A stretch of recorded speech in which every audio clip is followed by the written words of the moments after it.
All right, everybody. How we doing? Happy, what is it, Monday?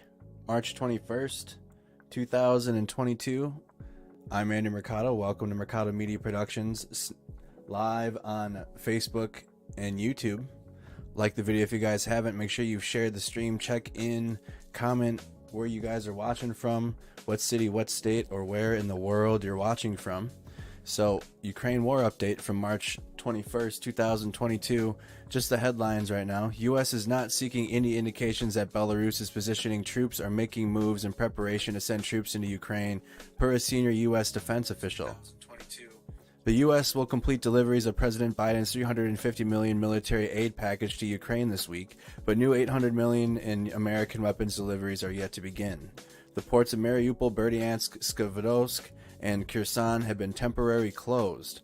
Russia has launched more than 1,100 missiles into Ukraine in more than 3 weeks of war, senior U.S. defense official. That marks an average of over 40 Russian missile launches into Ukraine each day. Evacuation buses with children from Mariupol were shelled. There are children in serious condition. This was announced by the head of Zaporizhzhia OVA Oleksandr Starukh.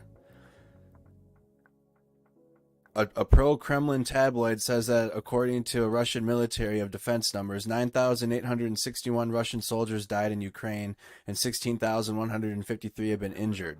The last official Russian KIA figure was on March 2nd. It was on March 2nd, which was 498. Explosions in Rivne tonight. During the 7th air alert in the Rivne region, 4 missiles were recorded in the air. Our armed forces shot down 3 missiles. The 4th possible damage and destruction are being clarified. Mayor. That's from the mayor of Rivne. From the UN, since the beginning of the war in Ukraine, 925 civilians have died. Another 1,496 have been injured. Among the dead were 75 children. On the territories of the DPR and LPR, 55 people were killed, 190 were injured. In other regions, a total of 669 people died, 735 were injured. Russia's federal censor warns the news media that it cannot display the logos of Meta, Facebook, or Instagram. Journalists must mark Meta as extremist. And Meta, Facebook, and Instagram are delisted as social media networks in Russia. On Monday, President Biden released a statement stating there is evolving intelligence that the Russian government is exploiting options for potential cyber attacks in the U.S. He is urging the private sector to harden their cyber defenses immediately. Zelensky said today in an interview that any compromises with Russia should be decided on by all Ukrainians by referendum.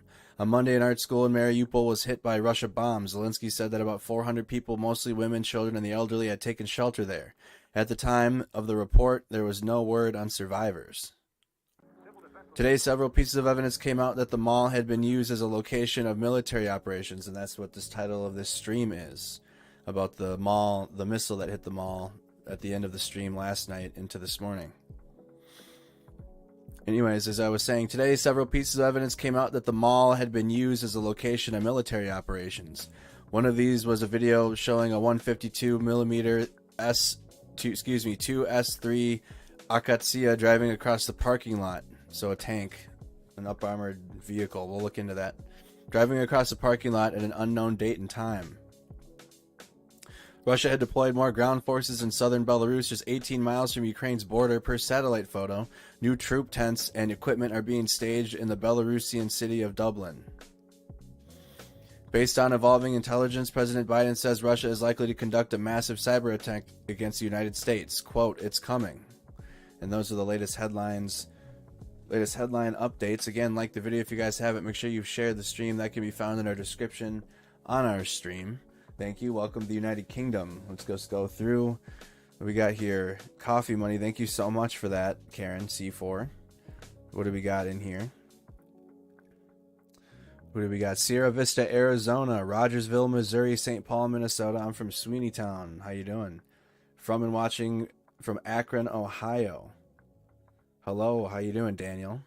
George is tuned in. I see you. How you doing? Good evening, Rose. Good evening, Sierra Vista, Arizona.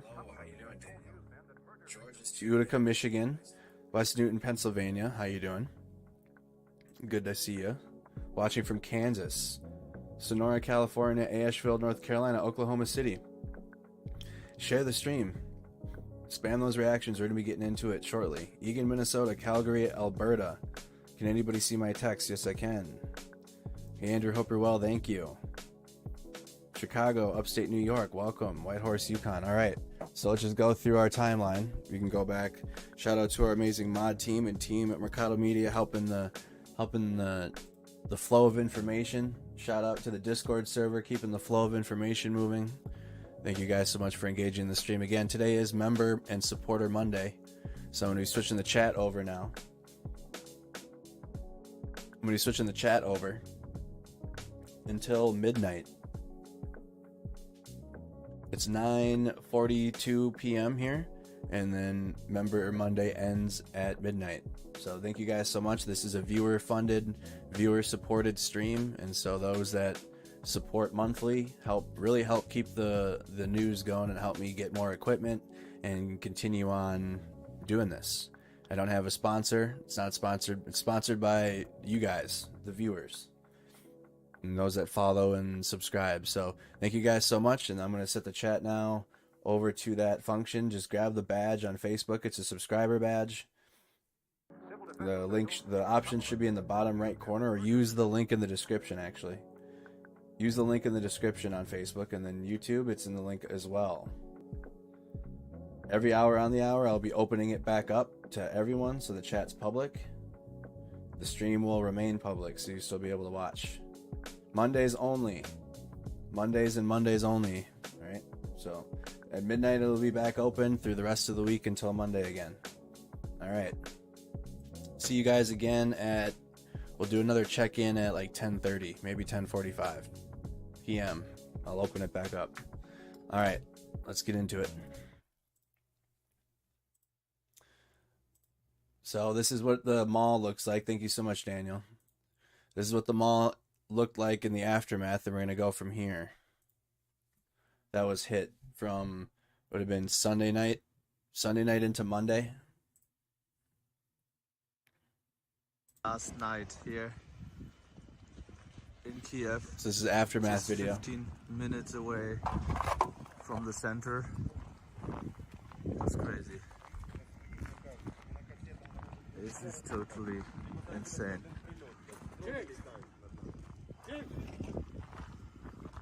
It's the aftermath of the attack which happened last night here in Kyiv, just 15 minutes away from the center. That's crazy. This is totally insane. So there's a few views of it. Let's look it up here on the map. The Retroville Mall, right?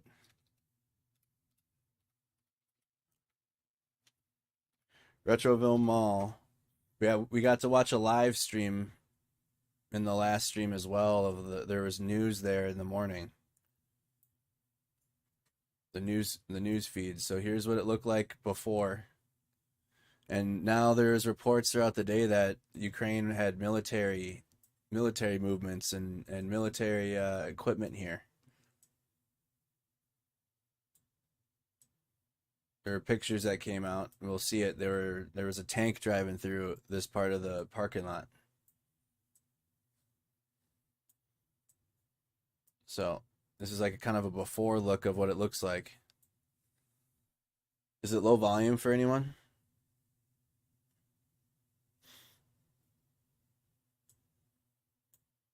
There's a reverb effect? Anybody hearing a reverb effect? Let me know how the audio is really quick. I want to make sure it's good to go before we continue on.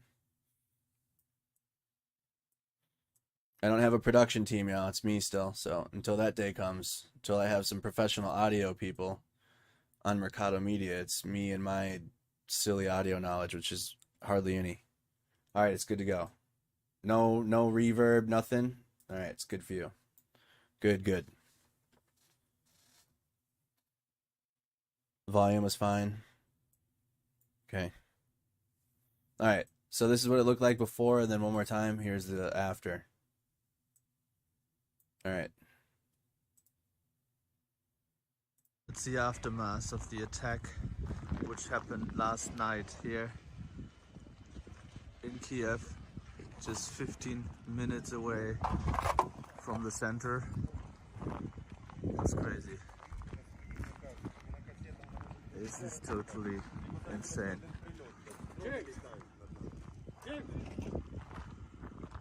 It's the So that's the mall. Here's a picture, in case you missed this last night or this morning.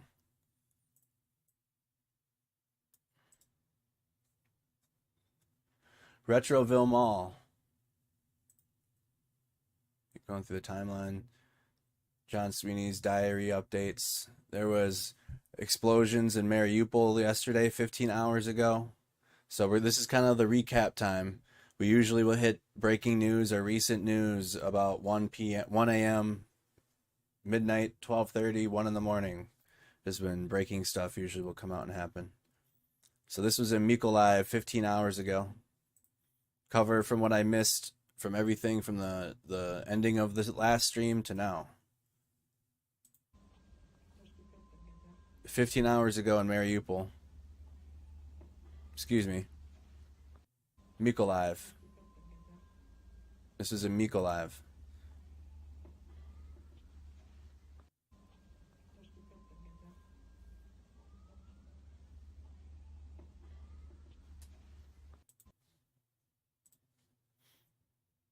Here's Mykolaiv on the map.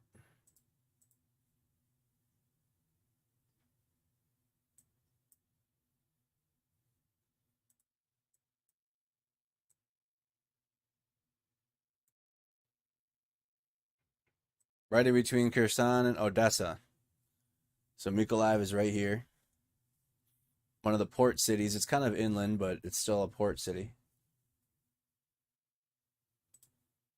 And then here it is on the war map with the dark shaded red region is Russian controlled, Russian occupied territory. Donbass right here in this region, completely taken. They were granted their independence before the invasion by Vladimir Putin.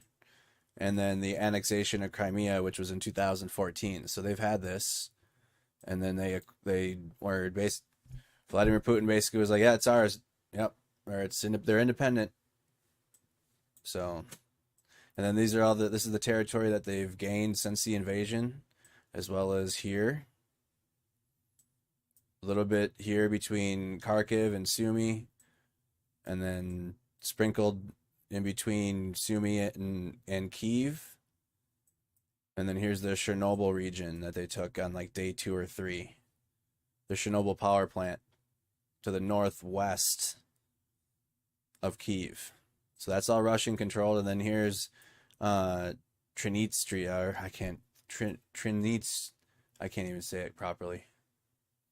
I have a bad pronunciation of things. Trinitstria, the breakaway region of Moldova that is like Russian controlled, or it's like a puppet region for Russia. So that's why this is dark as well. That's the map. All the icons have different meanings. There's Russian troops. We'll go over that. They opened fire on a protest in Kherson. These are missile strikes, air strikes. They had a gas mask icon for the ammonia leak in the water. They have the boat icon. The blue is Ukraine. Anything that's happening for Ukraine, or that Ukraine did. Russian army supply truck was destroyed.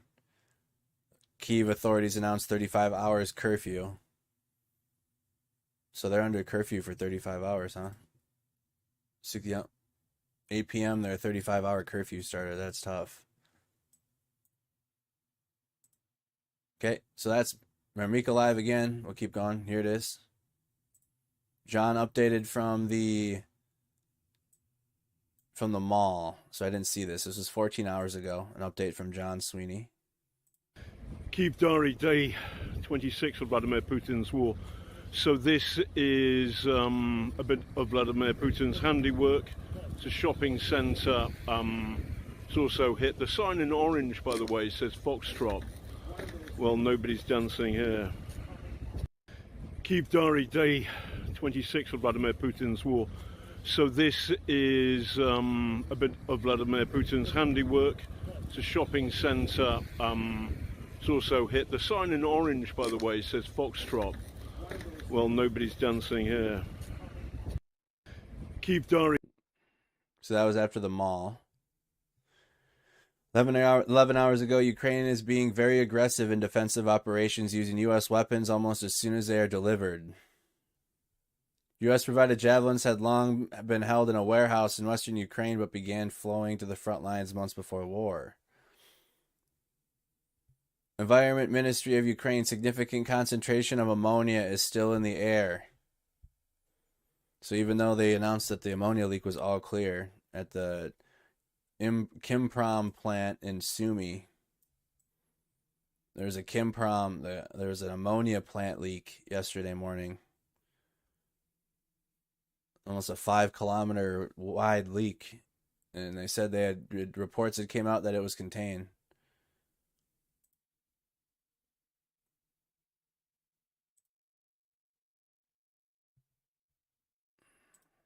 We'll look into that as we continue on. This is the video of it, though. Here's a video of the ammonia leak.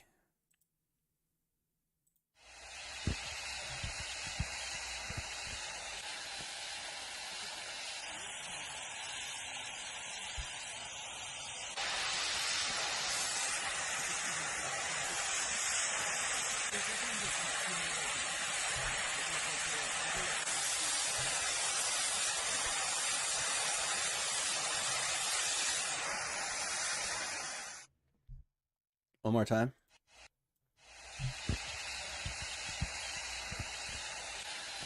I do encourage you guys to rewatch the streams or anything that you might have missed from the day before.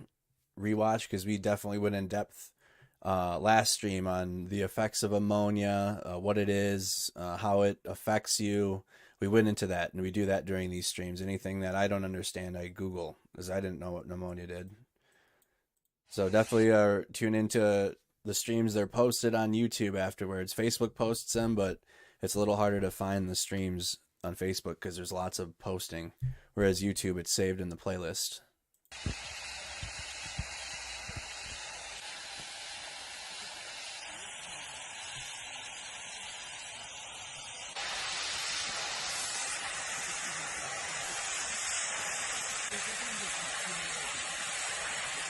Reports that came out, it was caused by shelling, Russian shelling.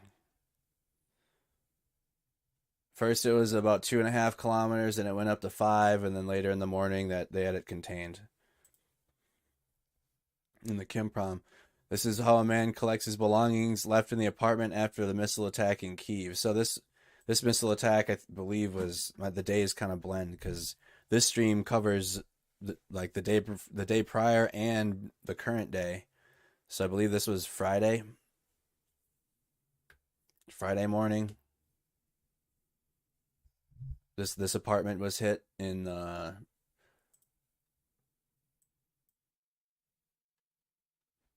Podol district. There was one hit Thursday in the Abalon district. Yes, this one was hit in the Podol district, right here. This apartment. So this is how a man collects his belongings. The whole side of the apartment got blown out.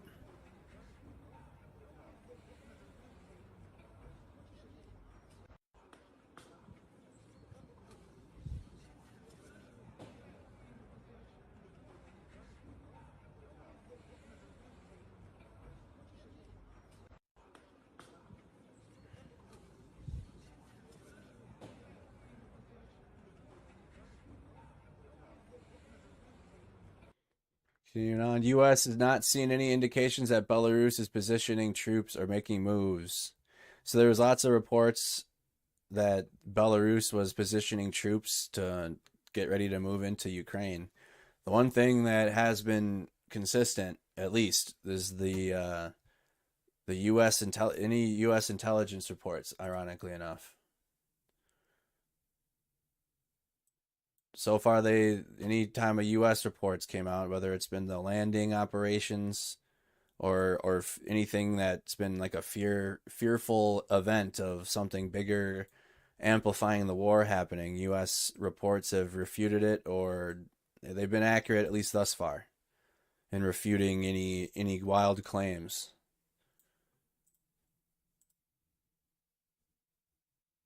Same with the morning UK intelligence can be pretty accurate. Sometimes they're guessing. Sometimes the intelligence is guessing, but they haven't been off. That's all I can say up to this point. They haven't been off yet.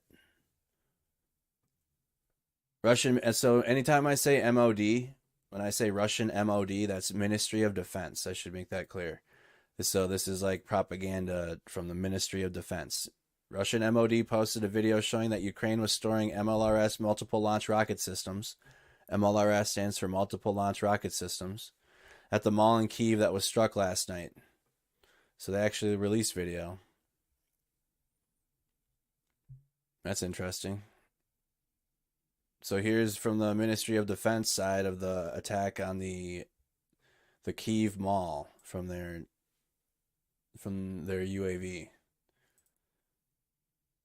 I don't think the Ministry of Defense has released any type of video of strikes on the mall or on urban environments.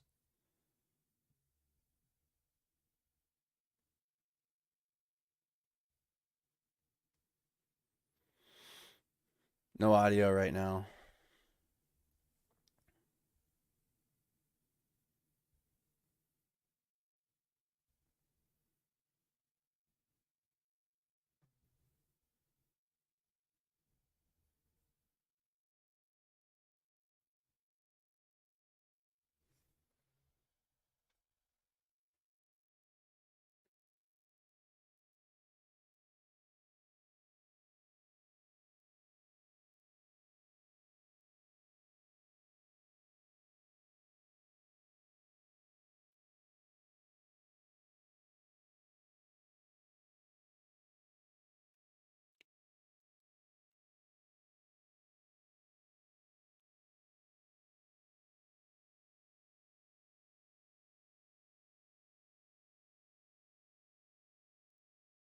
Ukrainians are using it for military reasons.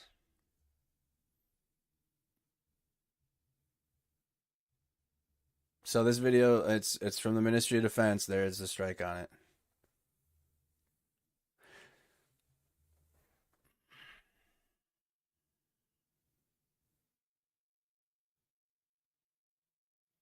Becky, again, we got to deal a lot of the time on this coverage. You got to deal with two truths because it's a war, right? It's a war. So two things are true here. One, Ukraine was using it for they had military assets in it. There we go. That's the right word. Military assets. It was right in the middle, heart of a residential district, and it's a mall.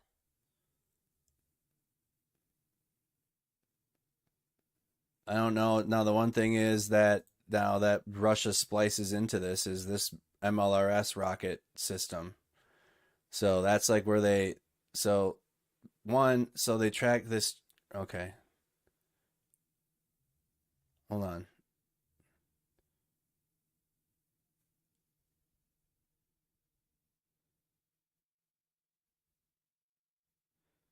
Okay, well the video cuts a few times, but the video is saying, this is what the video is saying that Ministry of Defense put out. It definitely cuts though. Like it's not like see what I mean? There's a cut right there. Who knows? It's not like when they release UAV footage, they can do it without cutting. They've done it before.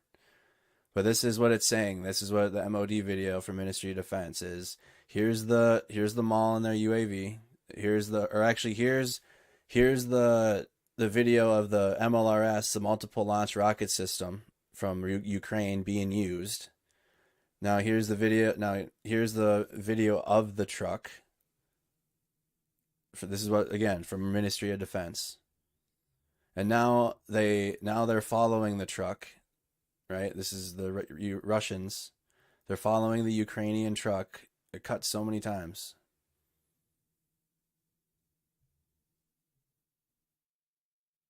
Follows it right to the mall.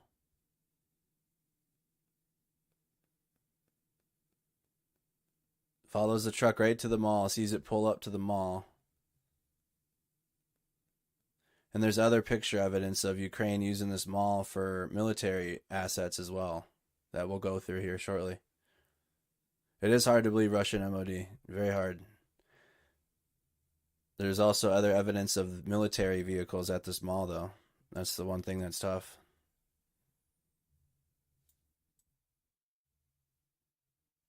All right, one more time. So that's what you're seeing in this video. You're seeing Russia showing this MLRS truck, multiple launch rocket systems. It'd be interesting to see if this is like where this is.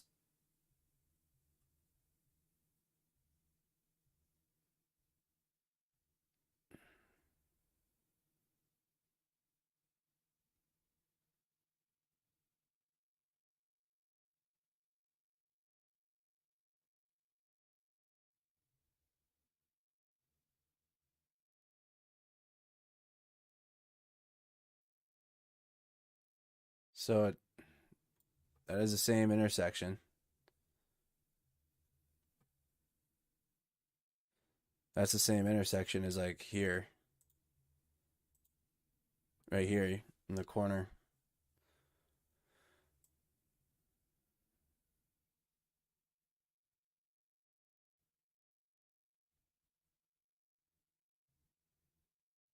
There's no doubt that's the mall. All right, play it full speed.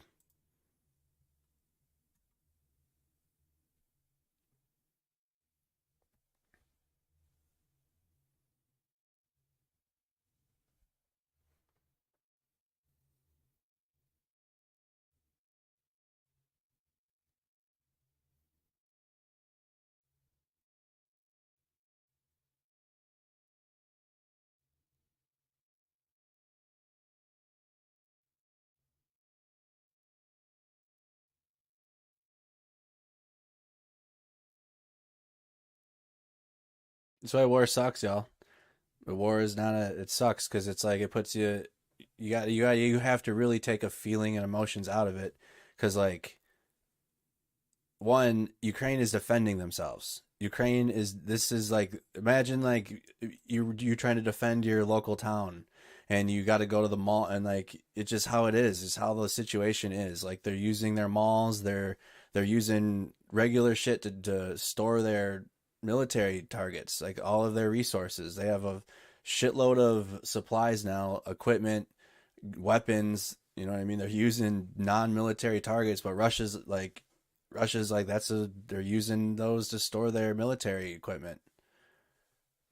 War sucks. I hope that there's nothing you get that. And then now Kyiv lost the city of Kyiv in Ukraine, and there's people died, civilians died from this too that weren't even military combatants.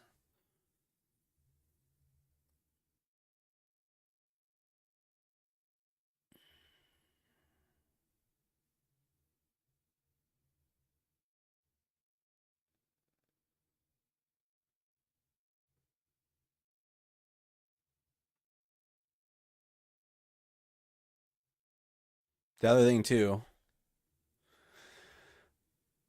the other thing too to point out, although so you're there in war, right? So they could have done two things, but again, they're at war. Both hitting the hospital, or excuse me, not the hospital, they've hit hospitals.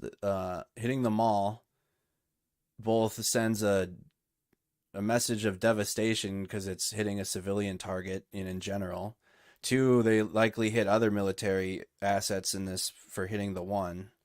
And the other one is like, why didn't they hit it over here when it was in this field? They could have hit it right here. Open field.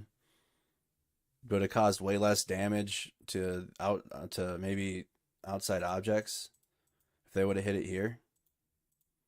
They wouldn't have caused as much damage. Maybe it would have been some damage to this building. Some aftershock damage. but they don't have the attrition warfare advantage from hitting it there. They don't have the there isn't really, I mean they would destroy this, right?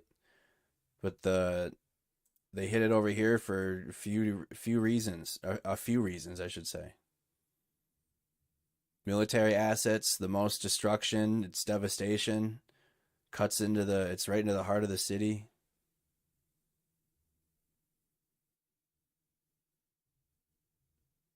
And then Russia also gets to say, well, they were using it as a military. They're using it as a military target.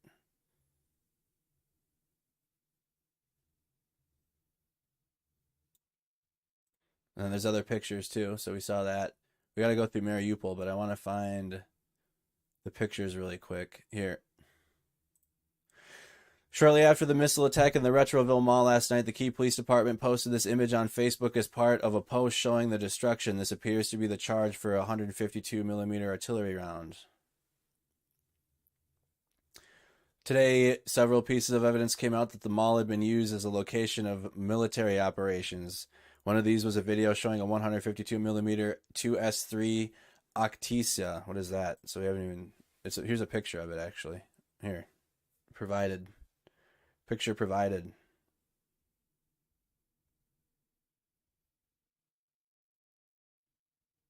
They hit yes, there was a Ukraine vehicle. So I guess I'll go through it one more time. So they have pictures of military operations being conducted at the mall from Ukraine. And the Kyiv Police Department deleted the image of the 152mm round. So it's like, like, again, Ukraine is defending itself against an invasion. They're using all resources they can to keep the city safe. I mean, they're going to be using malls and other large, for example, like the law enforcement in the United States uses broken down empty malls or abandoned big buildings from corporations. They have deals with them. How do I know this? Operation Safety Net in the United States. In Minnesota, they conduct operations inside of the shopping mall in St. Paul next to the Capitol. So, but Russia's going to say war sucks. They get to say that that's a military target because there's evidence of military vehicles there.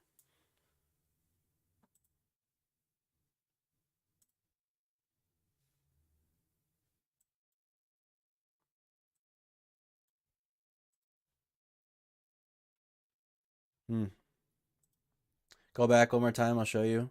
So this is a Ukraine MLR multiple launch rocket system. So this is a Russian Ministry of Defense video.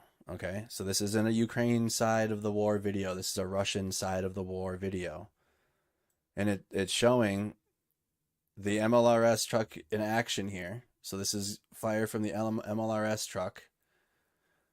Now it shows you the MLRS truck in the field near the mall.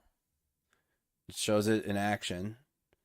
Now it's showing it's following, because again, Russia's side of the argument is that they're in a special military operation and they're stopping Ukraine from hurting civilians or whatever. They've completely twisted their narrative of why they're there to the people. So to the Russian people or whoever's consuming this is going to be like, dang, that's a good thing. They got the target. So they follow this multiple launch rocket system to the mall. This is the Retroville Mall. They show it there. They show it park. And then they show it getting hit at night. I wonder what time that this video was taken. The other things that aren't known is how much was this mall used as military operations, which we likely won't know. To what extent it was used? Was it just used that day? Were they just stopping there?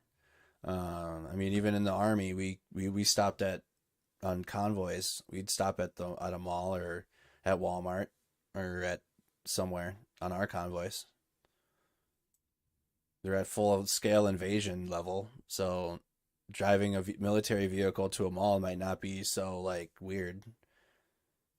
They're on full scale invasion. Driving a military vehicle around might be a little normal in Kyiv right now. And then this was hit at 10:46 p.m. That's the other thing to keep in mind. This strike here was at 10:46 p.m. So likely, you know, who like there I haven't seen any reports of military vehicles being there at this time.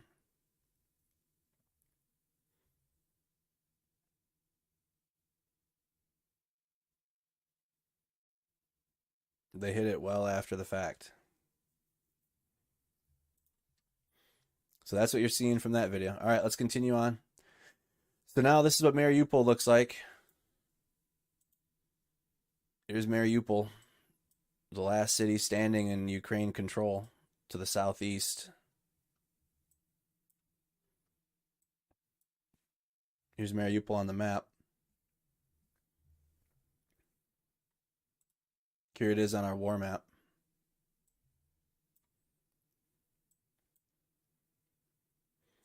Laura says, the info you share is the most up-to-date I hear. Thank you so much. So last city left. All the red around it is Russian-occupied region.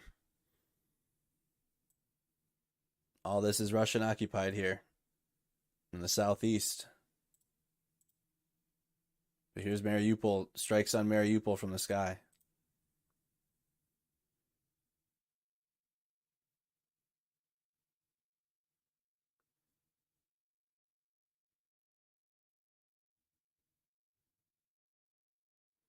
Every video of Mariupol is just smoke.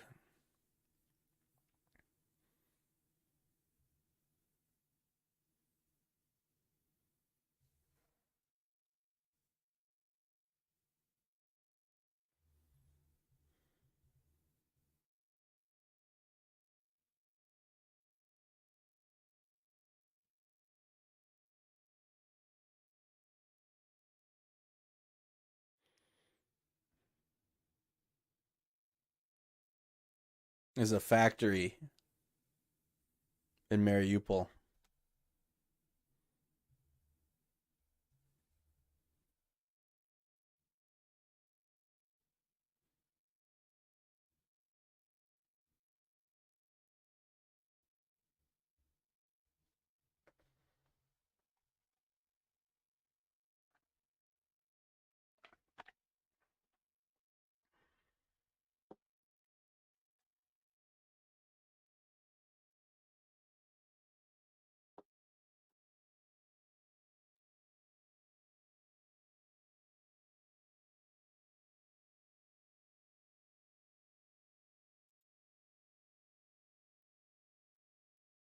All right, here's a video in Kherson. Russian occupants opened fire at residents who came out at a rally. So there's been rallies and protests against the Russian occupation nearly every day in Kherson. Kherson was occupied in the first week, maybe the beginning of the second week. It was early. Here's Kherson on the war map.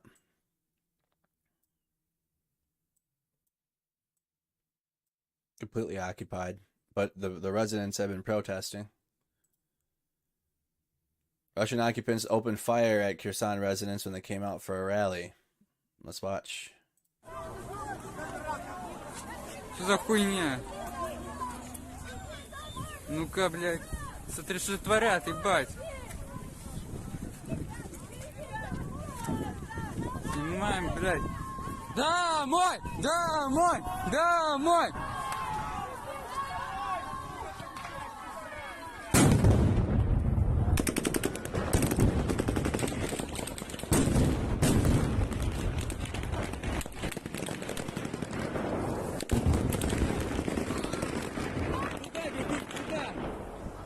Пиздец!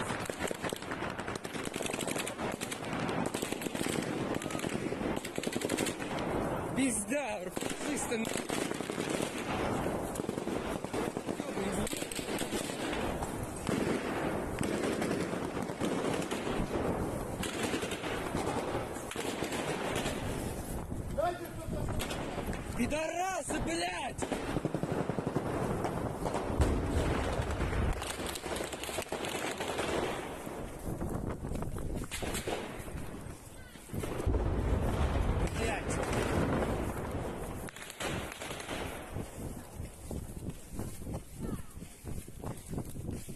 Ёбаный рот.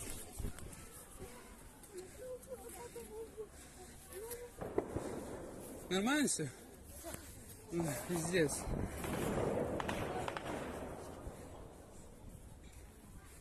Охуеть просто. All right, that's in Kherson. One more time. Again, viewer discretion advised for a lot of these videos. Что за хуйня? So you can see in the video in the back, the Russians come out. This is where the protests are held often. Ну-ка, блядь. Смотри, что творят, ебать. Снимаем, блядь. Да, мой! Да! There's further evidence, like the Russian police in Russia are damn near the same exact way their military is to the protesters protesting their occupation in Ukraine. They're treating their protesters like in Russia, it's just like it's equal. Да, мой! Only here they're fully armed. Let me turn it down a little bit. Fully armed here.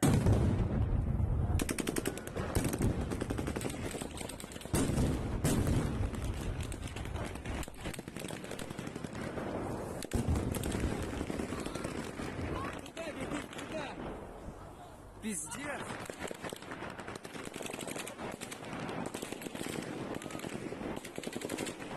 Пизда! Чисто...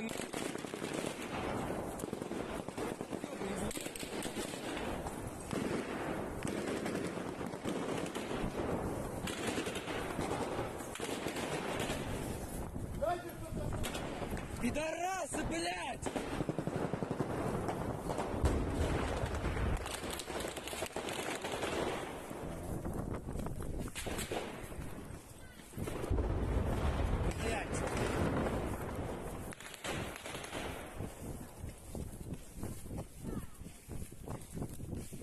Ёбаный рот!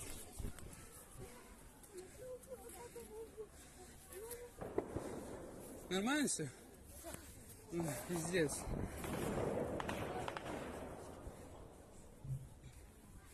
Охуеть просто. All right, so that's in Kherson. Russian military and people protesting the occupation.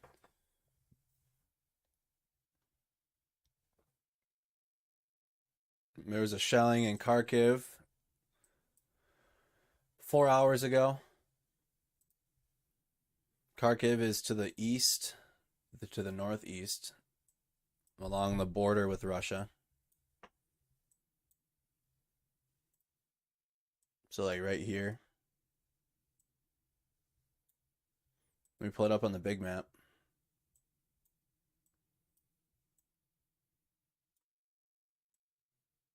So here's Kharkiv.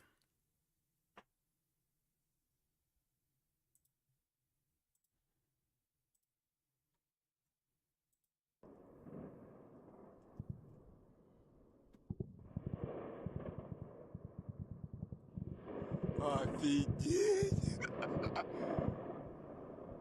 Вон что летит. Вон взрывают.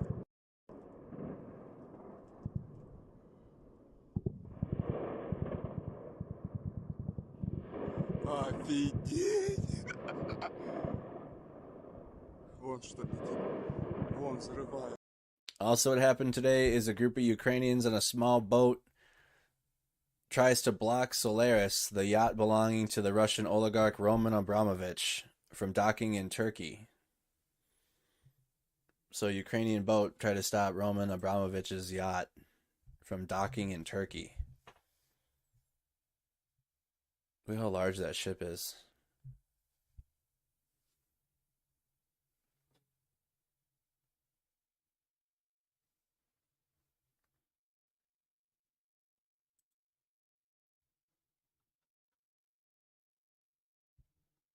New Russia has deployed more ground forces in southern Belarus, just 18 miles from Ukraine's border.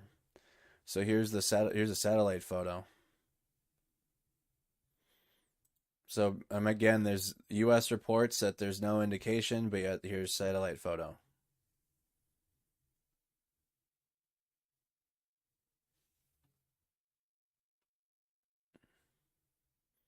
Definitely have a camp set up.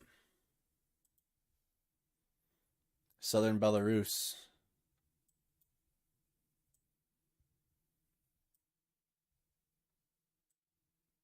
Here's Belarus. Ukraine.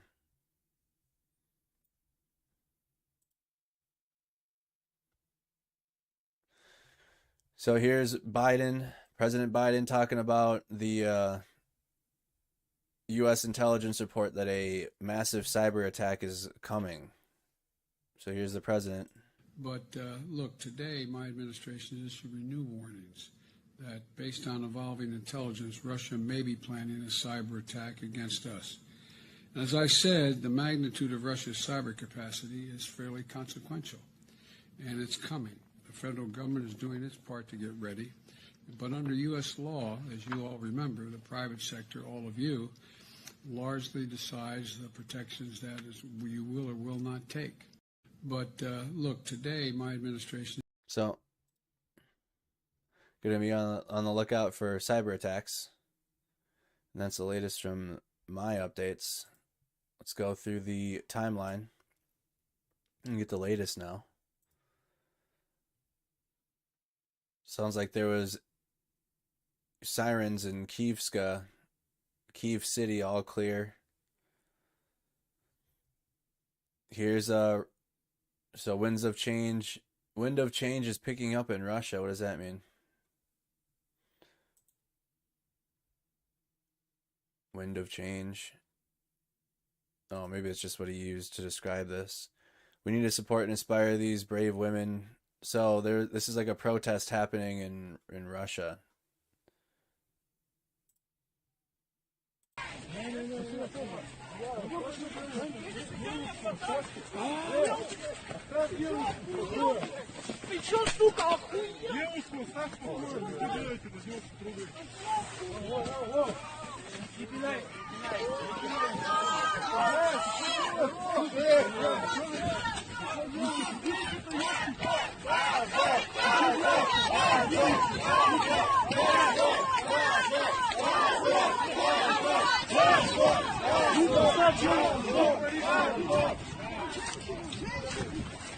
Okay.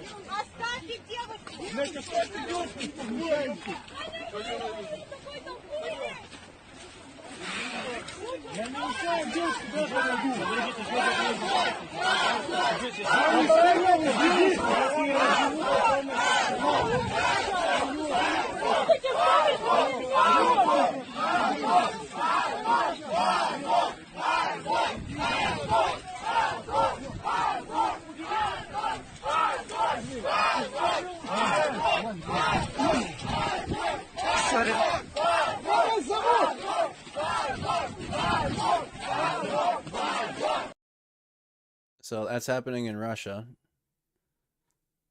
Continuing on.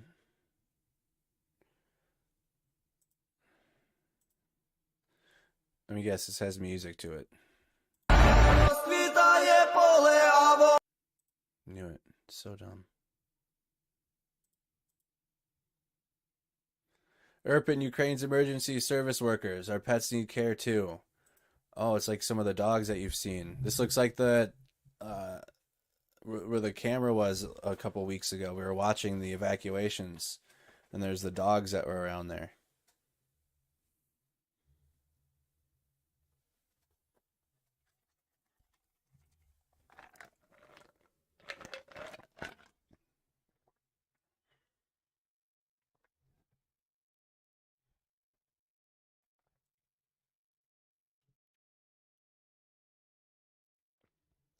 Biden says Putin is weighing use of chemical weapons in Ukraine. Interesting.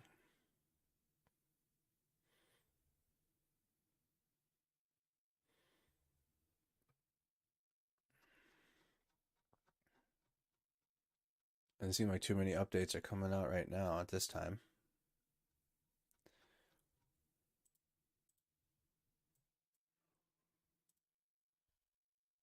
Oh, we're getting an error. I think the live view map's been having issues today. I haven't seen issues with the map in a while. since like the first couple weeks.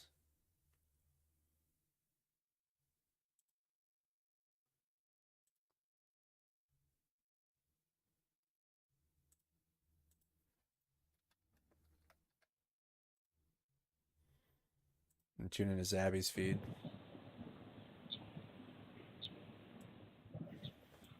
Shout out to Zabby. He's in the snack squad too. For feed audio.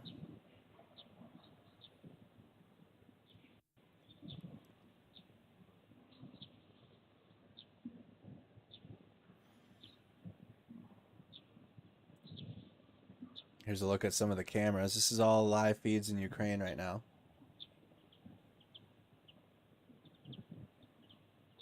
Thank you, Jennifer.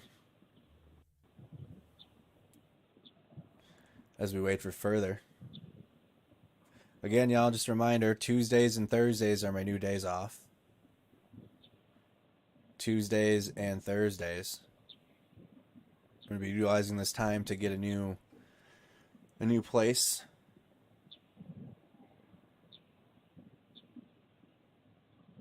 It'll be good. I'll be able to definitely get more content put out there. Work on maybe editing some of these streams and so I can post more videos to the YouTube channel. That's what's hurting me right now is I'm not posting videos. I'm posting live streams. So it's a slow growth. Slow growth on YouTube, but I mean, we're getting there. It'll grow even more when we can post videos, though. Or I can post video clips.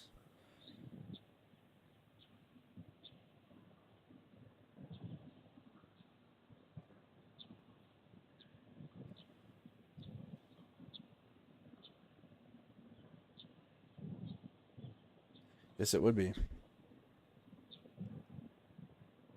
Did you see the White House brief that said as far as they know, Belarus isn't joining the fight? Yes, I did see that. I did indeed. Let's pull up more like this. What is that? How is the chat going for you, Facebook tonight? There's a more like this tab now on Facebook? What is that? Facebook keeps updating. Doesn't sound like you'll have... No, I don't... We'll still be streaming on tomorrow too.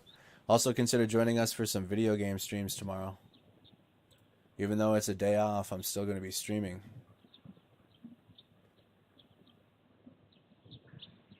No, I have no idea, Sonia. No idea. It doesn't give a description. I'm trying to update the map. The map's having errors. I haven't seen map errors in a while.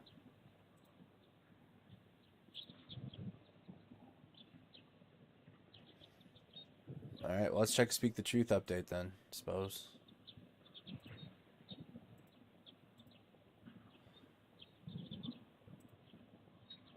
Found this channel too.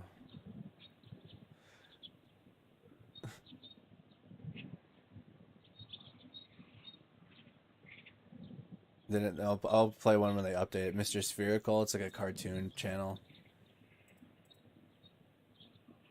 Trying to find more visual history talks to read into. Heavy shelling targeting in Kharkiv. That was 5 hours ago. Hoping it could be a slow morning. That means there's lots of air raid sirens.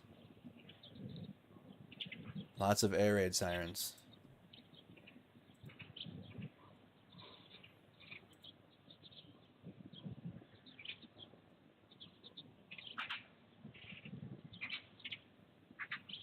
Facebook's working better? It's much better now. Okay.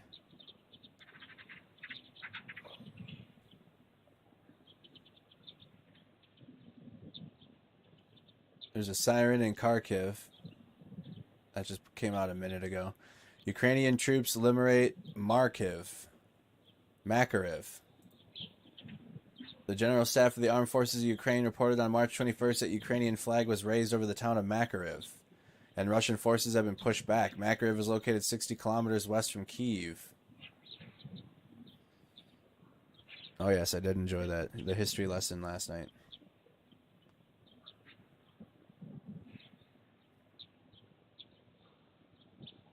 I did enjoy that.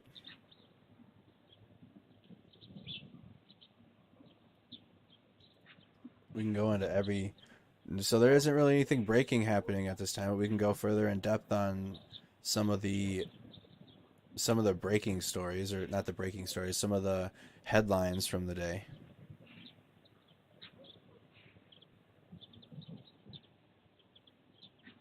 So I'll just read them off to you. If you're just tuning in now, I'll just read off the latest headlines.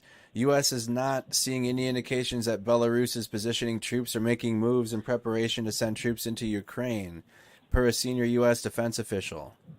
U.S. will complete deliveries of President Biden's $350 million military aid package to Ukraine this week, but new $800 million in American weapons deliveries yet to begin. The ports of Mariupol, Berdyansk, Skadovsk, and Kherson have been temporarily closed. Russia has launched more than 1,100 missiles into Ukraine in more than 3 weeks of war. Senior U.S. defense official. That marks an average of over 40 Russian missile launches into Ukraine each day.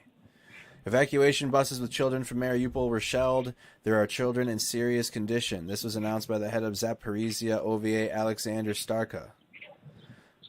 Komsomolska Pravda, the pro-Kremlin tabloid, says that according to Russian Ministry of Defense numbers, 9,861 Russian soldiers died in Ukraine and 16,153 have been injured. The last official Russian KIA figure was on March 2nd, and that was 498.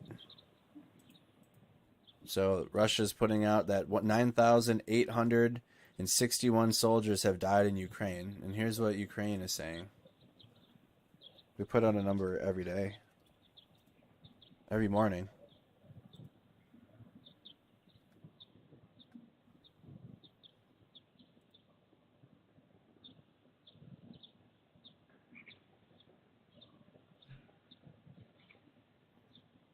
So Russia saying 9,861, Ukraine saying 15,000.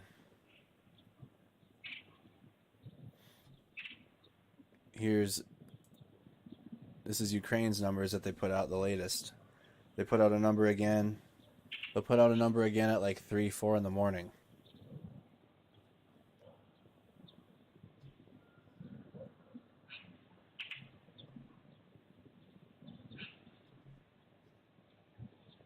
Continuing on.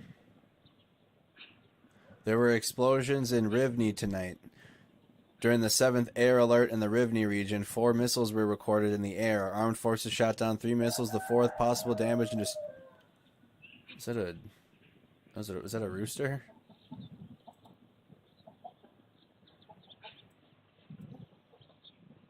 Possible damage and destruction are being clarified. The Rivne region.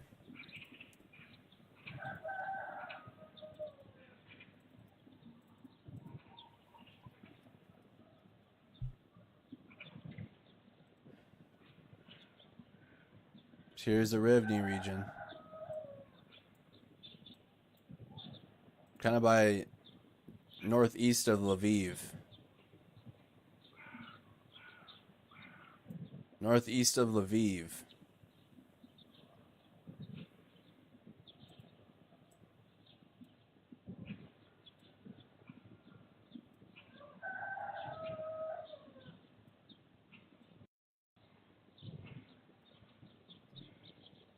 All right, the UN. Since the beginning of the war in Ukraine, 925 civilians have died. Another 1,496 have been injured. Among the dead were 75 children. On the territories of the DPR and LPR, 55 people were killed. 190 were injured. In other regions, a total of 669 people have died. 735 were injured. What's the triangle symbol? This one? The image of the camp in Belarus. Russia's federal censor warns that the news media that it cannot display logos of Meta, Facebook, or Instagram. Journalists must mark Meta as extremist, and Meta, Facebook, and Instagram are delisted on social media networks in Russia.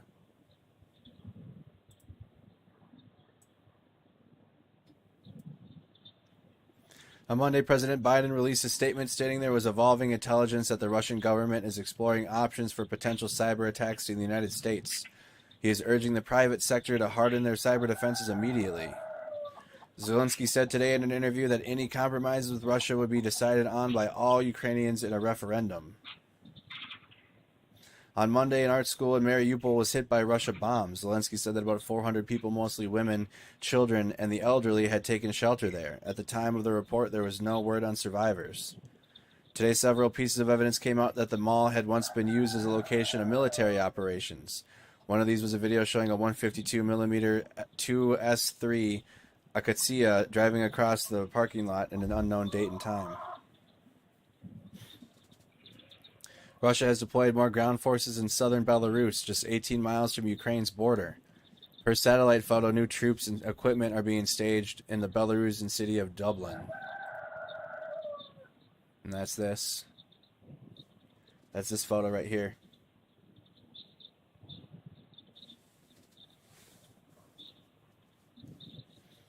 Okay, they are able to get on with the VPN. That's good.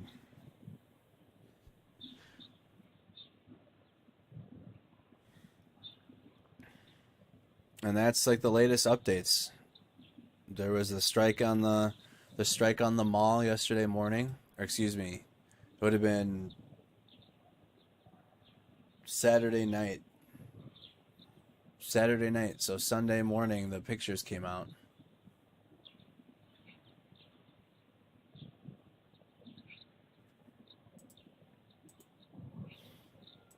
But those are the latest headlines.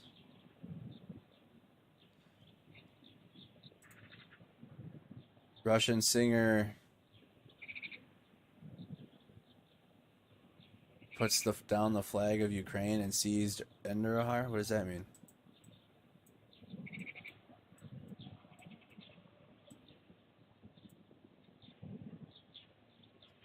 Enerhodar? Enerhodar.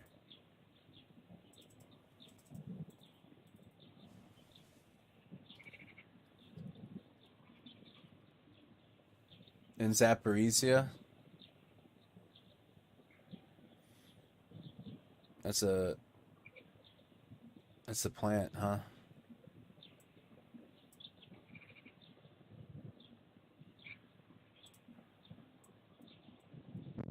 That's where the NPP is. Zaporizhia. Russian controlled now.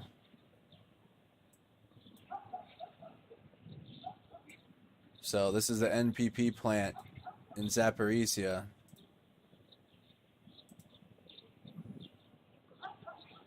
Took the flag down. Took the Ukrainian flag down.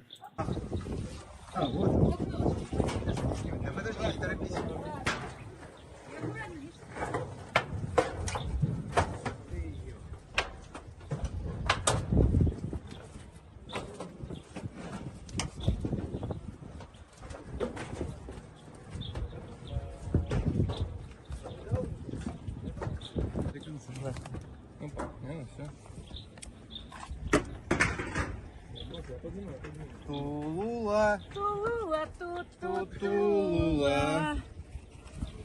Я бы тоже отрезал, чем мотать. Ветром голову надуло, нормальный. Ла. Тулула, Тулула, ту-ту. Лула, от нас не скрыться. Смотри. На здании мэрии Энергодара спускаем вот это вот. Все, Пригодишься. вперед. Юля,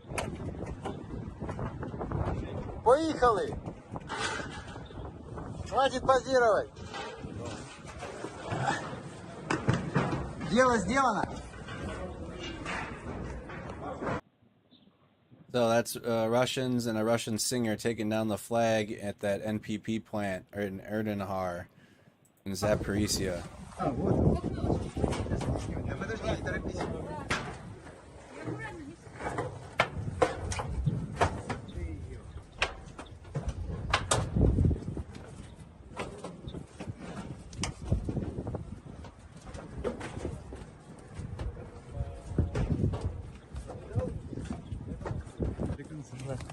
Ну, понятно, все.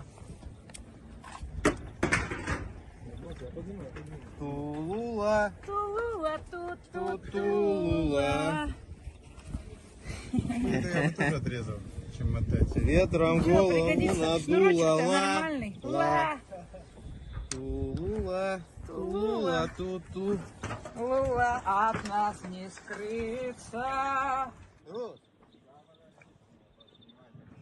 Смотри. На здании мэрии Энергодара спускаем вот это вот.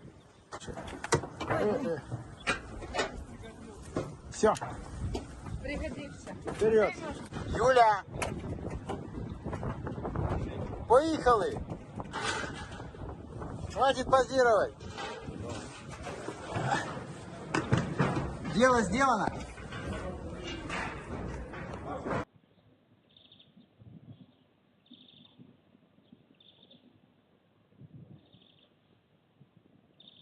All right, that was again. That was in. Oh, we have more video here. Hold on.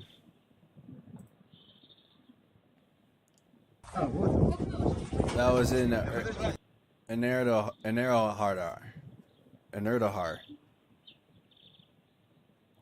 Enerhodar. Right here.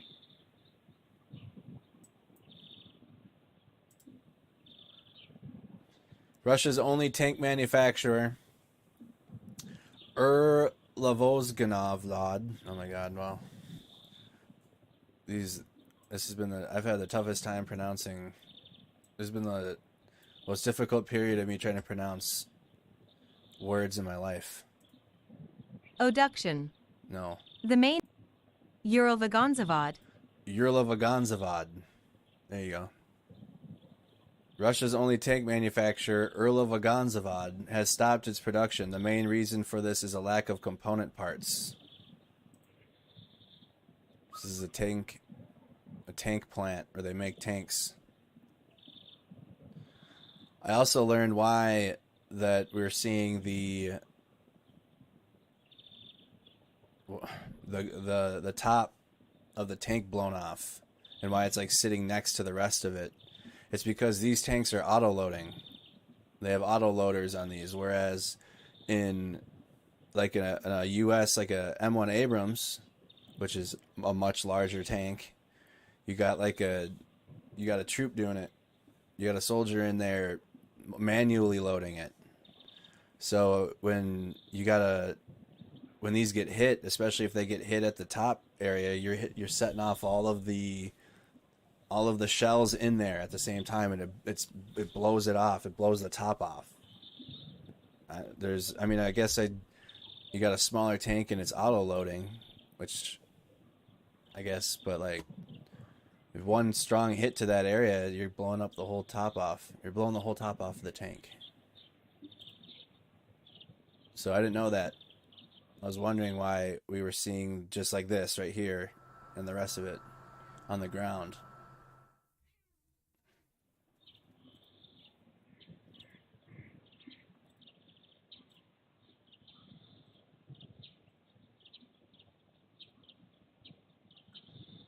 Let's check the latest. It looks like there isn't too many updates to go over from this morning to now, which, I mean, there's always things going on. In terms of information flow, it might be a slower information flow day. Doesn't mean the war is done or the war is paused. Chronicle 26 days of the heroic confrontation, Ukrainian people versus the Russian invaders. It's going to be a long, drawn-out war. We learned that last night. History will tell you what you need to know. It's not always matches up accurate. History repeats itself just in different ways. Things can be similar.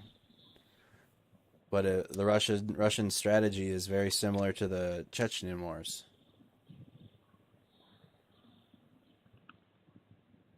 So unfortunately, and some people guessed this early on that this was going to last a while.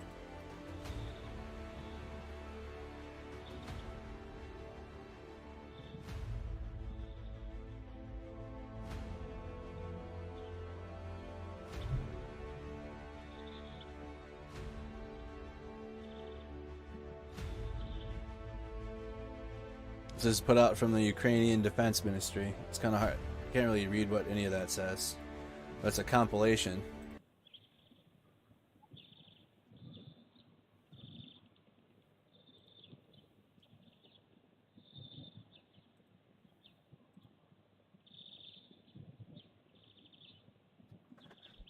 Russia has given the International Red Cross data on more than 500 Ukrainian prisoners of war.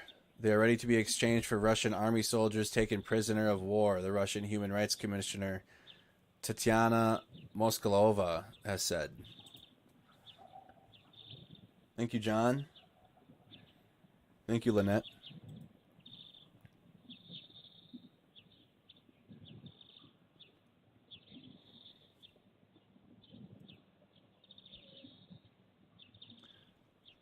Well, hey, listen, Chad. It might be some live feed watching tonight, and just waiting for news to come out.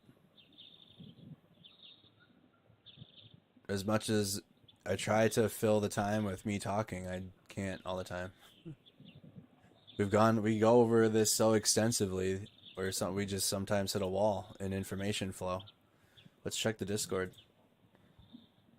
What do you got, Sky God?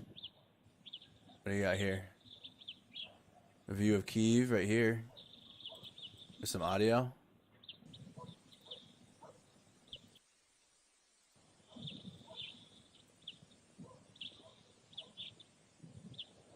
Where's the audio coming from? And it's coming from this camera.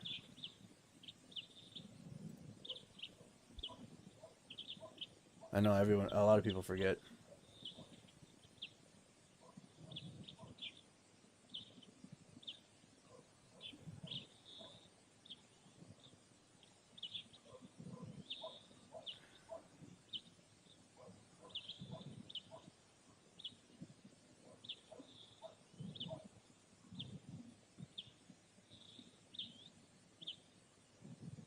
I don't know what I'm looking at here.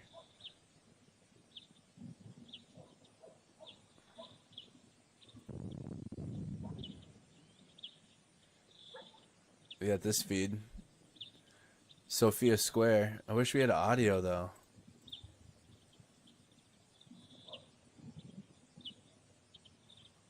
No audio, just video right now. I mean, we have the one. Shout out to Zabby's feed.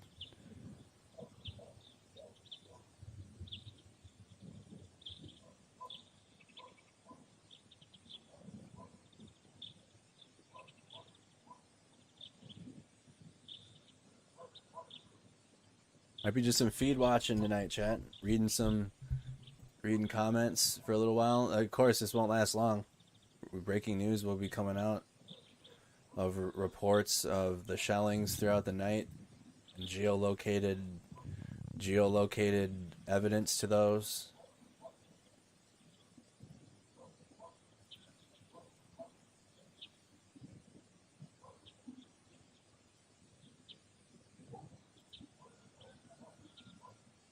I wonder what the 69 News camera looks like.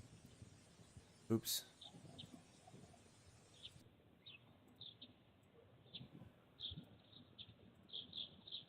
Sophia Square.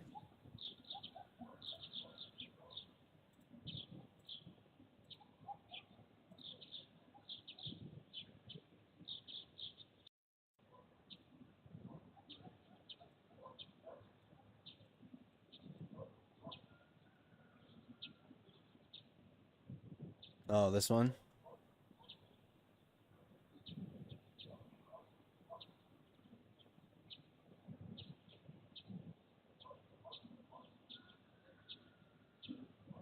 Oh.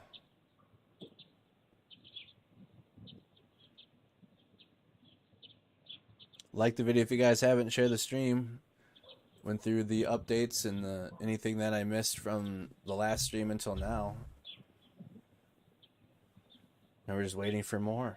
This is just that time of the night. We hit it a little earlier.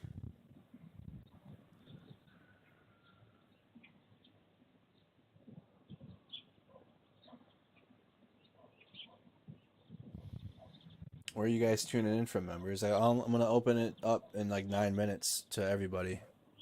But where are you guys tuning in from, members? Again, the stream isn't going to end. We're not going to go anywhere. It's just one of those times of night now. You thought I was taking today off. It's Monday right now still. Days off are Tuesdays and Thursdays.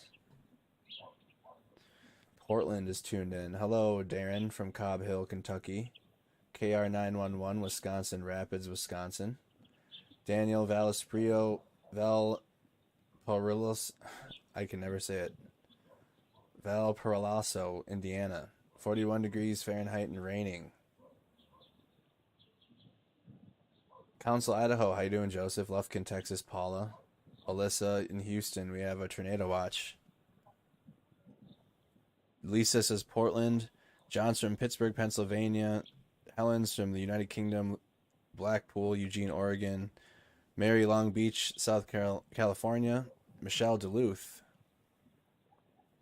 Kermit, Texas. Anoka. Hanamaui, Hawaii. Phoenix. Cataract, Wisconsin. Thank you, Jake. Andrew, can we go over the Georgian? Maybe if we can fit it in. I'll watch it. I'll look that up, Brian, on the side and see if it would fit into it.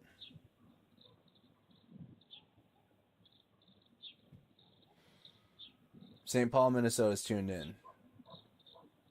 It was a nice day today. It was about 60 degrees here in Minnesota. I actually think it got up to 62, 61.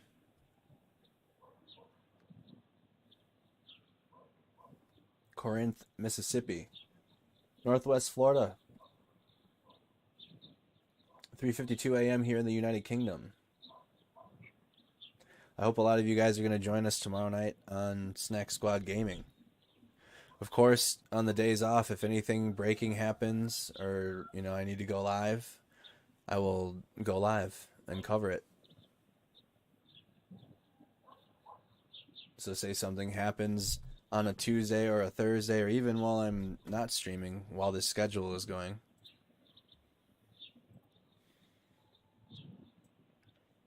I will be like a breaking news live stream.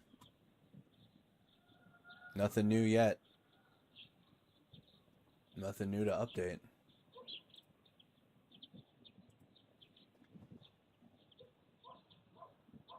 It's like the street lights. So the street lights are out. It's currently 5:55 in Kyiv. Almost 6 a.m. Did you sleep through the day? Sometimes I do. Sometimes I sleep. And then other times I can't. We did that yesterday, Sonia. I highly recommend you, after this stream is over, you tune into the 20th stream. We watched a couple videos on the Chechen War. Still watching from Sierra Vista, Arizona.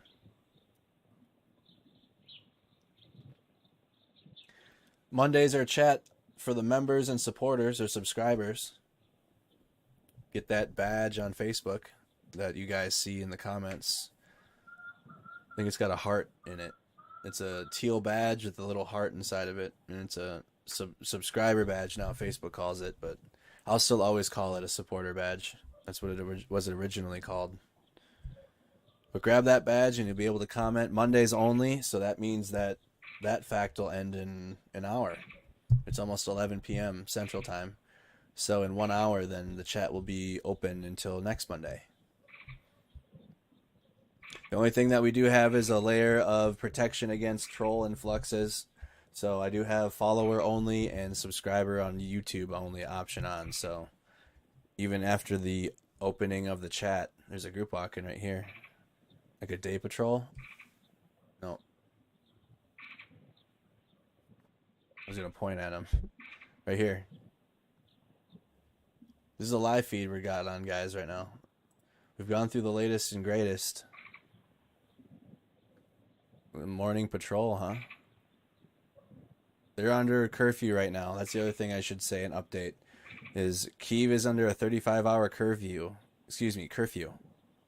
As of 8 p.m. last night. Dude, that's until...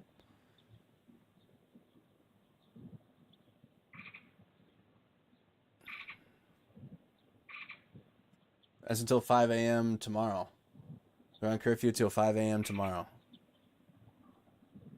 That's a long curfew. I wonder if we're gonna get an update from John from his flat or wherever he's at, the hotel.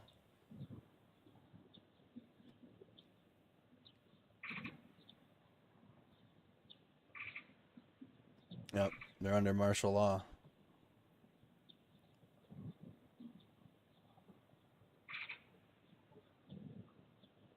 I did see that Ukraine took back Makariv.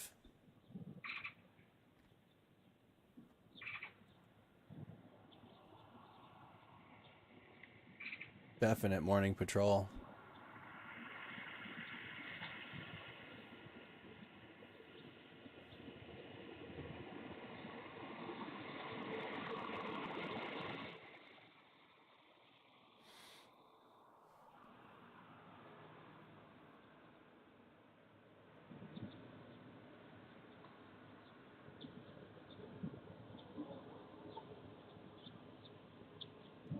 I don't know if I'm going to do a horror game tomorrow or not on Facebook. Okay, apparently that chicken's calling me out, so I got to play a horror game now. The chicken was just calling me out. So definitely going to be streaming a horror game tomorrow. We're going to be bringing those back. Since this war started, I only played a racing game. I haven't been interested.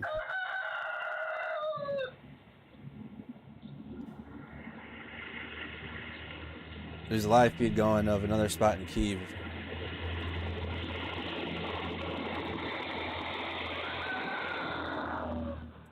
I don't know. It's Zabby's got the feed going. He's like got a farm going. Must be on a feed on Twitter. I don't know where it's coming from.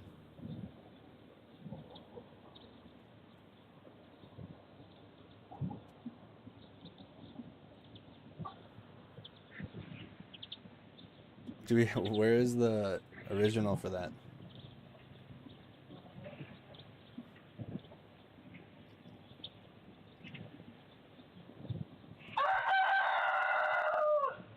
Oh, it's definitely morning time. We've heard crows, heard bells. Now you guys get chickens and roosters. It's 6 a.m. 6 a.m. in Ukraine.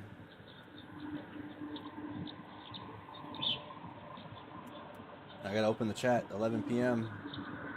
Check in non-members and support and subscribers. Check on in.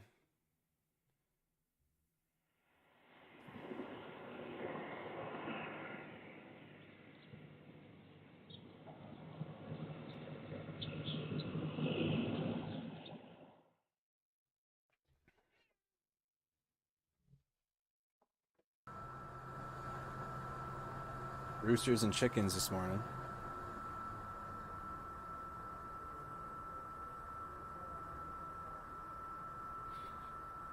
All right, last hour of Member Monday. But the chat's open. Everybody check on in.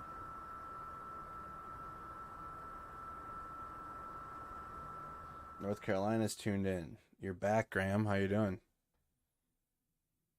Hello from Alberta, Canada. So we're watching Kyiv. We're listening to Kyiv. It sounds like a farm somewhere.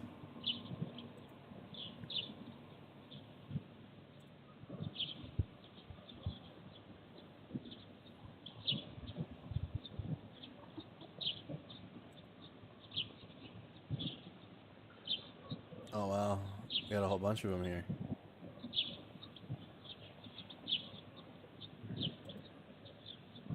The Independence one, yeah, that's down.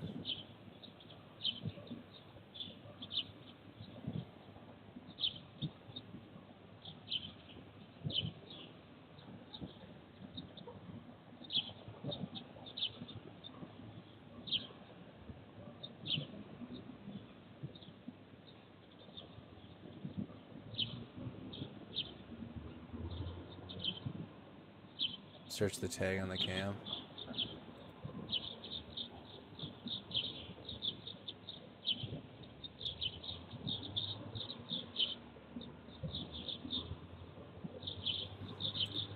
CCTV with no sound.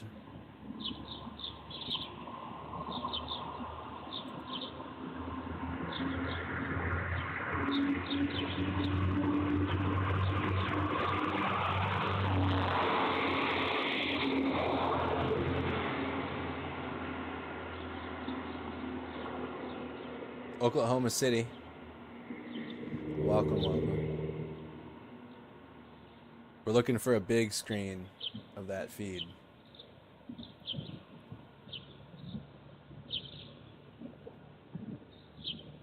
Yeah, lots of tornado warnings in Texas.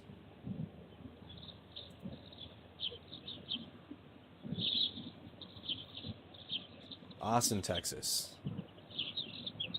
Northbrook, Ontario, Canada.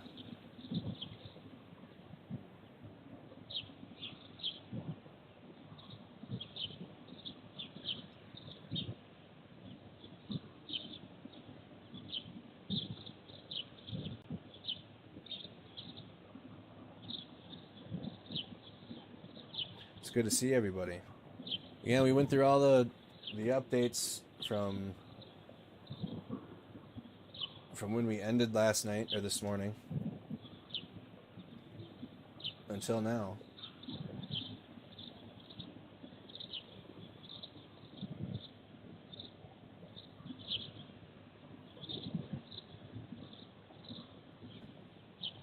How you doing, Kenosha? Is the 69 News channel even up right now?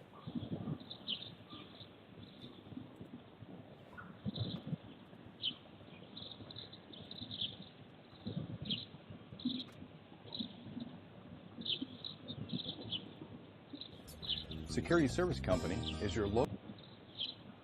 Jim Long. See how this live feed's going. Anything going on right now negative, we'll see any evidence coming up. Just put timestamps. Well, that can't be it.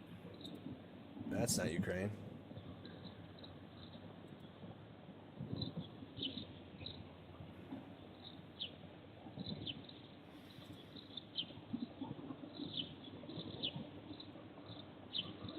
There's the patrol going back now. Kyiv's on curfew until 5 a.m. He'd be wicked. Hello from Eau Claire, Wisconsin. So, doing some live feed watching right now, chat. I only do single feed.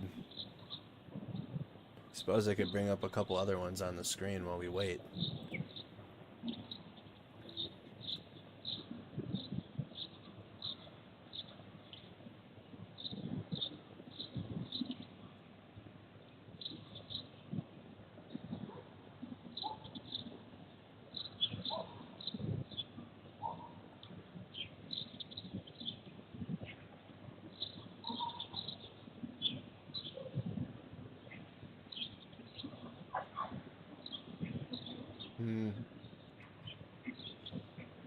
Do we have, could you send me any other angles, single feed cameras? What's this one? We could have that one on the screen, I suppose, too.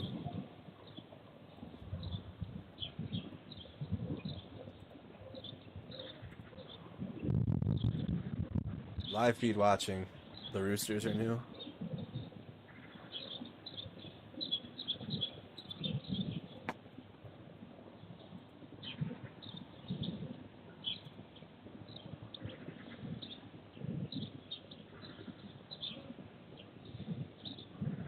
Couple views of Kyiv.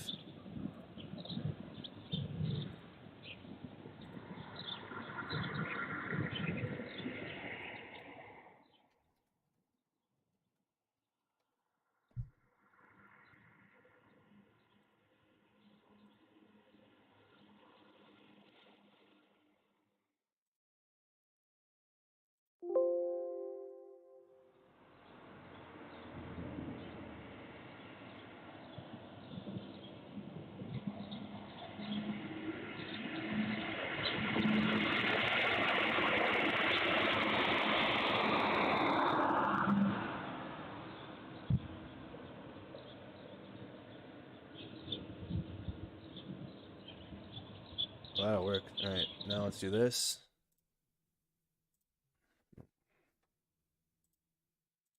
Neither have audio, so it's tough. Why is that like being a pain?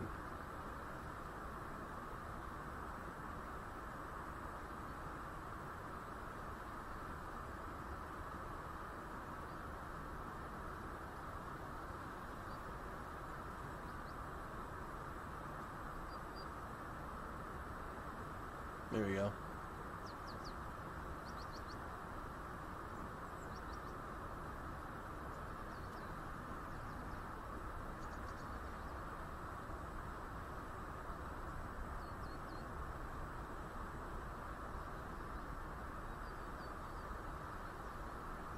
Two views of Kyiv. Love your channel. Watching from now then Minnesota. Thank you.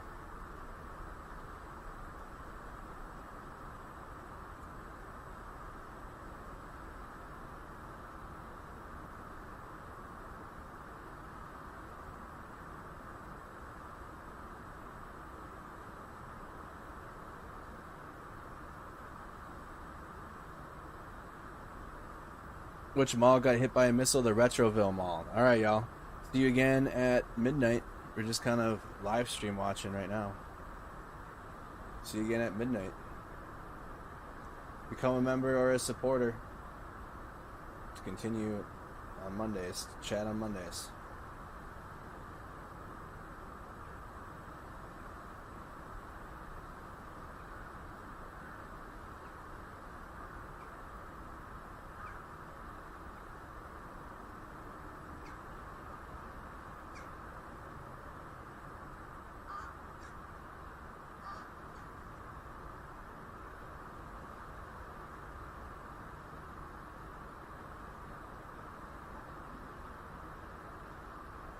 $12:07 here, but I'll have one for the 420 guy. Shout out to everybody that sticks through,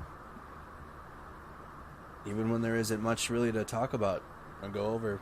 We when I do, I have video supplements to supplement any points I have to make or what we're seeing, but we don't have any breaking news right now coming out, which is okay.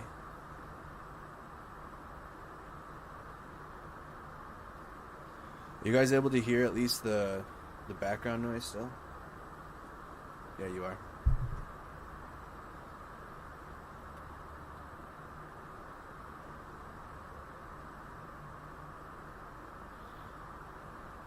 You got two views of Kyiv going right now.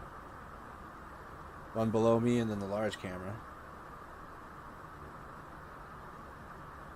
Yeah, we should have a safety meeting. We could.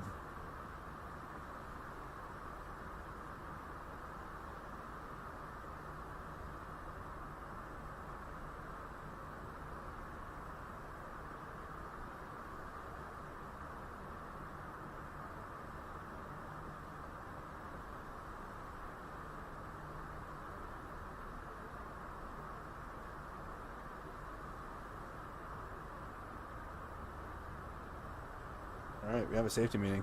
Alright.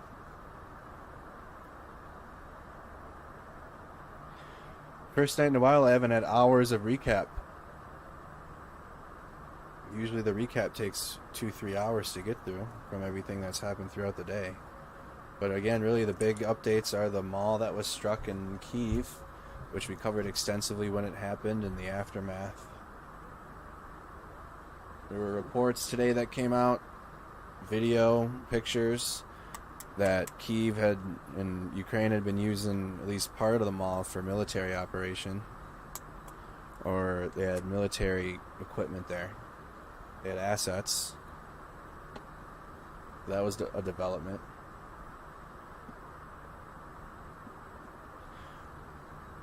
Kyiv is on a curfew, a 35-hour curfew, which started at 8 p.m. last night and lasts until 5 a.m. tomorrow.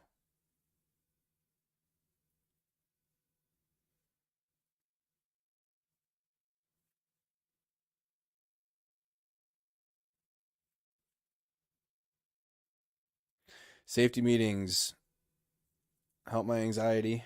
I got anxiety, depression, PTSD. So they help with that, but they also are just chill time when there isn't a rapid fire breaking news to cover. It's a 420 friendly stream. Doesn't mean you need to be 420 or do that or participate in that. But it's an open space for those that practice harm reduction or they're not big drinkers. I don't drink. You likely won't ever see me doing a stream with a drink. A lot of content creators have like a beverage, but I have water and coffee, but I'm not really a big drinker.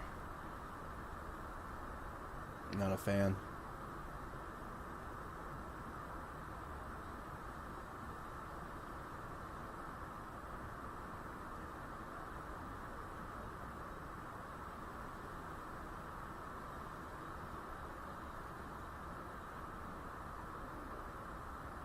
But I'm also in therapy and do other things that I can to alleviate those symptoms.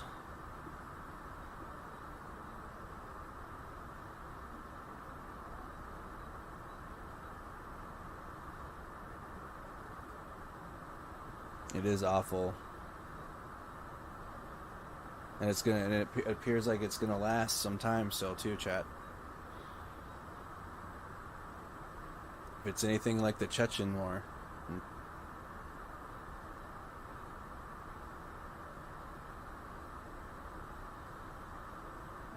Looks like we're gonna be here for a while.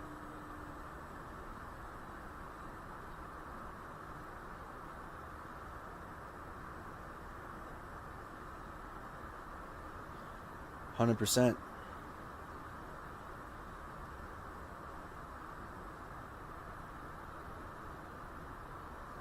It helped you a lot, John?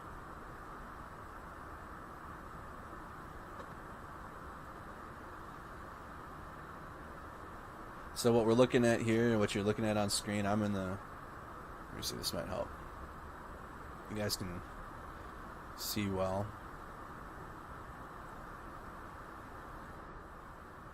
But this is live in Kyiv. We're looking at the plaza, so that's like right here on the map. Not as much information coming out right now. Of course, it doesn't mean the war is like paused or stopped or anything like that. It just means information isn't coming out right now. Slow news morning, which is... No, I'm not... That's fine. That means we're not seeing reports of civilian infrastructure getting shelled right now. So that's going to be over here.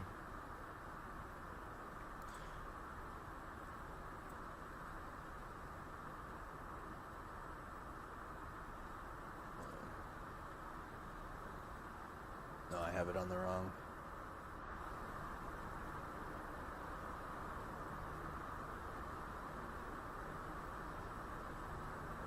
The Sophia Square. Whoa. St. Sophia's Cathedral.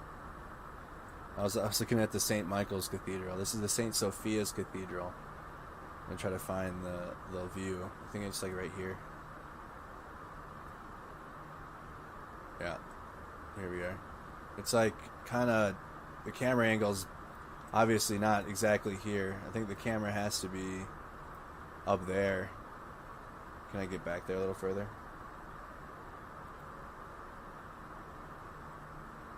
No, wrong way.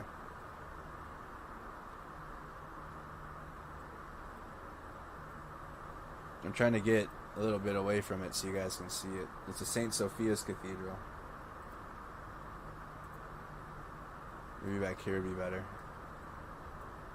Yeah, a little better here. Sophia Square. So, this picture is in when? 2019. Look at, looks like they have like events there. Police ceremony here. Hold on. Let me make it full screen. Looks like they had a law enforcement ceremony. We can go back even further to get the statue. Oh, wow.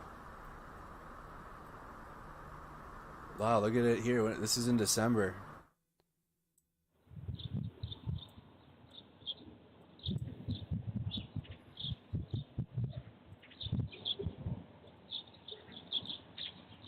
We got a whole bunch of stuff in there.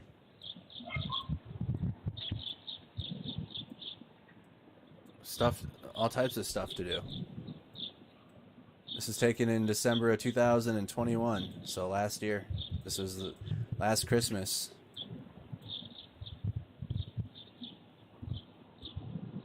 Now you got soldiers, Ukrainian soldiers doing foot patrols in it. So this is that area that we're looking at.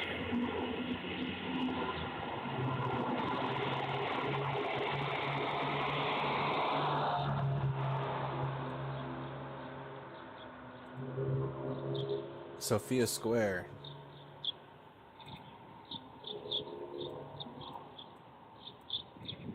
Here it is a little bit more empty.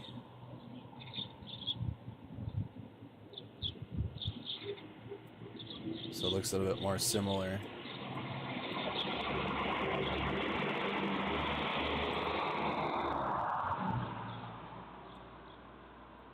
Oh. Oh, wow. January 2017.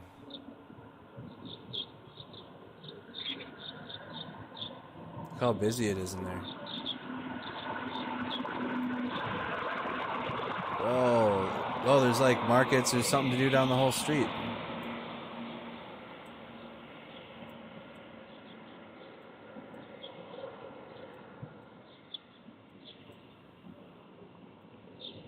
That's the St. Michael's over there. That's the St. Michael's monastery.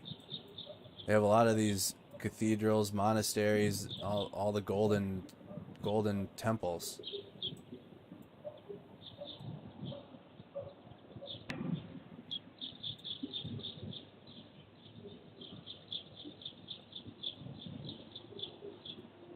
So that's the plaza that we're looking at in the live feed.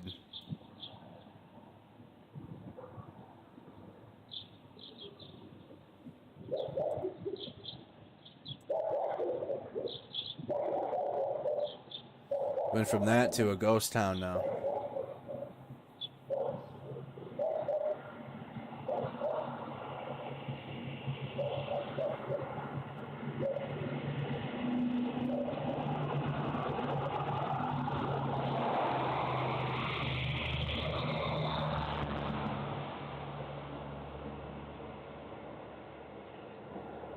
It is very heartbreaking to see the destruction. Ukraine is a very beautiful country. Oh wait, how are you in here without a name? We have a member without a name or a picture. Just got your badge? How did you do that?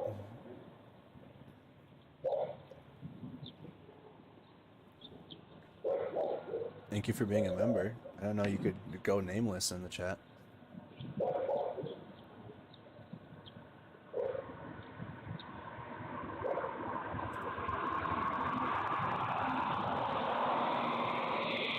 Let's check the latest now.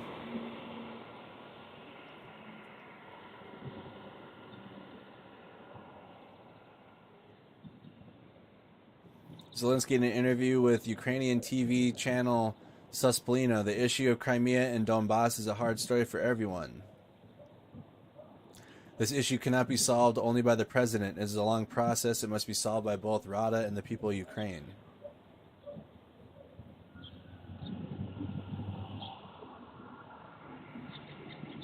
Wow. In Russia, the DJ at the Luzinski event was a member of the presidential regiment of the FSO in Russia.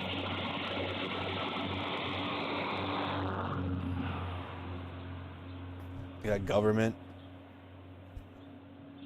Wow. Being the DJ.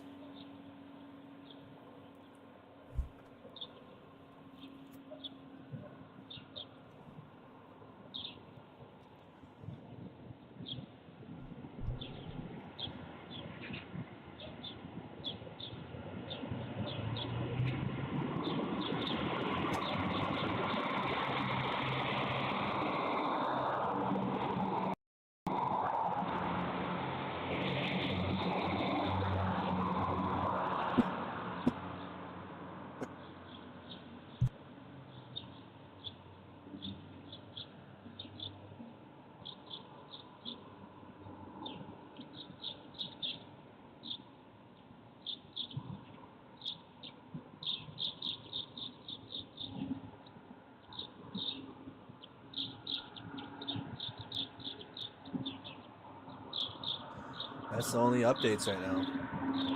We got sirens in the Kyiv Oblast and the Kyivska. So sirens are going off in Kyiv right now. Apparently this is from Zelensky.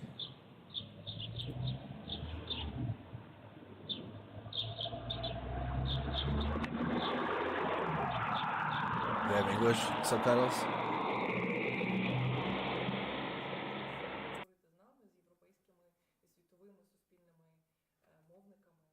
Okay, I can't even hear that.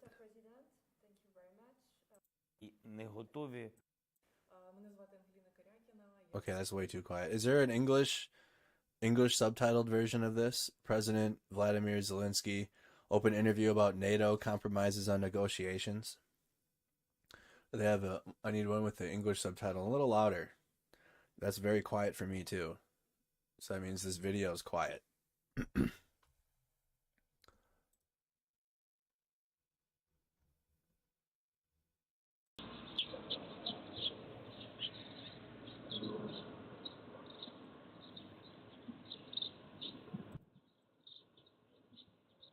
Morning birds.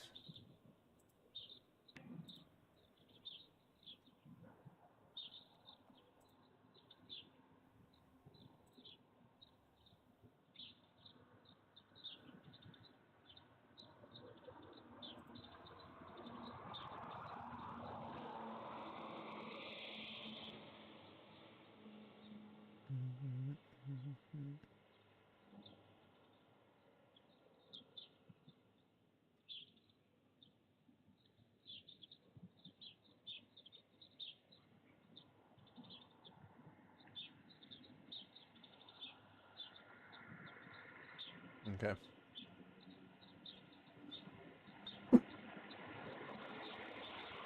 There isn't really too much breaking updates. All clear already in Kharkiv, so that was a long alert.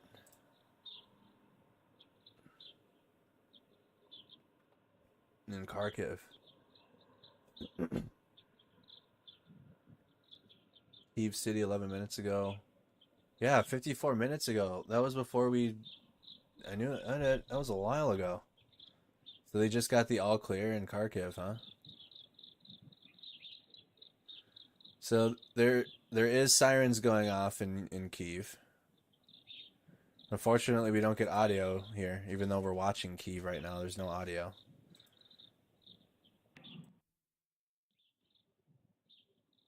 The audio is in Kharkiv.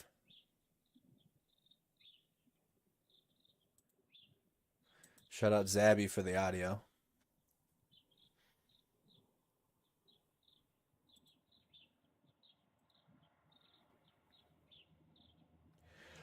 Do you think the Ukraine will get the land back that's ruled by the Russians at the moment?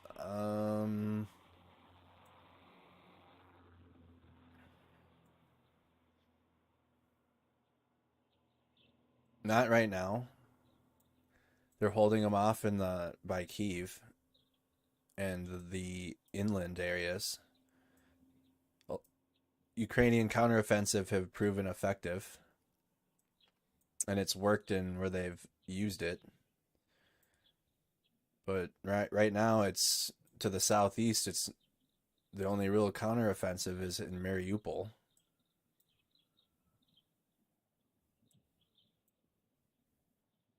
I don't know. No way to tell right now. They're still evacuating civilians, making sure the corridor out of the country is safe.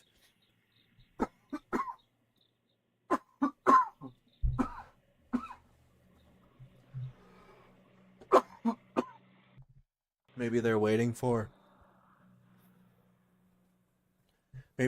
to get to a satisfactory number of civilians evacuated until they make significant counteroffensives. Likely don't want to go too strong with counteroffensives, not to risk more civilian villages getting bombed. Even though Russia's the invader, any any overstep by Ukraine, Russia's going to use for their propaganda machine.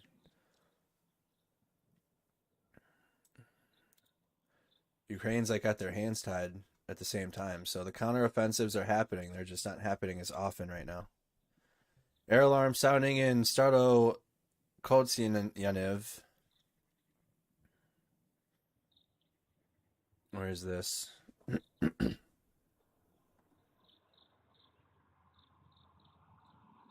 I'm concerned about the southeast, as well as they're doing in near Kyiv and near the capital, as well as they're doing up there.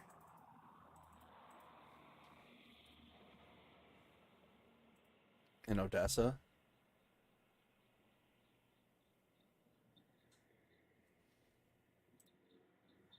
Lviv camera, always clutch. Oops. Here we got the crows in Lviv.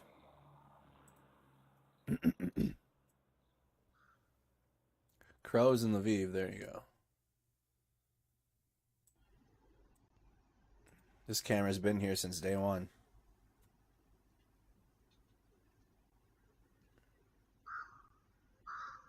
So this is Lviv you're looking at right now. Here's Lviv on the map, if you don't know.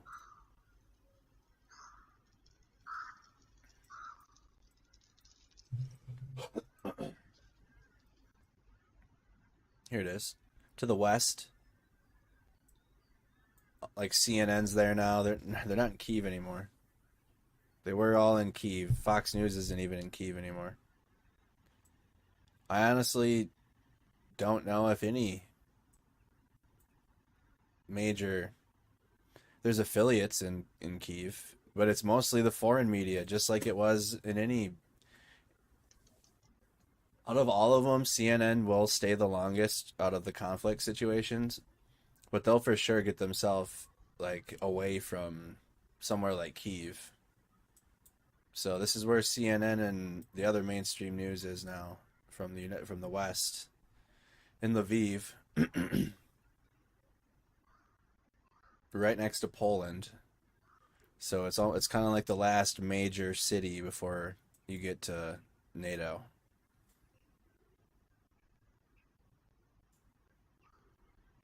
There are some Sky News. Yeah, Sky News is there still, correct? Sky News is Australian. Am I right with that?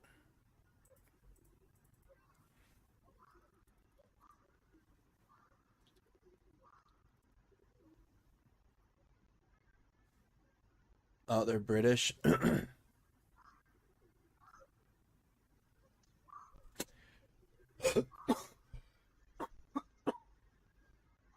Damn, Rupert Murdoch owns that one too?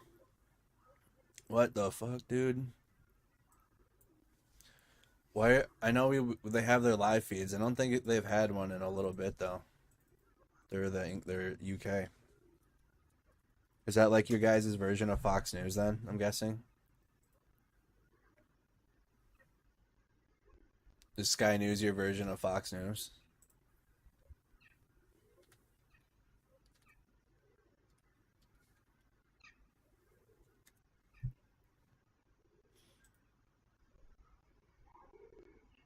I don't even think they do feeds anymore.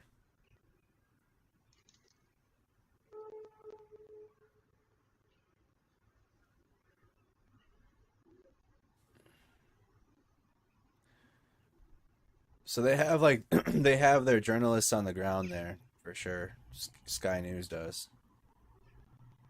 Oh, it is just like that. Oh, okay.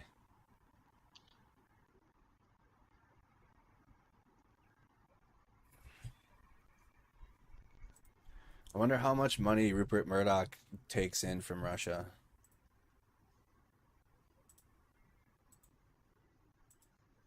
That would be interesting to look up.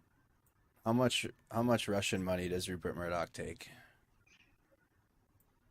But Sky News definitely has journalists in the hot zones on the ground. They're on the ground journalists that work for the station are there. The nightly reports, though, are coming out of Lviv. So for the nightly entertainment news,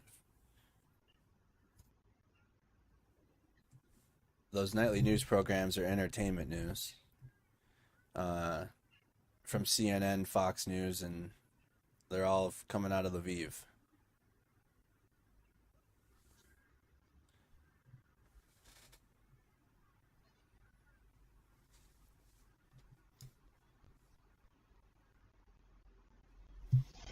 Oh, we could find the answer, Fallon. I'm sure we could find that answer someday. Might not be now.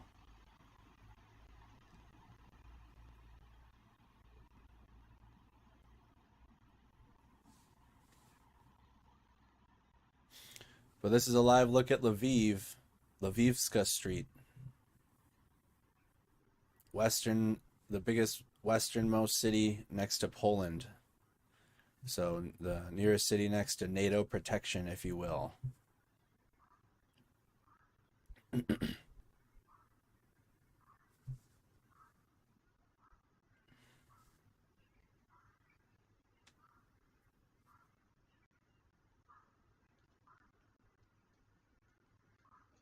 This is the attrition part, MJ. So I feel, again, from what we've learned about war of attrition in the last couple streams or the last couple days, is this is the part now where they just slowly bolster their positions that they have while still losing their numbers in the front, but they're still, I don't know, in terms of their ground position, they're making moves to the southeast. I'm not entirely sure how well they're doing to the northeast near Kyiv. Because even like Kyiv and Ukraine, they're deleting posts and shit. So, very hard to tell how exactly well Russia's doing up there, but they haven't gained significant footholding. The columns in Borovary continue to get, like, those big columns that came through came and went. So, but this is the part where we're gonna see just lots of bombardments, strikes, missile strikes. I don't know when. I mean, the next moves made are gonna be Mariupol. Russia already gave a ultimatum to leave yesterday at 5 in the morning. 5 in the morning Moscow time. And Ukraine said, nope, we're not doing that. We're not laying down our arms. We're not leaving. And here's what it looks like on our war map. Russia's got the whole southeast except for Mariupol. Okay, I'll show you guys a video quick of what Mariupol looks like. It's not going to be a current video, or not like a video from today or right now, but it is a video that gives you an idea of what Mariupol looks like. It's still not under Russian control. There were reports back and forth of Mariupol being under Russian control and not. What was this?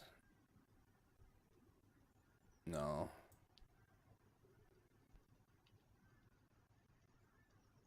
Mariupol is hell on earth. So this was 15 hours ago.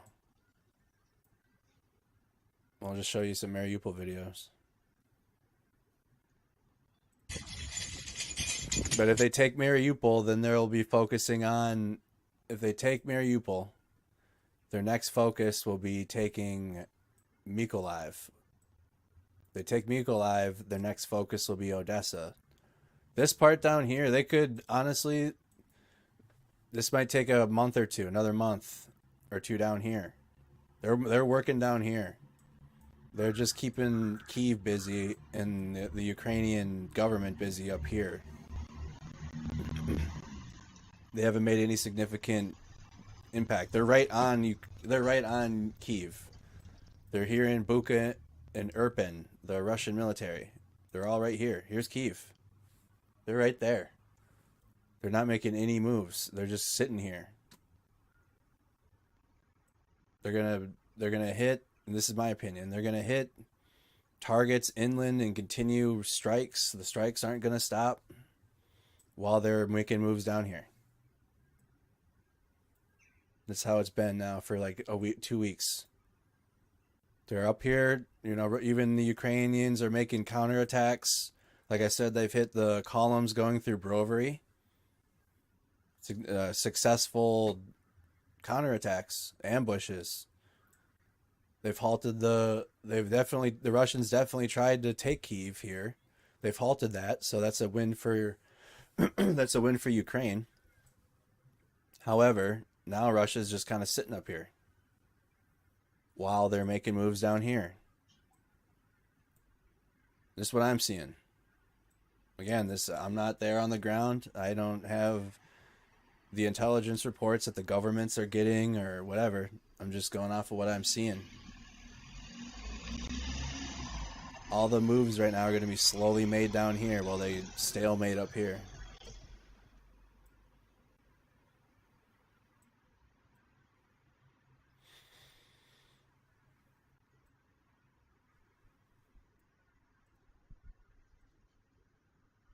They were already taking shots at Odessa yesterday. Yesterday morning. Russian naval artillery damaged several buildings in Odessa. So they're already trying to hit soft targets and soften up Odessa.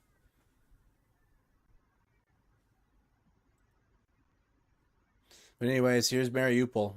I'm getting sidetracked now because there is a lot going on down here, and a lot of the attention is on Kyiv. Understandably, it's the capital. It's where all the live feeds are. But there's increasing or slow moves down here being made every day, dang near. Back to Mariupol. Over here. It hasn't been taken yet. Not much of it left.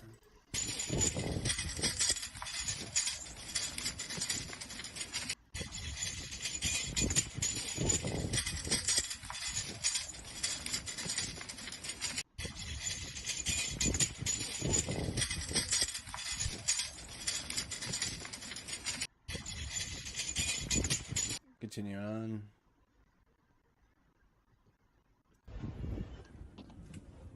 More of what Mariupol looks like. Look at the apartment buildings.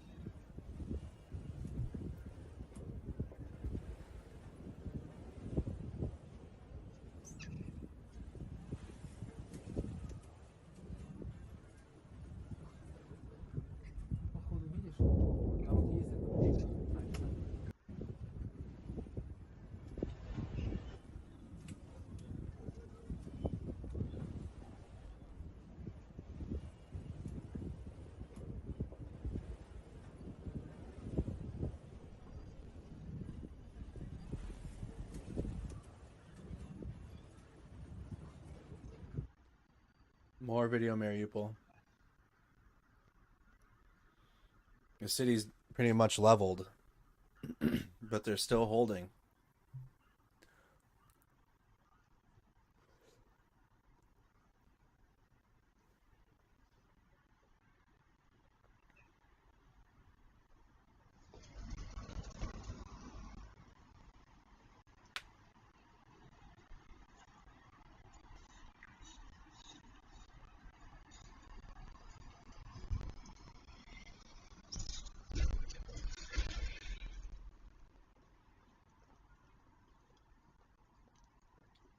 I'd re-ask that question again, Shelly, when I open the chat back up in 20 minutes.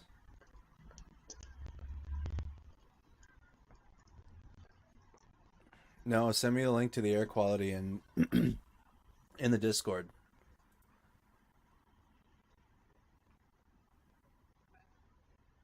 I mean, there's a video, abandoned Tesla. This was on the 9th, or no, the 19th. A couple days ago. А как тебе такое, Илон Маск?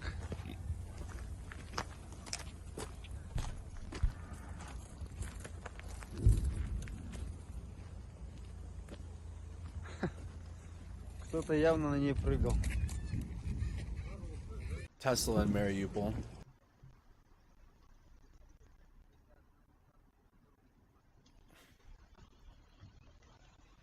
So Mariupol, they're Russia is doing the same type of propaganda that they did in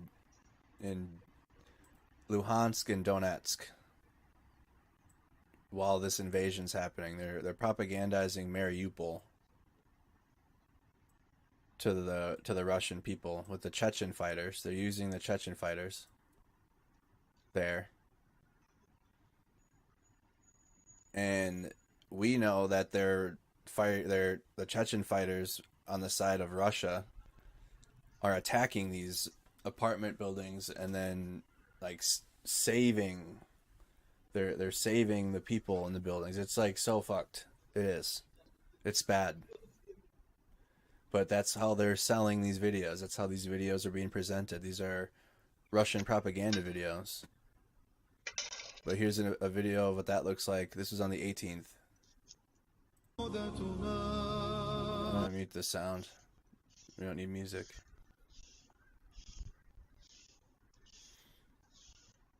Where they fire on apartment buildings.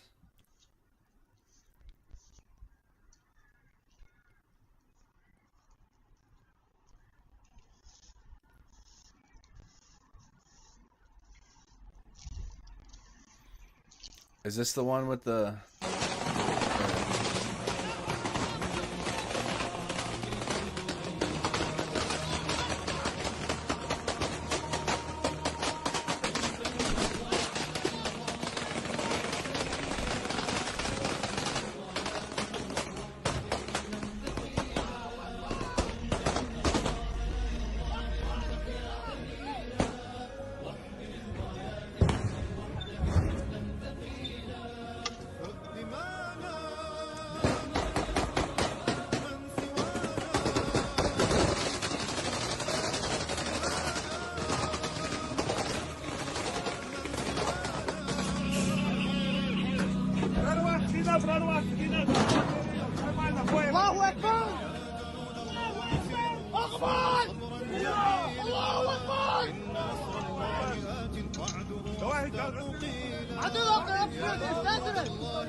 Oh, the video cut out.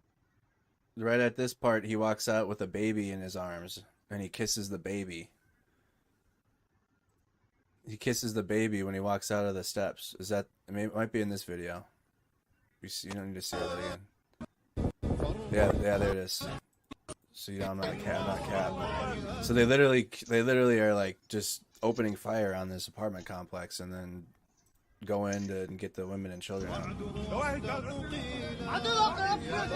These are the Chechen fighters that Russia's using.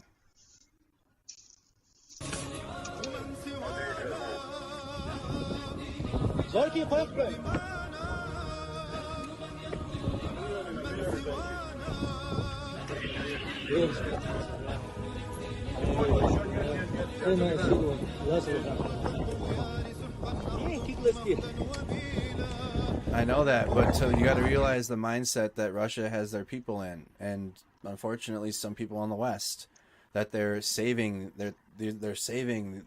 This is like a savior video. That's how they're presenting it as. It's like we know it's not. We know what it is, but like you got to be in a. You have to have a different mindset to see this video differently than how you guys are seeing it. I know it's hard to like reverse your mindset, but there's people in the mindset that you need to like put yourself in to understand why this video is being presented how it is. It is fucked up, very.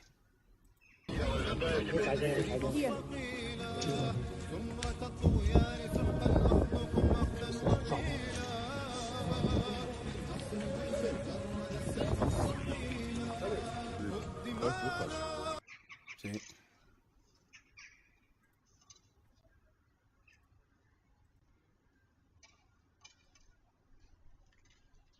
It's mental gymnastics.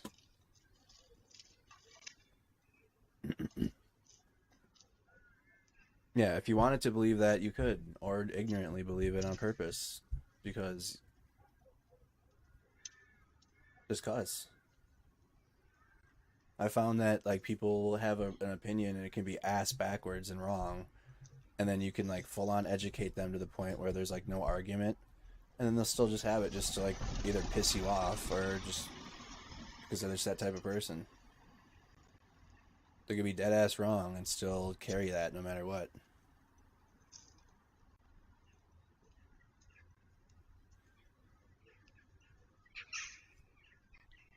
Oh yes, this isn't. We learned that this isn't the first time that this has happened, and it's even what's even more fucked up is after we learned about the Chechen wars, and how they're using Chechen fighters now. The one what happened, and that's how.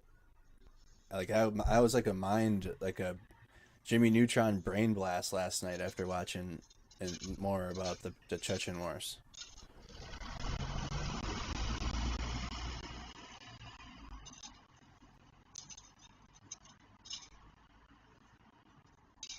I know, like the same. He's like a caretaker for this street. The same guy.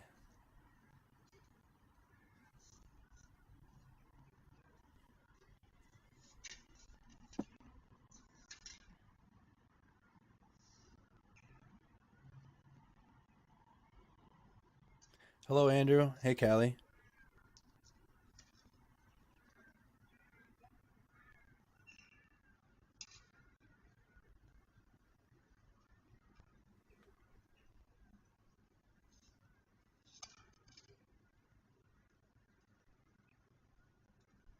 Yep. This is every day. If you watch the Lviv stream, you'll see this guy out there cleaning.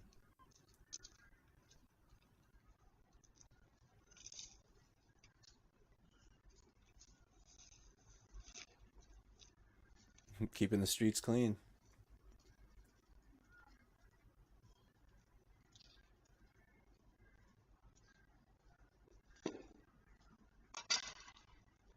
This is a live feed on Lvivska Street. Hello from White Bear Lake. Hello, Wendy. Thank you, Michael, for that.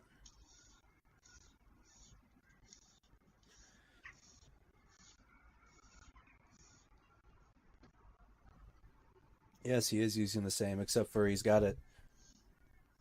Yeah, he is.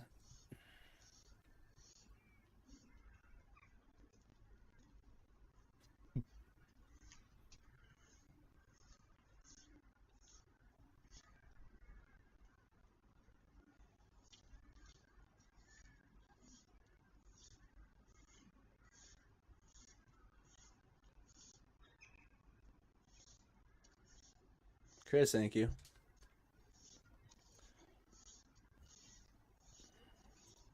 Let's refresh now. See if there's any new. Anything new.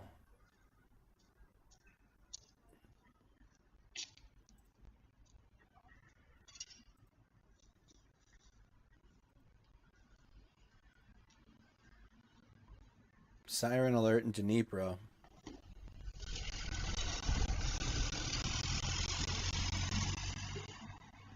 Car.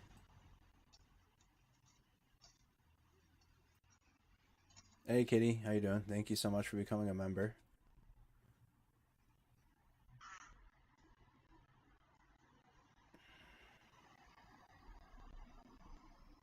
Yeah, Sonia, it's no, it's not alternate history.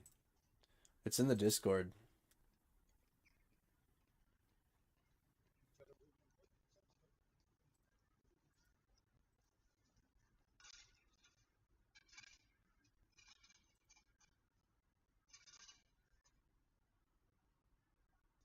Those are so fun. Those are so good.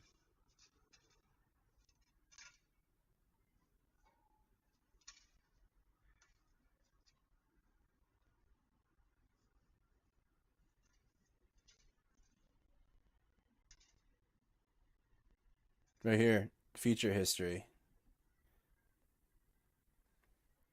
Feature history, the Chechen Wars. There's 2 parts. We watched them last night.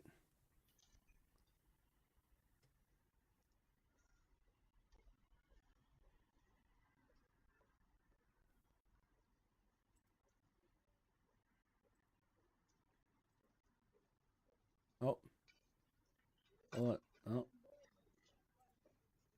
there's a guest on the feed. Finally wanted to make an appearance after all these weeks. No, I think there's been other feeds with the crow on the feed.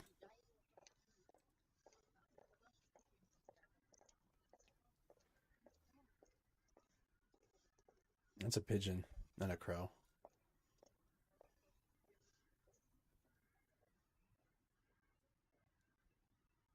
Just chilling there. Do we have a pigeon? Do we have a pigeon emoji? Oh yeah, I know. I fucked up. I said the wrong word. My bad. That's a pigeon.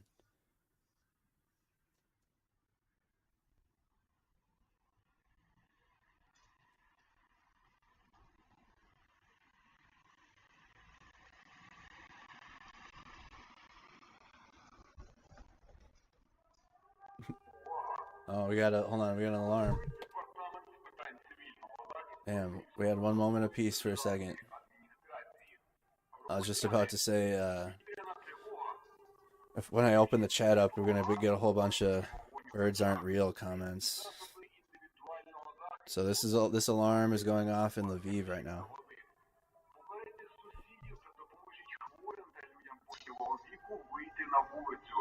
Якнайшвидше дістаньте захисної споруди або заховайтеся на місцевості. Дотримуйтесь спокою та порядку.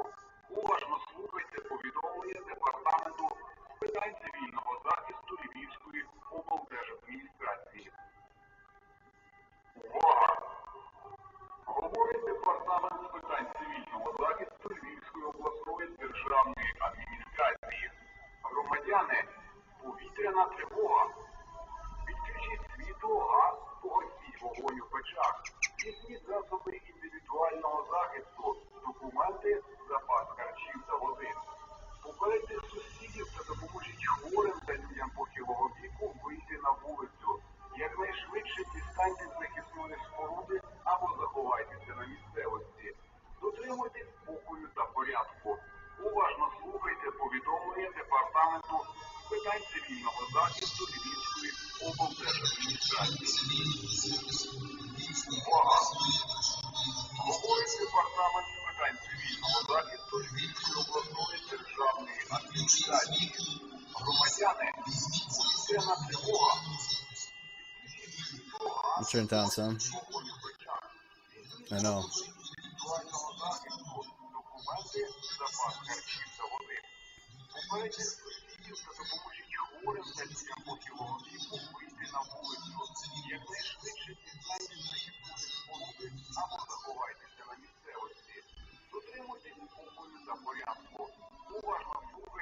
I know, right? The alarm's going off. Still got work to do. Hey. Air raid alarm going off. Still working. I hope this inspires some Americans in the chat. Middle of an air raid alarm. Still got to sweep the street. Well, I mean, like, what else are you going to do, though, really? I mean, give up? Like, hide? After now it's been a month. Gotta try to keep life going as best as you can if that's your mindset. Probably just honestly at this point, even veterans in the chat will get this, and I'm gonna open the chat up though. After a month of this now, it becomes like a part of it. It just kind of becomes a part of your day.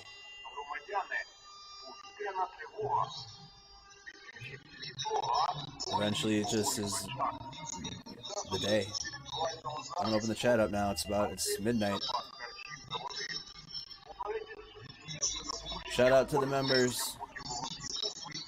Thank you for supporting the channel.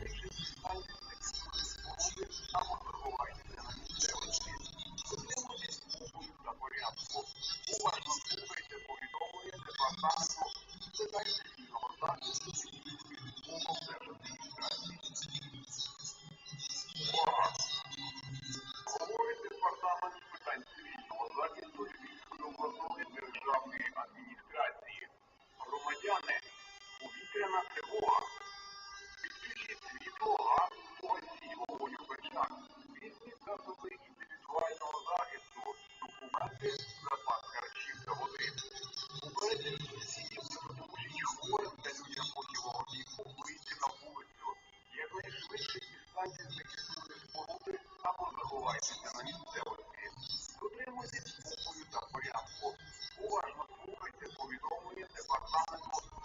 Appreciate that AC visuals.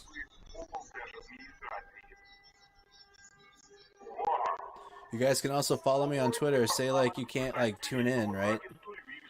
Say like one night you just can't be here, but like you want to see a quick update and then pop into the stream. Follow me on Twitter for sure. MMP LLC News. I tweet out when we hear air raid alarms. So like I try to contribute to that because we're listening live, so I can report that, right?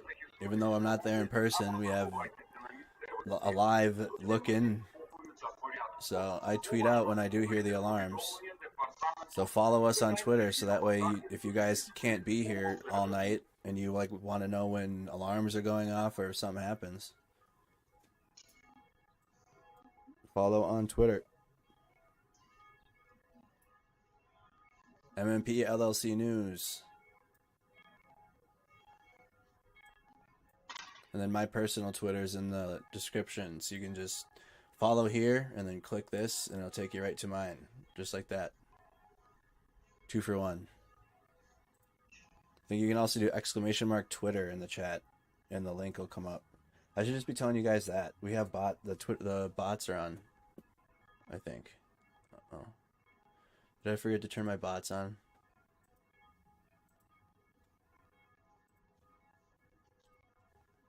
Oops. Might have forgot to turn the bot on. Now it works. !Twitter. Do we have any of our full-time mods on? If not, I'm going to have to add a couple on YouTube. Comment where you guys are tuning in from. Check into the stream. Welcome, everybody. Thank you for hanging out. If you're not able to become a member right now, that's completely fine. Or a supporter of the Facebook page. I'm glad you still hung out. I'm glad you still hung out and tuned in.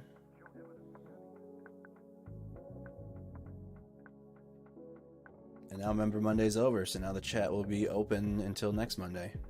So, how are we doing? We got Oregon tuned in. Comment where you're tuning in from. Viewer check-in time. It's midnight, which means it's 7 a.m., so you're hearing the bells. Victoria, BC, Canada tuned in. Welcome. Still watching from Sierra Vista. How you doing? Joseph. Welcome, welcome. Sydney, Australia. How you doing, Florida? Colorado's tuned in. Welcome. Mississippi, Chicago, Renton, Washington. Still watching from Sierra Vista. Ooh, a couple people from Sierra Vista. Rhode Island, smallest state. BC, Canada, St. Cloud's tuned in. We got NOLA, Louisiana. Russia is actually tuned in. How you doing? I'm glad you guys still have YouTube. Hope you guys have YouTube for a while. You can at least tune into resources like these. Benjamin Conklin, thank you so much. Mississippi, Coon Rapids, Minnesota. Florida Panhandle. How you doing, Debbie? Idaho, Racine, Wisconsin. Central Wisconsin. Central Texas. Welcome, welcome, the Philippines. New Zealand tuned in. Thank you so much. Again, spam those reactions. Make sure you've liked the video. Make sure you're following and you are subscribed to the channel. So let's see what we got now on the latest on the feed. Anchorage, Alaska. I miss Anchorage. What is that? What's the bar there? Oh man. Chilkoot Charlie. Yeah. Chilkoot going out to Coots in Anchorage. The bar with all the bras hanging from the ceiling. Yep, been there. That was a trip every time from Fairbanks. Morning raid, sirens all over Ukraine. So that siren that we heard in Lviv, it was sirens going on all throughout the country.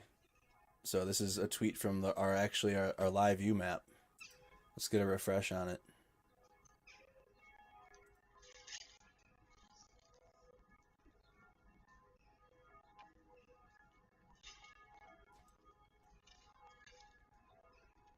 Look at, so all these markers right here, all these blue, like they kind of look like targets. Those are all sirens.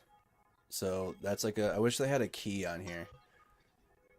Live view map should have like an icon key.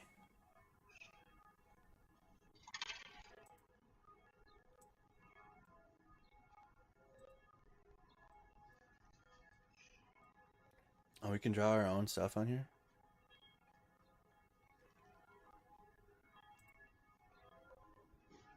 Oh.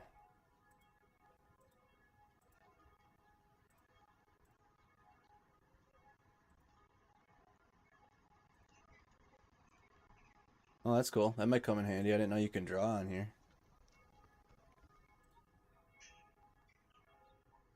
Oh, I need to make an account to get... Okay, I'm going to do that too. I didn't notice these features over here. There's a satellite version too. But anyways, all of the target icons are air raid alarms. This down here, a sabotage group was neutralized in Transcarpathia. Oh, so this is like an arrest on a sabotage group. That's what the star is. Someone had asked what the star was earlier.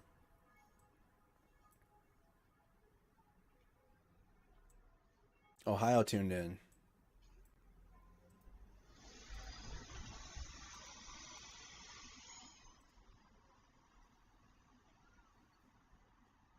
Sirens across the whole region.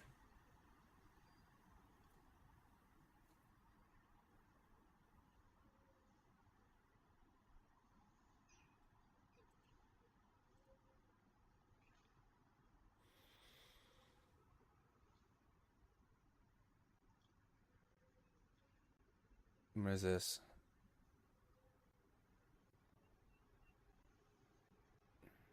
I'm just trying to make sure it's not what my first mind goes to. Okay, it's just phosphorus. I don't know what that is. Apparently it's Russia. They reported Russian occupiers using phosphorus ammunition.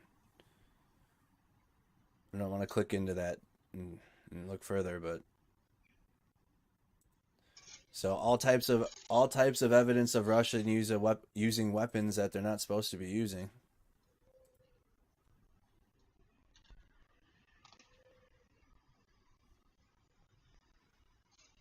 All right, let's tune into that then. All types of weapons that they're not supposed to be using.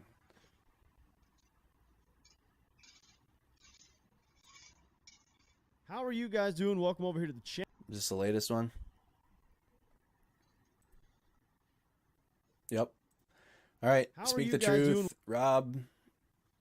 Check him out. You've been tuned into him since like day 2. He gives insightful updates. He's an ex-army sniper.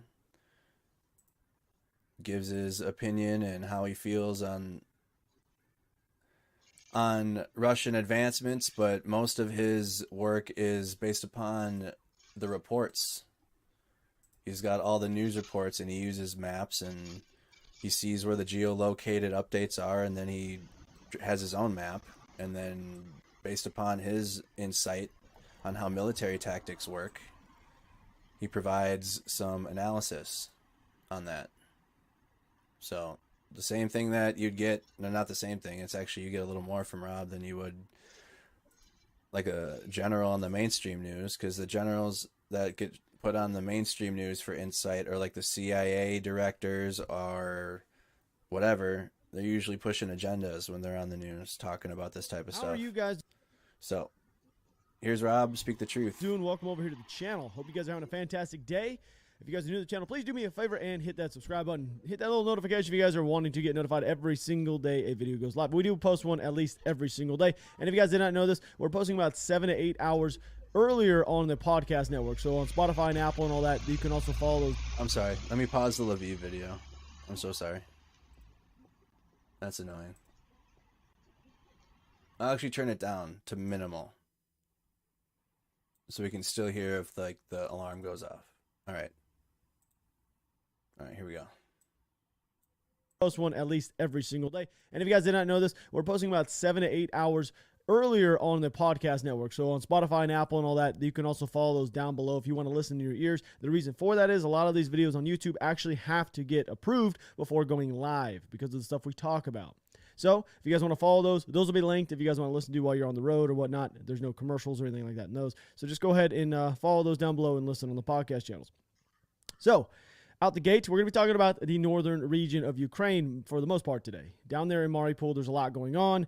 And on the western side of the country, yes, there is some going on. But for the most part, a lot of stuff has been condensed over the north and northeast side of the country. So if you're new to the channel, here is a map. Red, Russian, blue, Ukrainian. Pretty self-explanatory. As you can see here, you got these little triangles. Red is going to be Russian, heavily heavily fortified defensive positions, and then blue is going to be Ukrainians. Yes, we're starting to add Russian areas on here, which we're talking about here in a little bit. So the Russian Defense Ministry has actually just stated and came out and said that Ukraine has until 5 a.m. This was yesterday to actually get rid of everything down to Mariupol. Let me go ahead and restart that, because I forgot I didn't change that. Hold on. So the Russian Defense Ministry came out yesterday and stated that they had up until 5 a.m. It was actually 5 a.m. today. So 5 a.m. Kyiv time, so Ukrainian time, and it was actually nighttime here in America. So 5 a.m. their time, they had up until then to actually, everybody had to leave the city, and any troops that had their arms, they actually had to lay them down. Anyone left behind would be considered bandits and will face military tribunal. And as we all know, Ukrainian forces actually rejected that ultimatum to hand over the city. So we actually have some footage of the aftermath of that right now, which I'm going to show you guys of what's going on inside of Mariupol currently.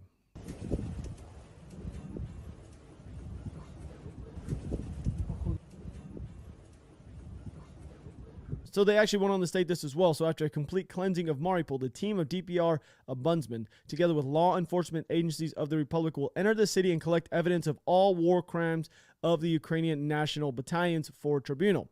Key phrase, after a cleansing of Mariupol. After a cleansing of Mariupol. That's a cleansing. That is coming directly from the Russian Federation.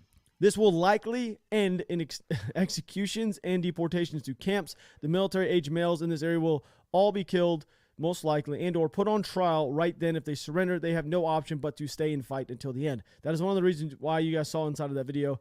I would assume that they're just going to do nothing but shell it and just shell it and just shell, like they've been doing this entire time. But now they're going to do it without remorse, because now they gave them the opportunity to actually put down their arms and leave the city. But we know that wasn't really going to be the case. That's not going to be something that these men can do down there, because they're all going to be tried for war crimes, in a sense. That is happening right now down there in Mariupol. That is the current situation. That's how I wanted to kind of lead this thing off.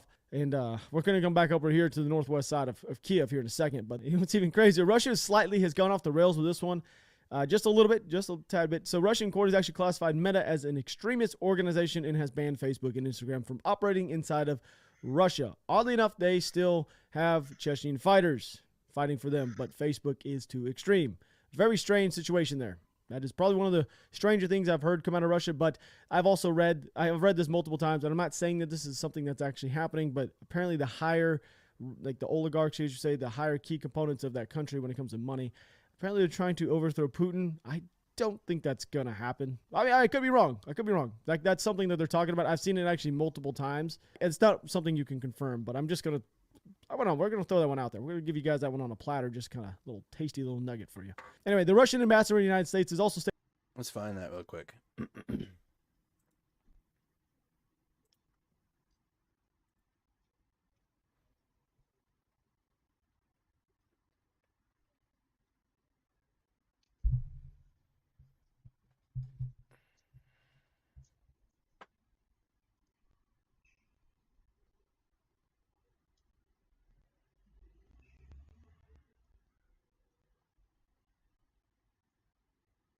Russia's tries to, okay.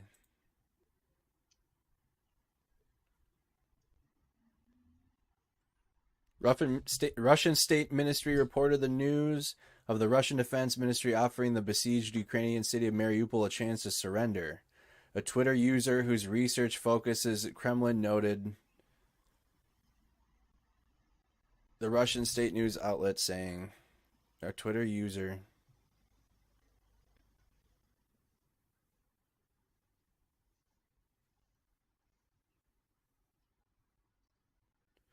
The Russian state news outlet quoted RIA Novosti. So here's, if you guys want to look up and see if you can find that exact article, to try to find this quote that we can like translate. We probably have to translate it, right? So it's from RIA Novosti. Here, I got to move myself. RIA Novosti, the Russian state-run news outlet. I don't know why they don't link the article. Maybe it's...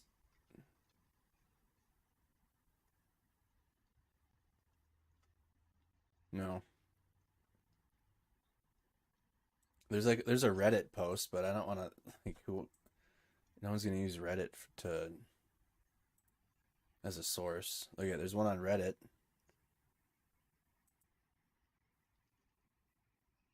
It's just a screen capture of the tweet.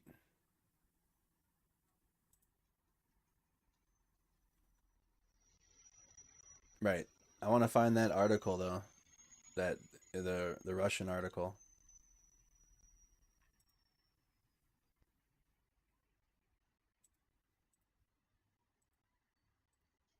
Oh, where'd it go?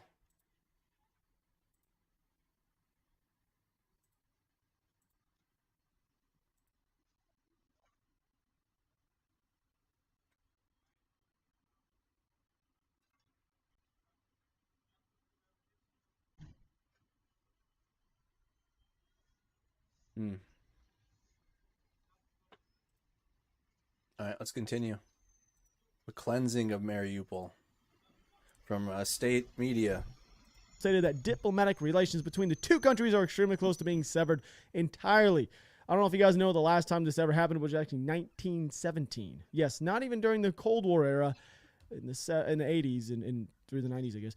Not even that time. They didn't sever the ties, but they're talking about this right now. The last time that happened, like I said, 1917, Russia has apparently summoned the U.S. ambassador to Moscow due to Biden's words on stating that Putin is a war criminal. That's the entire reason why they're going to do it. And yes, we're not the only country. America is not the only country that's stating that he's a war criminal. There's actually multiple countries. He's actually received, apparently he's received paperwork on his indictment on being one. But I don't really know what that's going to do because he's not going to be extradited from the country. I still think it's kind of strange that Facebook is now an extremist group inside of Russia. And I think during the elections here in America, everybody claimed that Facebook was one of the main collaborators for the Russians to actually go in and mess with our elections. It's so goofy. Anyway, I think most of America is possibly corrupt for all I know. All right, so Slovakia has actually received a batch of Patriot missile systems in return of a transfer of the S-300. We talked about this the other day. The S-300 air defense systems are actually going to be transferred over to Kyiv. Now, we do know that at the same time, Russians actually had stated that these convoys that would be moving these air defense systems will be targeted. I don't know where they're going to be targeted, where they're going to be coming in from. I don't know. So that's something we're going to have to watch. But I know that Patriot missile systems, which are much more advanced than the S-300s, have actually been replaced in Slovakia. Sorry. Anyway, so that they're much more, they're a bit better than the S-300s. So now we're going to go over to the map. So you guys see these red circles. I know these have not been annotated on this map as of yet, but I just wanted to show you up here in the area. Russian artillery has actually started to hit these areas and grads. They've reportedly been hitting Ukrainian positions on the western side of Kyiv since this is actually the first time since the invasion that this has actually happened in this area. So I thought it was something we really need to actually show. If you guys can see here, for the main part, they're on the routes, the main routes. You guys see these, we're going to call them crossroads because exactly what they are. Look at these crossroads. Mainly when you're in crossroads, there's going to be a larger city or town there.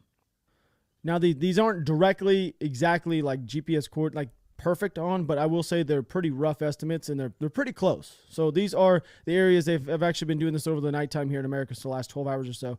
As you can see, it is it's pretty big deal. I did find out, by the way, that there is an artillery unit, a Russian artillery unit that is staged about right there.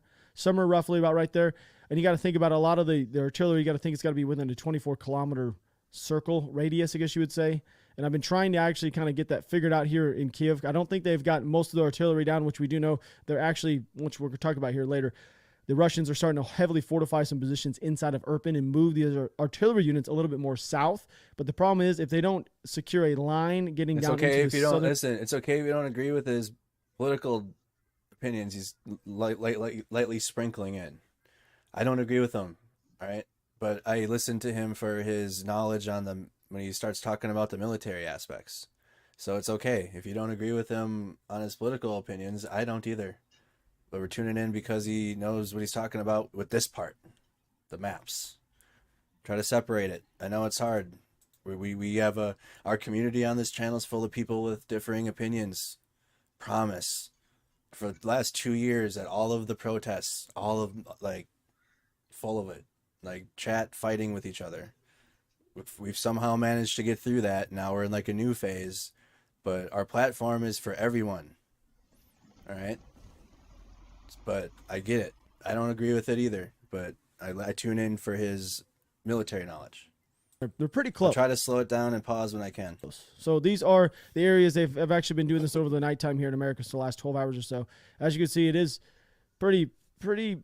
It's. Let's go back some. Right here. The S-300s. So now we're going to go over to the map. So you guys see these red circles. I know these have not been annotated on this map as of yet, but I just wanted to show you up here in the area. Russian artillery has actually started to hit these areas and grads. They've reportedly been hitting Ukrainian positions on the western side of Kyiv since this is actually the first time since the invasion that this has actually happened in this area. So I thought it was something we really need to actually show. If you guys can see here, for the main part, they're on the routes, the main routes. You guys see these? We're going to call them crossroads because exactly what they are. Look at these crossroads. Mainly when you're in crossroads, there's going to be a larger city or town there. Now, these aren't directly exactly like GPS coordinate, perfect on, but I will say they're pretty rough estimates and they're pretty close. So these are the areas they've actually been doing this over the nighttime here in America for the last 12 hours or so. As you can see, it is it's pretty big deal. I did find out, by the way, that there is an artillery unit, a Russian artillery unit that is staged about right there. Some are roughly about right there. And you got to think about a lot of the artillery, you got to think it's got to be within a 24-kilometer circle radius, I guess you would say. And I've been trying to actually kind of get that figured out here in Kyiv. I don't think they've got most of the artillery down, which we do know they're actually, which we're going to talk about here later, the Russians are starting to heavily fortify some positions inside of Irpin and move the artillery units a little bit more south.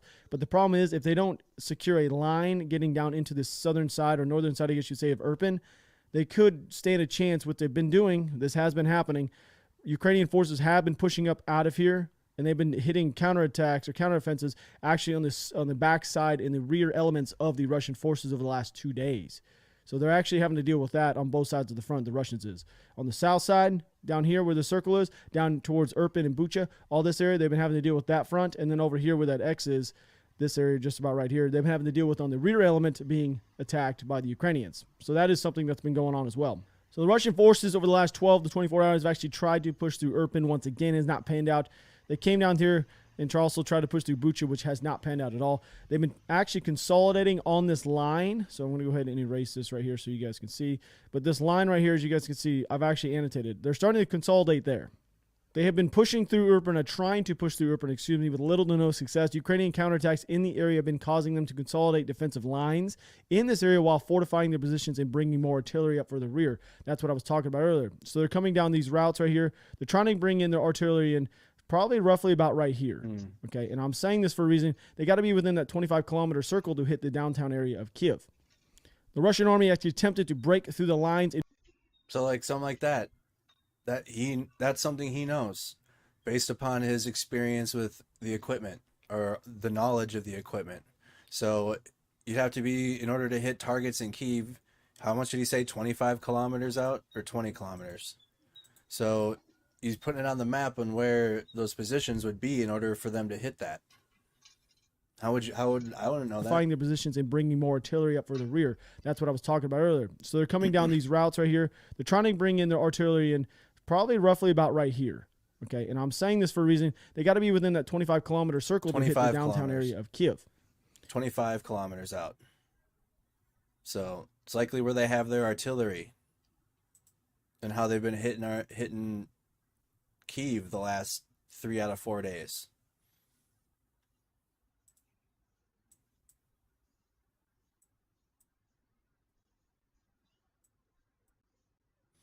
Like a little bit inland and Bucha.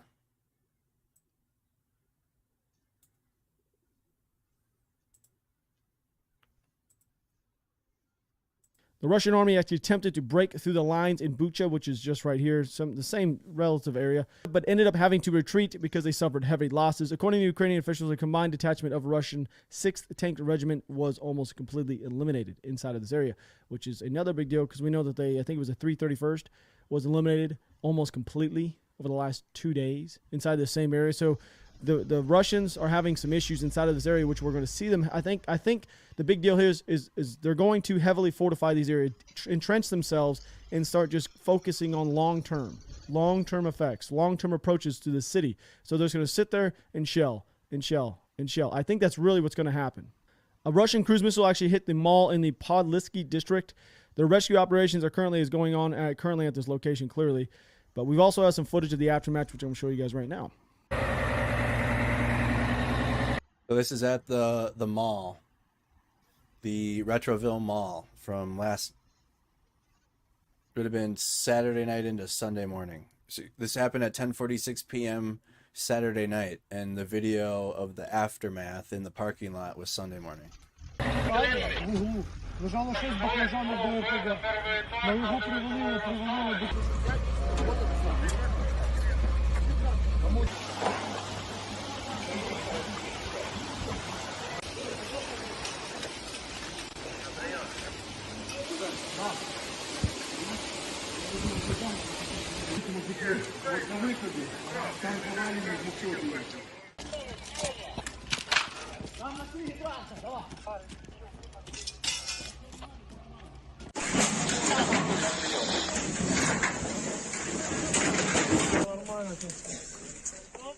So as bad as that may have looked, which it is bad, it is terrible.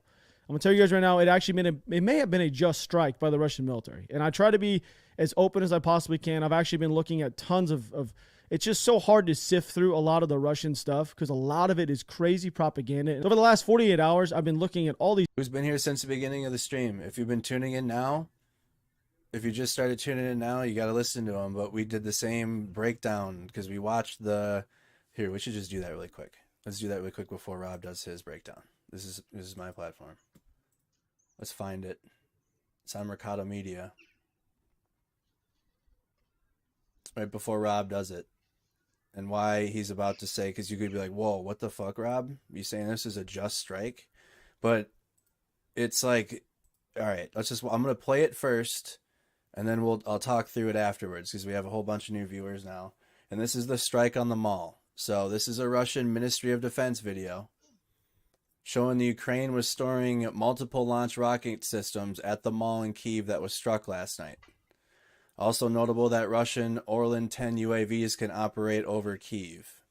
So again, this is a Russian Ministry of Defense video, which means it's a Russia video, Russia side, showing that Ukraine was storing a multiple launch rocket system, so one of those rocket trucks, at that mall, the Retroville Mall in Kyiv. Now watch the video.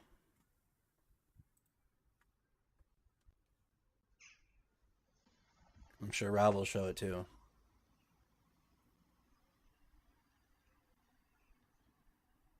There's the truck. We'll get there, Freedom. We'll get there. I got it.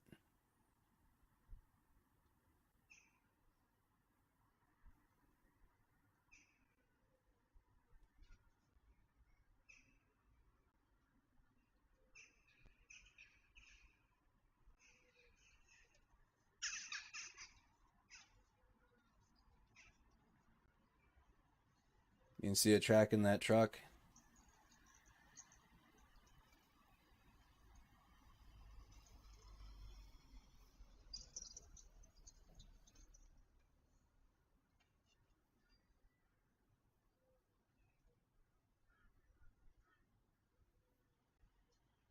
There it goes into the parking lot. That's the mall.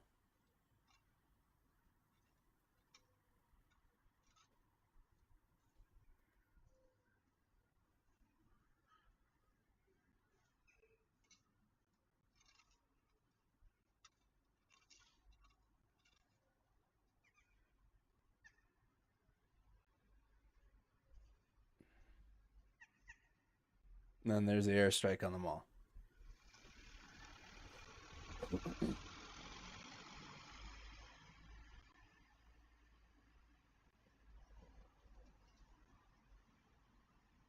So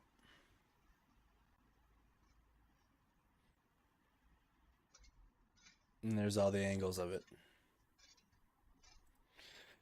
So this is a mental gymnastics, the mental gymnastics that we've been having to exercise here, right? So this is a Russian video. Now, the instant number one thing that you need to remember that this is a Russian invasion on Ukraine, right? Ukraine's defending itself. Ukraine is on the defense. Ukraine is not invading Russia. Ukraine is not in an offensive position. They're not offense. They didn't start this. Okay. So, with that being said, you got to imagine, I said this in the beginning of the stream, think in the United States. Think in the United States, right? Pretend we're getting invaded. Pretend the United States is getting invaded. Likely the National Guard and the United States Army would use structures like these to store. They'd use Walmarts. I know our law enforcement, I said this at the beginning of the stream, the law enforcement here in the Twin Cities train in those type of buildings. They train in big open indoor structures like that. They use those. They utilize those. So yes, it's a military asset. Like they're using the mall for military assets. So Russia can justify their strike with that. All right. They can be like, look, they had military assets there. we did a strike on military assets. Now the missile they used took out, if that would have, that took out dang near the whole mall. Right? They could have taken out the MLRS system here. Could have. They could have done it. But since Russia fights an attrition war, and they've historically fought attrition wars, why would they shoot? And again, I'm not saying it to I'm not saying this. I have to repeat this because you can get canceled nowadays. Shit. I'm not saying this to on behalf of Russia. I'm speaking into the minds of how they're working. Okay. So why would Russia thinking, they're not going to hit this truck here. They're going to wait until it gets to that mall because number one, they can say they're storing military equipment there. Number two, they use attrition warfare. So they're going to hit a mall. They're going to hit a civilian target. And they don't care if there's losses. They're going to get the most devastation by hitting that mall. They're going to get the most impact by hitting that mall because they're hitting a building that's in the center of Kyiv. They fight dirty. So there's truths on different sides, but at the end of the day, keep in mind Ukraine is defending itself. Ukraine is on defense mode. Ukraine's not invading Russia. There isn't any Ukrainian attacks on Russian cities. Let me know if you find that. Let me know. You're not going to. Let me know if you see any airstrikes on Russian cities right now. You see any retaliation on Ukraine on Russian civilians? No. So there really is no equivalence, really. But this is war. And it sucks. And I'm going to continue saying that. It's no real so there's a truth in there for a justified reason why Russia caused this strike, and that's the only thing you can really say. But at the end of the day, this is Ukraine's home city. This is their capital. They're gonna have their military in there and shit to protect it. All right, let's go back to Rob. That was my input. I wanted that first before Rob gives his. because it was sounding similar. Let's see what Rob says now. Justified would be the wrong word. Yes. I don't even want to. That's like a tough word to even use. Correct. Yeah. I don't even know what word you would use. It's dirty. Yeah, justified is not a proper word. Whatever. It sucks, dude. Here it is. It is terrible. I'm gonna tell you guys right now. It may have been a just strike by the Russian military, and I try to be as open as I possibly can. I've actually been looking at tons of it's just so hard to sift through a lot of the Russian stuff because a lot of it is crazy propaganda. And over the last 48 hours, I've been looking at all these different sources, and it's so hard sometimes to sift through a lot of the Russian stuff because there's so much propaganda on that side. There's also some on the Ukrainian side. Like, I don't pull those Kyiv independent numbers anymore because I think they're a little bit more biased than what I thought at the beginning. So the numbers are not too far off when it comes to casualties. I do believe that the Russians are sitting at roughly 15,000 casualties total for this war. I don't think they've taken out as many planes as they said they have, helicopters and or tanks. Now, APCs and stuff like that, yes, I think they're on with that, but I do believe their casualty numbers are correct. Now, as bad as that may seem, which you guys had just saw, I do think it might have been a just strike because the photos I'm showing you currently was taken just prior. And you guys can see underneath there was 4 Ukrainian military vehicles underneath the building that they had struck. So you can't really, you can't have it both ways. You can't hide military vehicles underneath civilian structures and not expect them to get hit. I know a lot of people say here in America or whatnot that Americans, when we go over to Iraq or Afghanistan, what we did over there. When I was over there, like we never targeted, if we were shot at from, say, a mosque, we were never able to target that mosque or that structure with any heavy munitions. Like we always had to think of casualties when it comes to civilians. Now, in this type of war, they don't really care. I mean, it's just completely different than what I had to fight. Now, I do know this would be a just attack, and what it is, they were targeting military vehicles. Granted, it was in a civilian area, but you can't have it both ways. You can't park military vehicles inside a civilian area and not expect them to be targeted. So that's what I got to say about that one. I mean, it is what it is. It's war. Not saying that it's right, but it is what it is. So Ukrainian military has actually managed to ambush multiple convoys on the routes leading into Brovary. So right through here, as you guys do know, I am going to show you. See this red line, this red dotted line? That is the approximate area where the Russian... It's probably the way to say it without any emotions attached. It's probably the way to say it without emotions attached. I disagree in the entire aspect of it. Like I said and explained in my opinion of it, that overall, again, Ukraine's getting invaded. It's not equal at all. There is no equivalency. But the only, like, you have to take that, like, you got to, like, take that away for a second.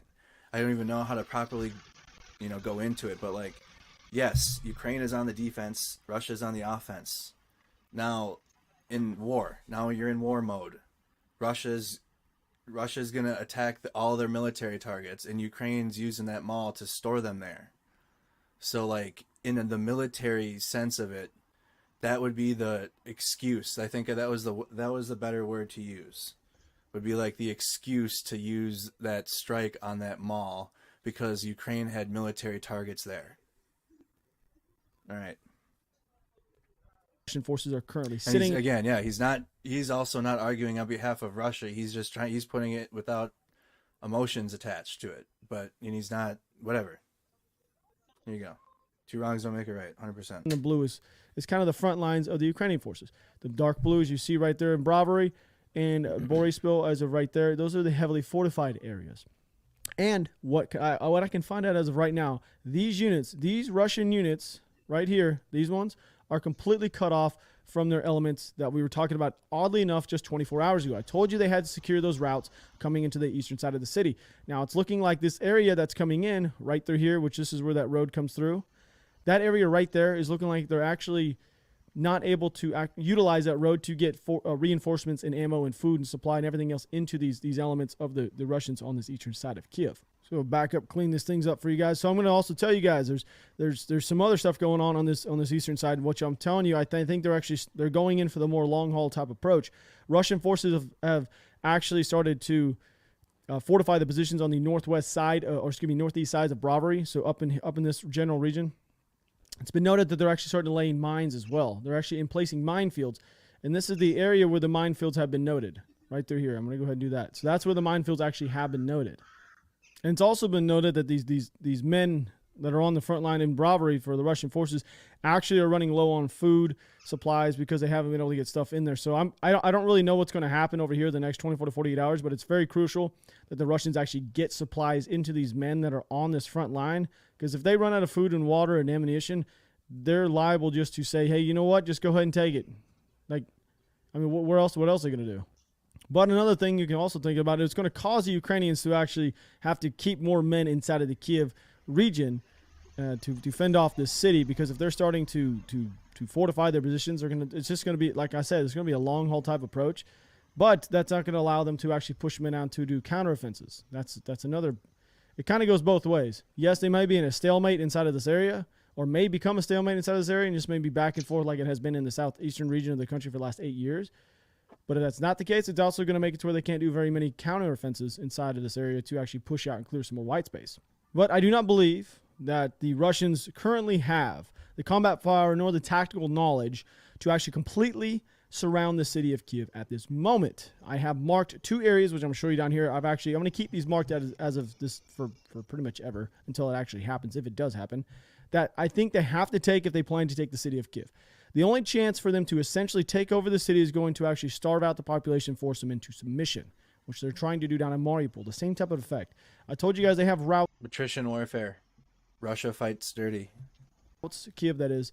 The Ukrainians have exploit and make the civilian population suffer to the point where it's going to take a while. I wonder if he talks about the south routes coming out.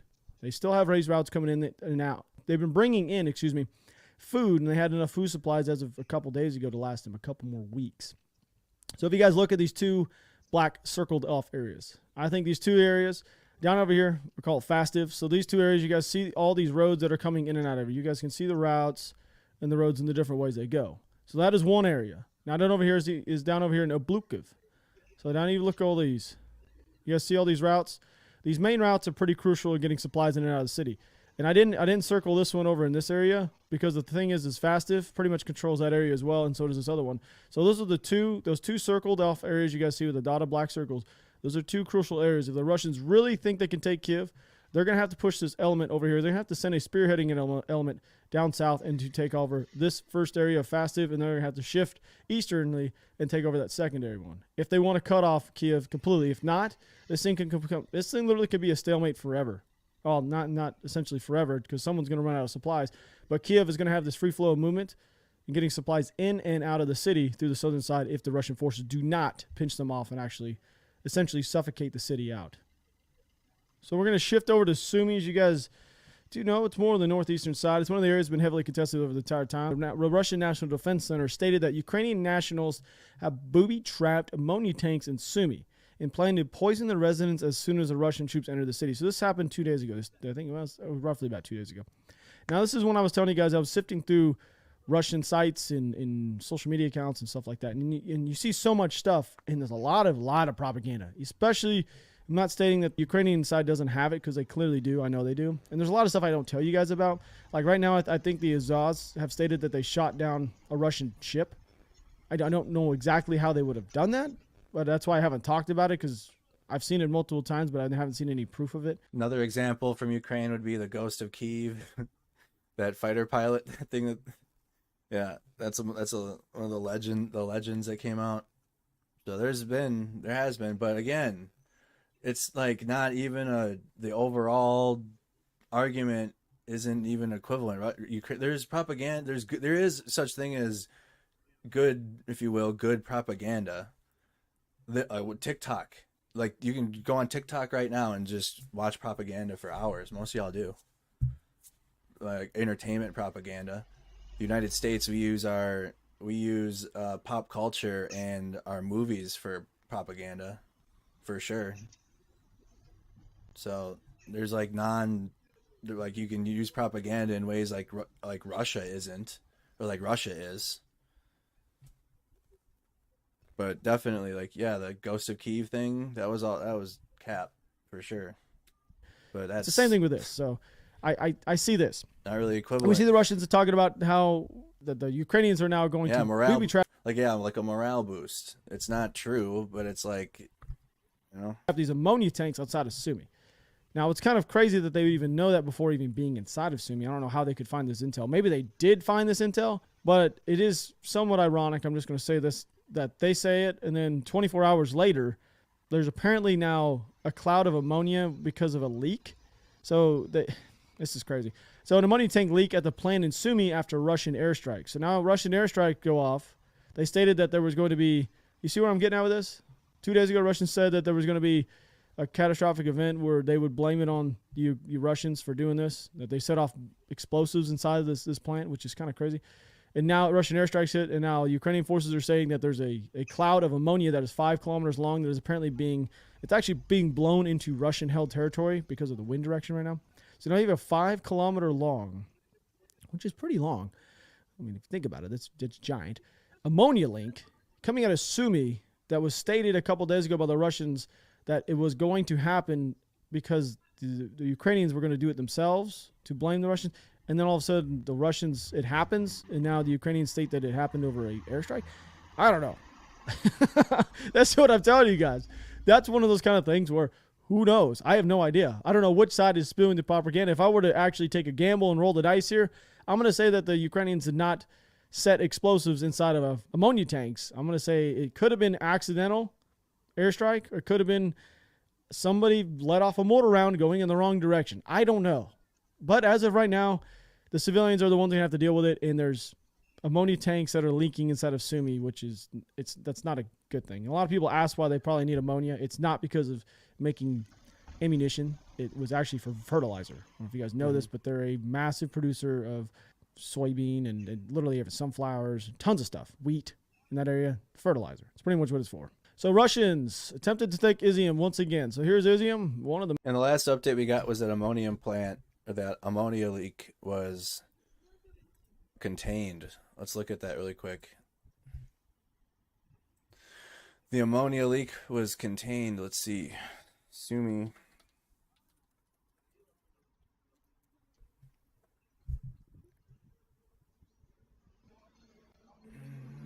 This is the latest. Ukrainian town told to shelter after shelling causes ammonia leak at chemical factory. Residents of the northern Ukrainian town should seek shelter after shelling caused an ammonia leak at a nearby chemical factory. An official said as intense fighting with Russian forces in the area continues. Here's Sumy if you don't know where that is.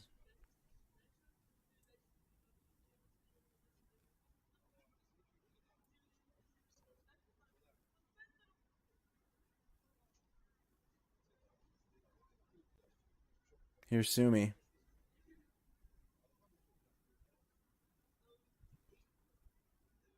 Here it is on our war map, so you get an idea of the red is Russian occupied territory. Here's where the plant was, or is, I shouldn't say was. It's still there.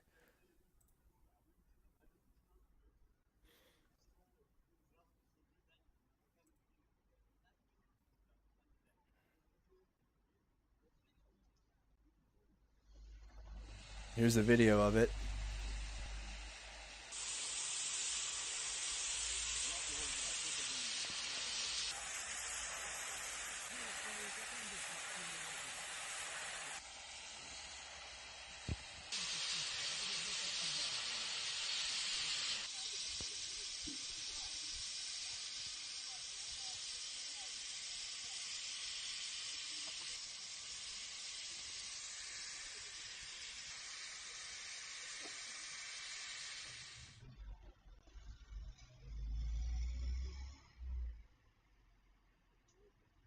So, rescuers were working to fixing a damaged pipeline, and the employee said the plant was reportedly injured.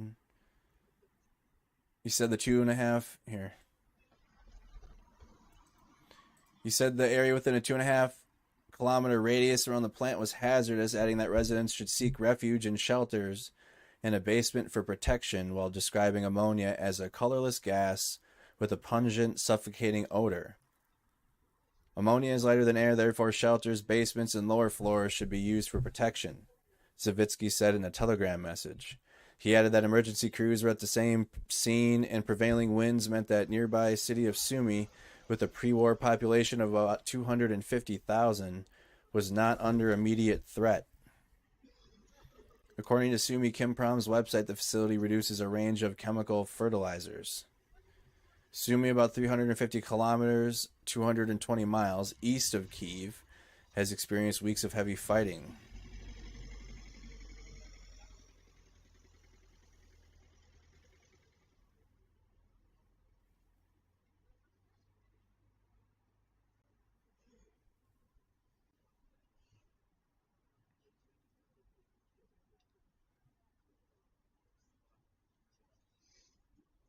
At first, when we saw this story come out, it seemed to match up. That's what Rob was talking about.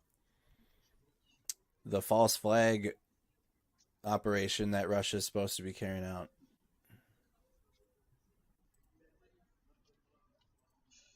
Right? Here we go. The main areas over the last, actually, matter of fact, Izium's been one of the main areas over the last 2 days. Well, we've talked about Izium quite a bit. They've had no success once again. So Ukrainian forces have made a counterattack and assaulting element that actually ended up destroying a number of Russian vehicles on the northern side of Izium. We know that the northern side is controlled by Russians, southern side is controlled by Ukrainians, has been for the last weekish or so. Ukrainian intelligence is also stating that they believe that Russian troops may cease their operations near Izium and attempt to cross the river elsewhere, which may not be a bad idea. I mean, if you look at it from the Russian side of things, they have not been able to penetrate this city at all. Not a single lick of it has been penetrated since the very beginning.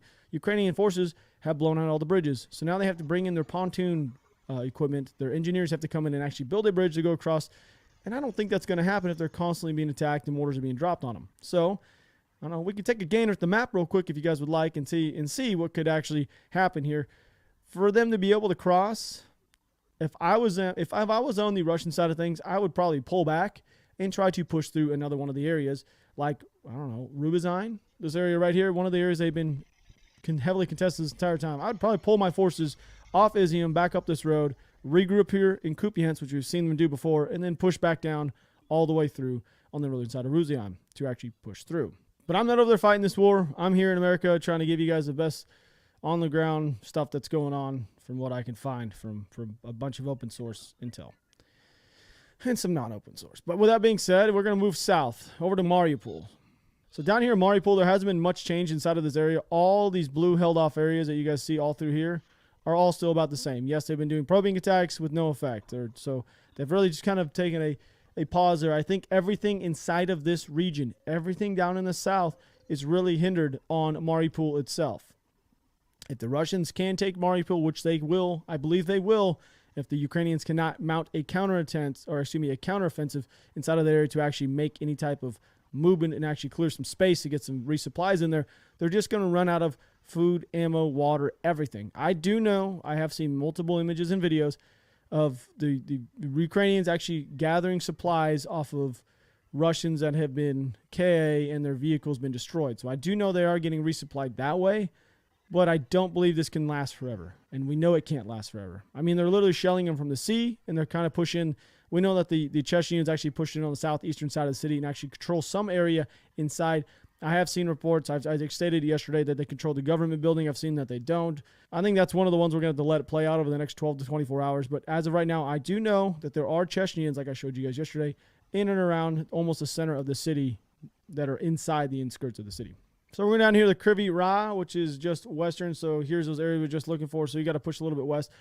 Mykolaiv. So Mykolaiv is a big area. It's one of the more heavily contested areas. We've seen Russian forces all the way up here near Voznesensk, which currently right now they have nothing up there. They've been propelled all the way back to one. They got pushed back to Nova Odessa, and then they got pushed back again this way. So now they're kind of at stage just source of Bashtanka.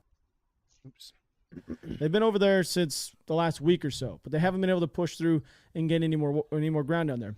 They've been shifting their forces right now to Kryvyi Rah, which is over here.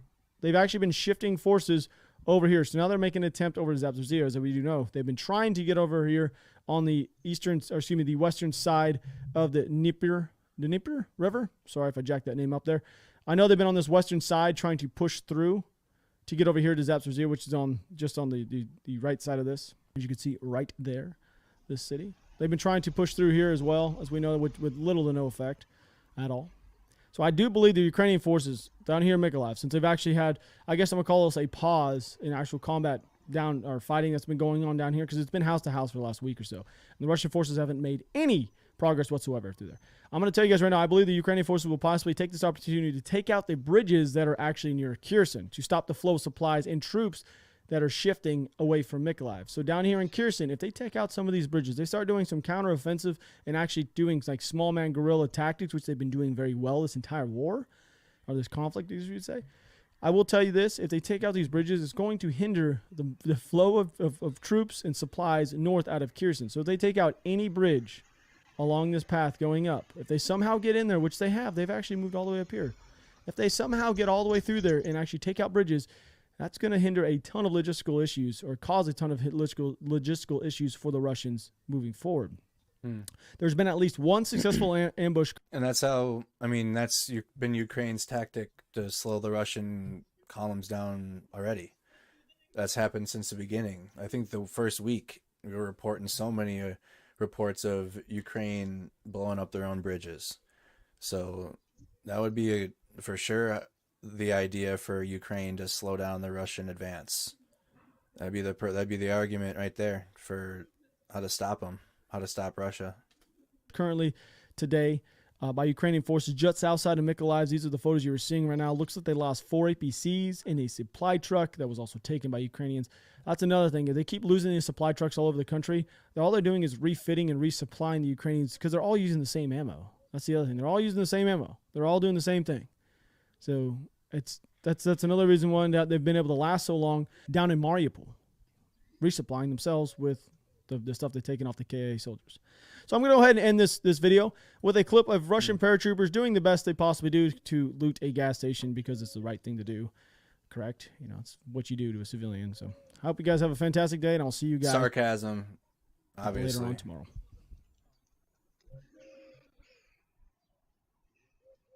Then there's been so many videos of the Russian, this is illegal, by the way, 100% illegal. It doesn't matter.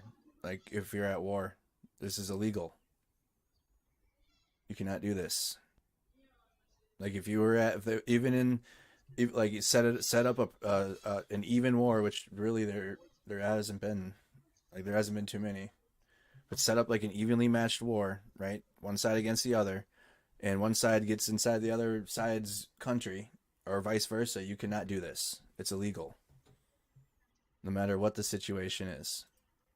No matter if they're hungry or they're not being fed because they're eating expired MREs.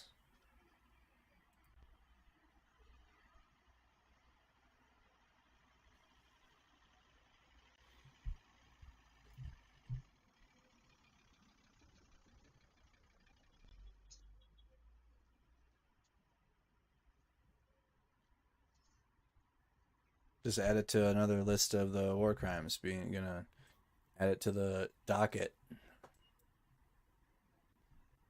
Add it to the legal jacket. That's basically what you just do now. Just document it at this point. They've committed to all of them. Let's see what the latest is. Again, that was Speak the Truth on YouTube. Full credit for the video. Check into the stream. What we got? Nearly 1 in the morning. 12:57 a.m. Comment where you're tuning in from. What city, what state, where in the world you guys are watching from. I'm Andrew Mercado from Mercado Media, independent journalist, U.S. Army veteran. I stream video games and try to figure out what the most relevant and accurate information is for this war. Let me know how you're doing. I'm streaming from Minnesota. Houston, Texas. Yes, it looks very similar to pillaging. Maybe that just proves to you that that doesn't matter what year we're in. We'll be in 2070, 22. It's just like in the old days, pillaging towns and villages. It's gross. War is gross. It's not. Maybe America glorifies it, but Belva Mayhew, $9.99. Thank you. Baltimore, Maryland. Texas is invading the chat. Casper, Wyoming. Houston, Texas is tuned in. Hello from British Columbia, Canada. How you doing? Arizona's tuned in.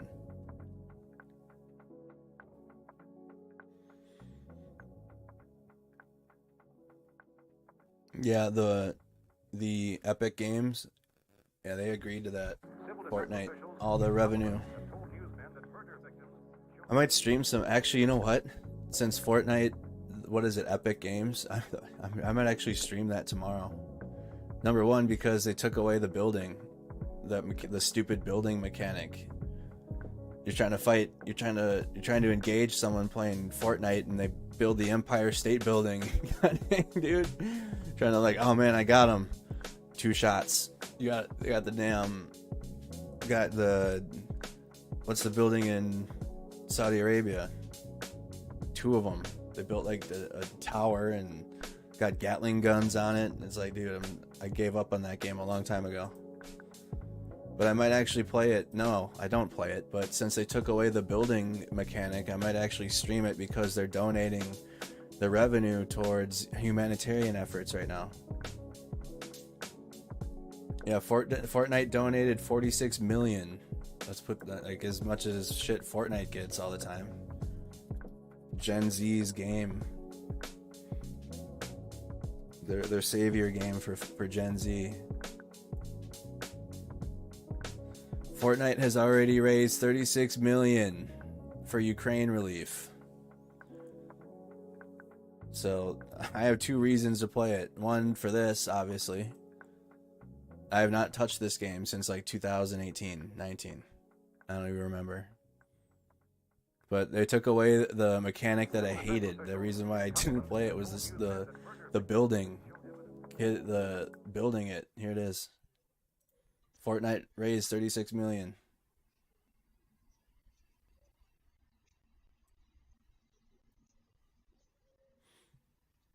Oh yeah, we do fundraisers for veterans. We did oh man, I'm drawing a blank.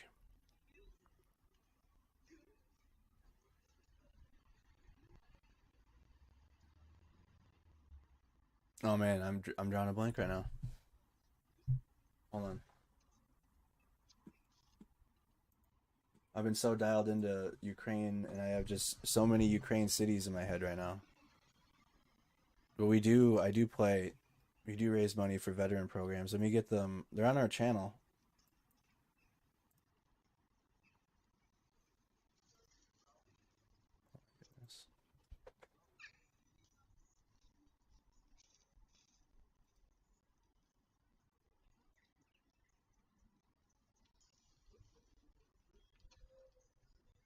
Wounded Warrior Project. We've raised,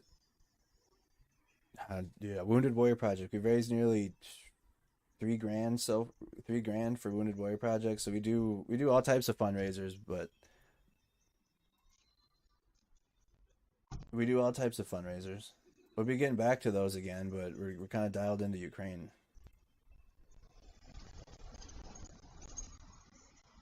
Yeah, we raised nearly $20,000. We raised YouTube only counted 16,000, but it was probably like 20,000 at least on YouTube. Facebook raised 5,000.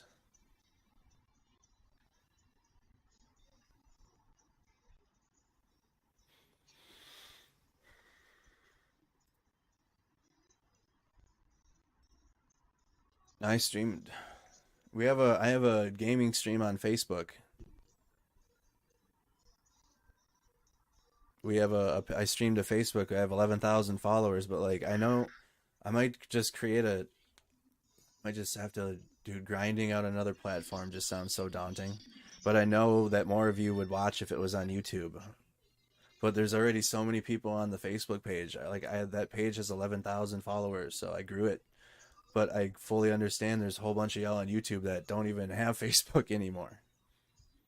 I'm like stuck. And then multi-streaming video games is not a good idea, by the way. If you stream, here's this little streaming tip from me. If you live stream video games, multi-streaming kills your algorithm. Especially if you're trying to grow it. I'm with this type of content. It's multi-streaming works because the war right now is like it's a current event. It's like people are interested, so you're gonna get an algorithm. People are gonna tune in. You're gonna get new viewers. Multi-streaming video games is not good because there's so many people streaming video games. You're not gonna get an algorithm boost. You're gonna kill it. You're gonna kill your algorithm. So like, I don't have a YouTube channel for video games right now, but we used to play video games on this channel. Like on this exact YouTube channel that you guys are on right now, we live streamed video games all the time, but like I was losing subscribers doing that because this platform set up for news streams, and people weren't down. Like there was some, we had like 30 to 40 people every time, but not too many were tuned in for the video games, and we started losing subscribers on this YouTube channel because they weren't tuned in for the video games. So I'll consider it. Do I ever stream to Twitch? I do have a Twitch channel, yeah, but I don't. It's just a pain to continue growing platforms. It sucks. I do have a Twitch channel, though. I guess I'll have to put a poll out to you guys because we've definitely grown since this, and figure out what you guys are mostly on. Let's get an update.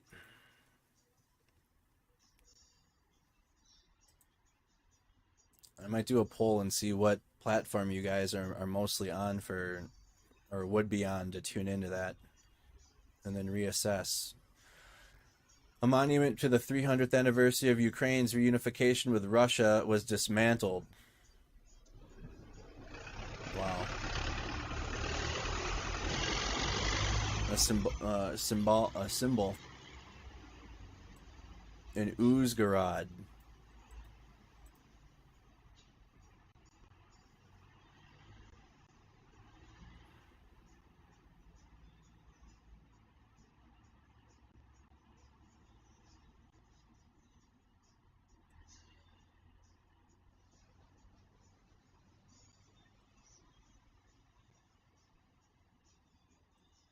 So, destroying peace symbols between the two countries in Russia. On the territory of Ukraine, it is necessary to mine more than 82,500 kilometers. Kilometers squared, reports the Association of Sappers of Ukraine.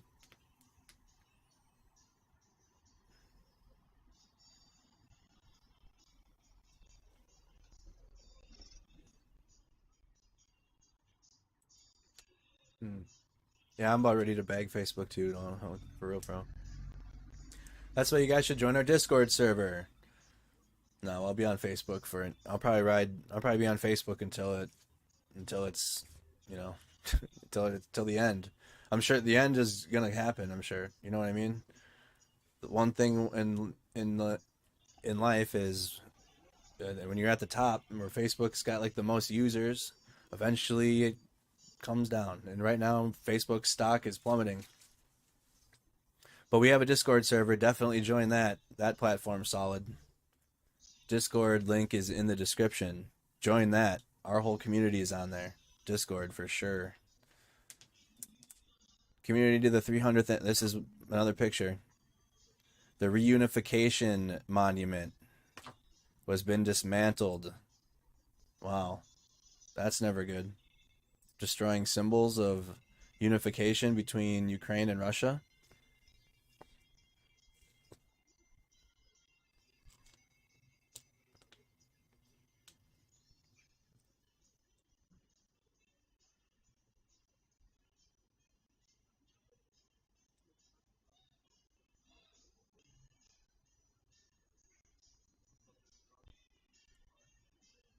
You have Discord? Join. It's in the Ukraine War channel on our Discord. Join that.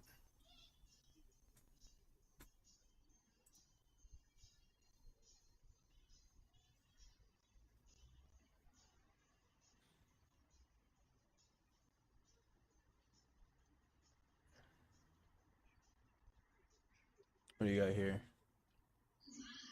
Is this from today now? March 21st, 9:59 p.m.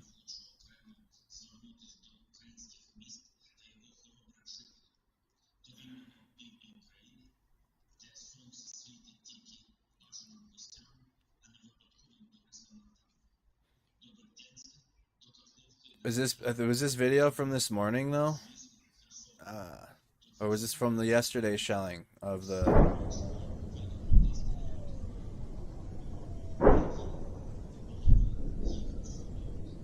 Well, if it's a different angle than yesterday's. I haven't seen this camera angle, so it could be new. But definitely this was happening yesterday too.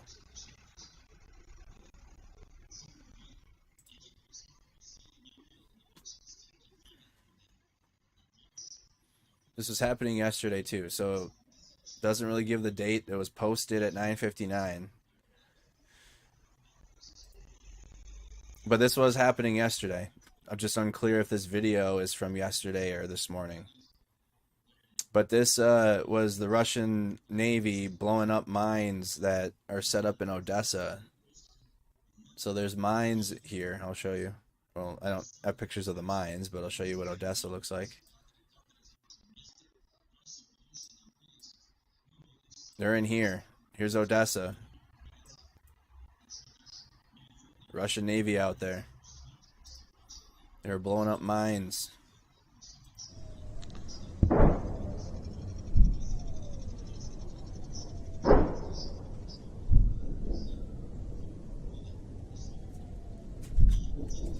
Right, but you gotta remember, it's 8 in the morning right now. 8:10 in the morning. I think this is from yesterday.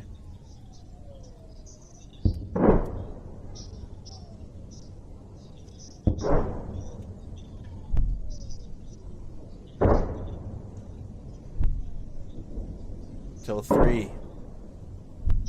Обстрел побережья. Был ближе сюда, сейчас движется. Make sure you like the video on YouTube. I see 1,500 tuned in and 790 likes. Like the video if you haven't.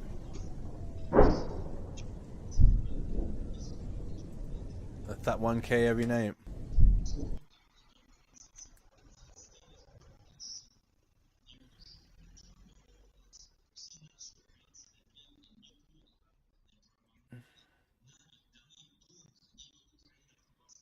Congress has proposed banning the U.S. government from doing business with companies that remain in Russia.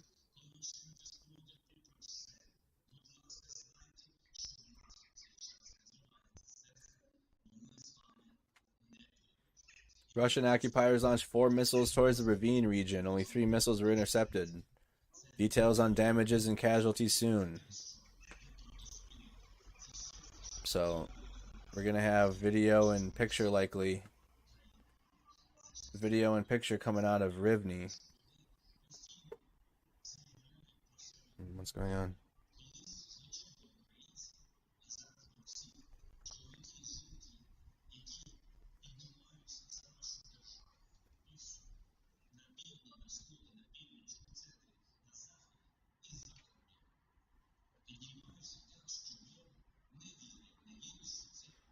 Where is that? That would be like no more Burger King and KFC. Because Burger King and KFC are still over there. Oof. What would that do? Because then everyone in the chat's been like, Russians crying over losing their McDonald's. Oh my goodness. What would happen if KFC and Burger King got taken out in the United States because they're still doing business in Russia? Oh, I think the script would be flipped. They can't take our... That's cancel culture. Oh, it would be bad. It would be bad here in the United States. People would know what to do. I'm trying to find this in the...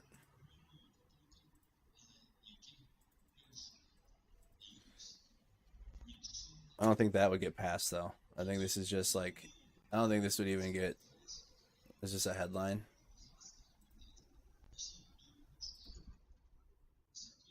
I don't even think this would get passed anywhere.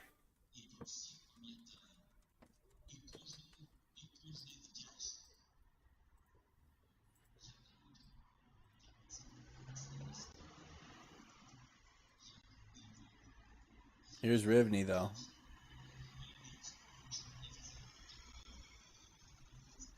That's Western Ukraine.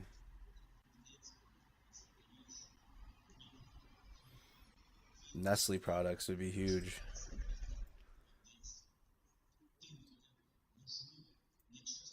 Nestle's like the devil, for real, for real. Rivne. Western Ukraine. So here's Kyiv.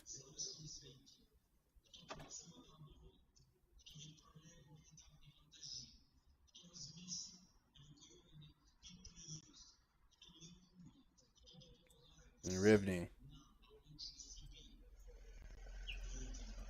We're gonna be seeing we're gonna be seeing news clips from there. News clips and pictures from Rivne.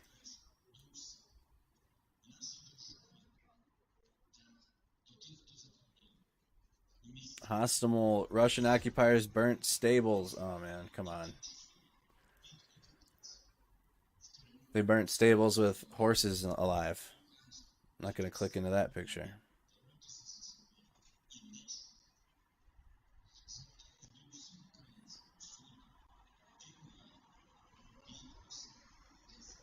Video of captured Ukrainian soldiers.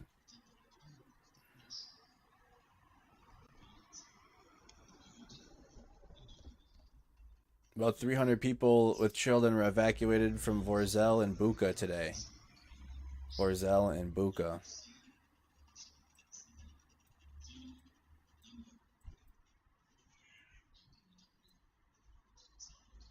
That's over here.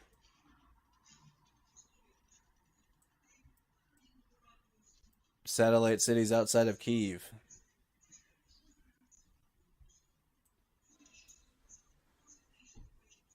Satellite cities outside of Kyiv here, to the northwest.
The famous band Mainskin cancels the Russian part of their tour. I have no idea who that is. They're official though. Got nearly 500,000 followers, so it's a pretty big deal. Whoever follows that. Canceled their Russian tour. Here's more pictures. Maxar, the satellite company. So there's Irpin, Mariupol, and Chernihiv.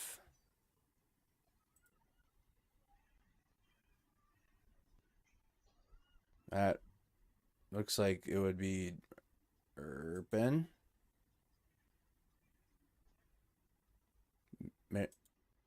No.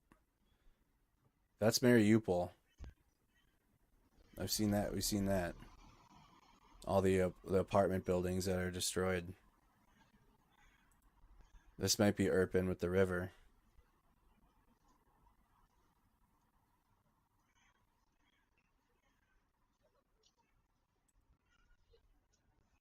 in Chernihiv.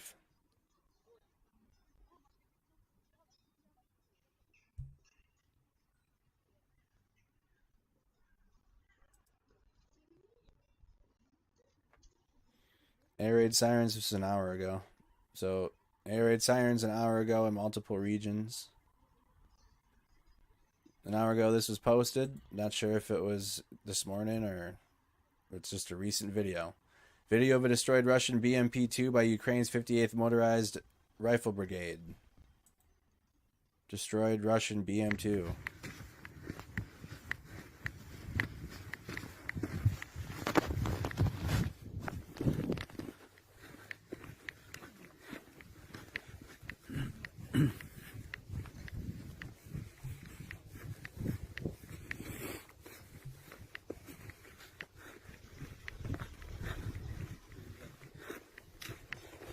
Алюминия хватить.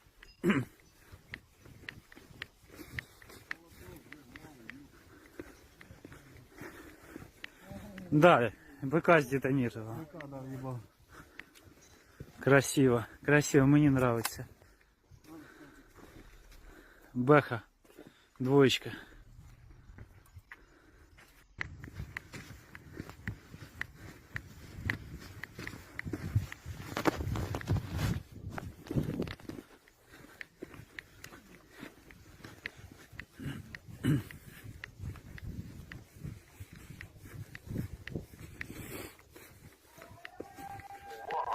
No, hold on, pause. Hold on. No. We got an alarm in Lviv right now. Remember I had the live feed on quiet.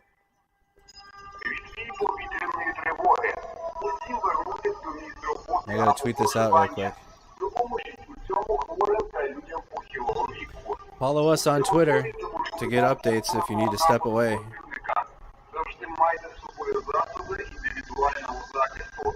Уважно слухайте повідомлення Департаменту з питань цивільного захисту Львівської облдержадміністрації. Увага! Говорить Департамент з питань цивільного захисту Львівської обласної державної адміністрації. Громадяни, від повітряної тривоги. Усім вернутися до місць роботи або проживання. Допоможіть у цьому хворим та людям похилого віку. Будьте готові до можливого повторного нападу противника. Завжди майте з собою засоби індивідуального захисту. Уважно слухайте повідомлення Департаменту з питань цивільного захисту Львівської облдержадміністрації.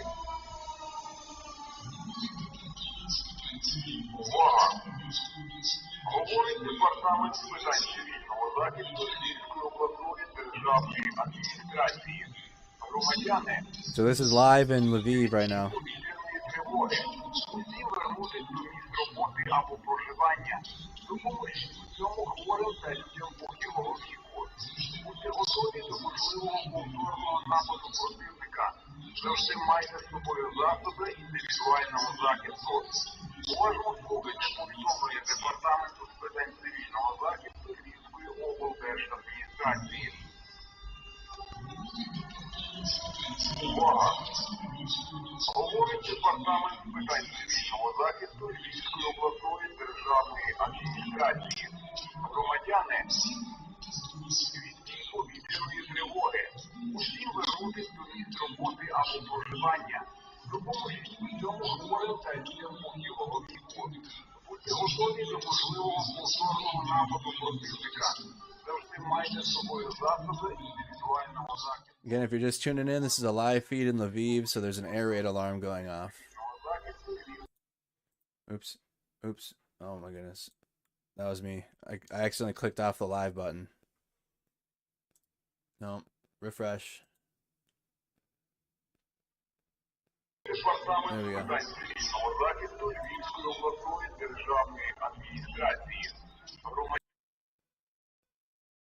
Цьому хворим та людям похилого віку. Будьте готові до можливого повторного нападу противника. Завжди майте з собою засоби індивідуального захисту. Уважно слухайте повідомлення Департаменту з питань цивільного захисту Львівської облдержадміністрації. Увага!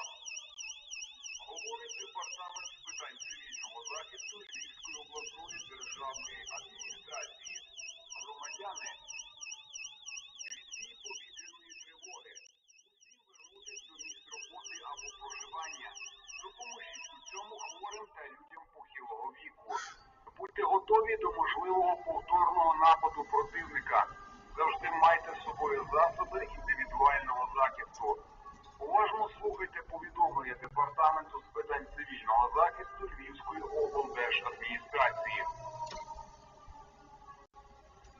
Увага! Говорить Департамент з питань цивільного захисту Львівської обласної державної адміністрації. Громадяни, від дій повітряної тривоги. Усім вернутись до місць роботи або проживання. Допоможіть у цьому хворим та людям похилого віку.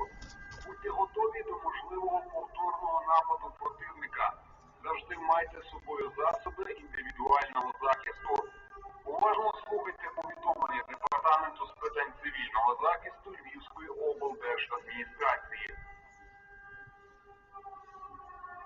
Увага! Говорить Департамент з питань цивільного захисту Львівської обласної державної адміністрації. Громадяни, від дій повітряної тривоги. Усім вернутись до місць роботи або проживання. Допоможіть у цьому хворим та людям похилого віку. Будьте готові до можливого повторного нападу противника. Завжди майте з собою засоби індивідуального захисту. Уважно слухайте повідомлення Департаменту з питань цивільного захисту Львівської облдержадміністрації. So that was here in Lviv, that alarm that was just going off. That seems to be the end of it. This is Lviv. This isn't Kyiv. Look in the bottom right. I'll show you on the map. Lviv is near Poland. Poland is over here. Poland's over here. Lviv is here. So it's near NATO country.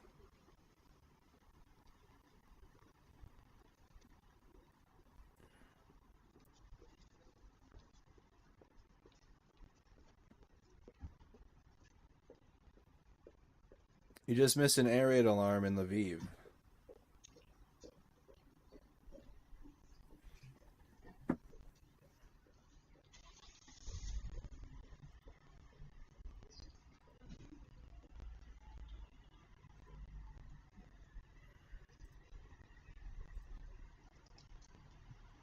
All right, let's keep refreshing the latest now. Good morning, everybody. Good morning.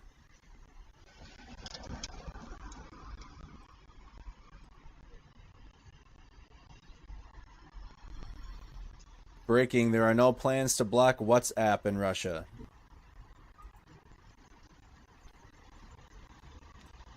No plans to block WhatsApp.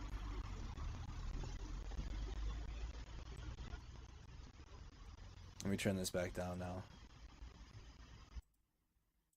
Turn it back down to minimal. This is live in Kyiv. Here, this camera's Kyiv. No, you won't be seeing any cars driving. Or any of that because they're on a 35-hour curfew. They're on curfew until 5 a.m. tomorrow. Thank you, Michael. We're on curfew until 5 a.m. tomorrow. So this is Kyiv. This is the capital city.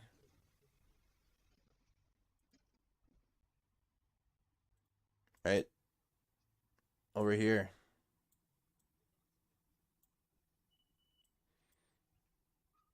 Specifically, this is what you're looking at. The St. Sophia's Cathedral.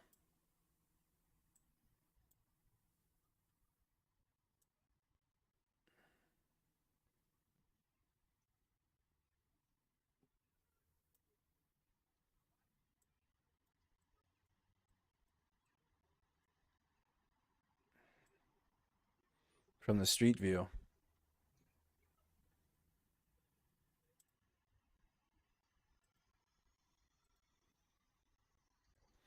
Here it is from the sky.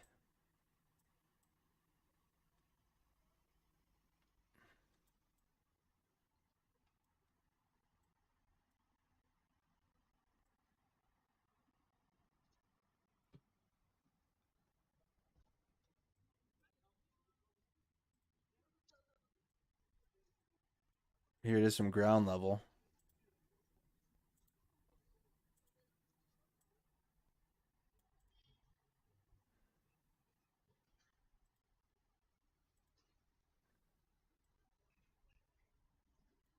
So this is what you're looking at right now. Look in the bottom right corner of your screen.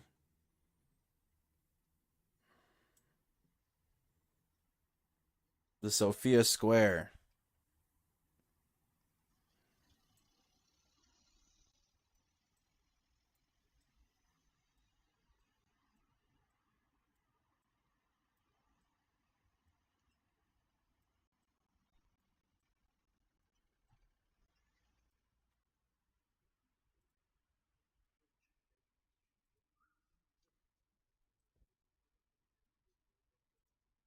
All right. Let's see what's going on.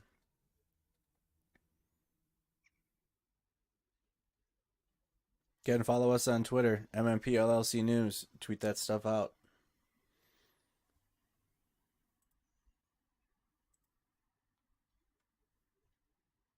The Russian occupiers with some equipment came to Chernobyivka for the 7th time and were destroyed again.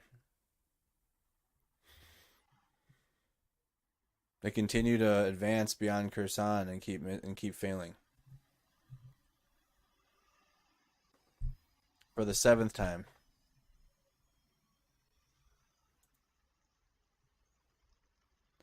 Relations between the Russia and United States from Deputy Foreign Minister of Russia, Rybakov.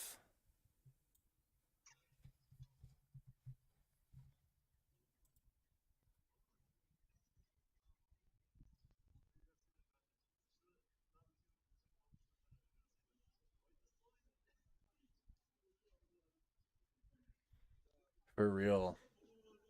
For real. This right here, though.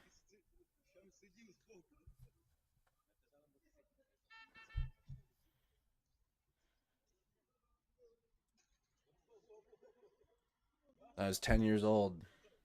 So.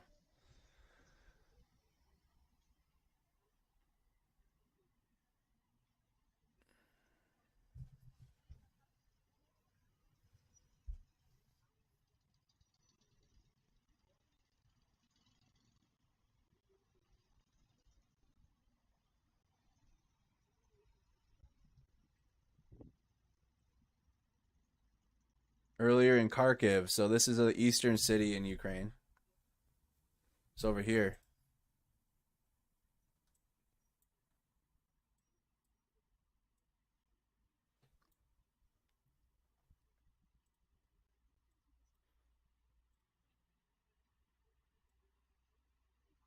Kharkiv.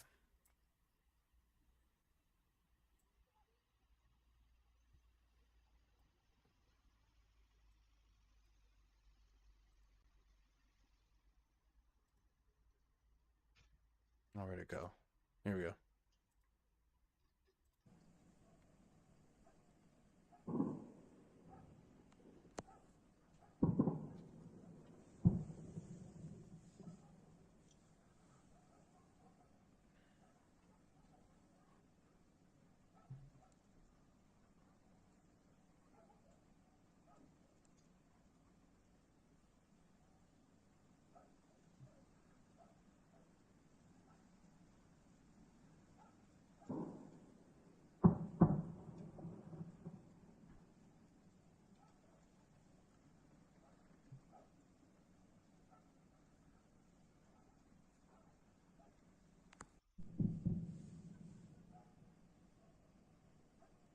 Again, this is in Kharkiv.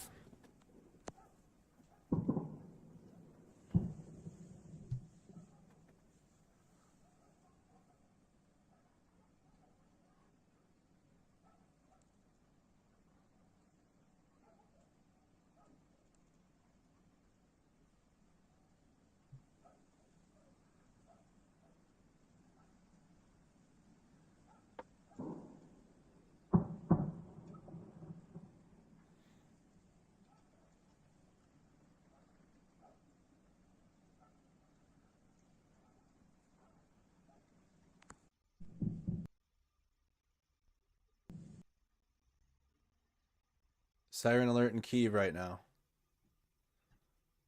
Does Zabby have a Kyiv feed up?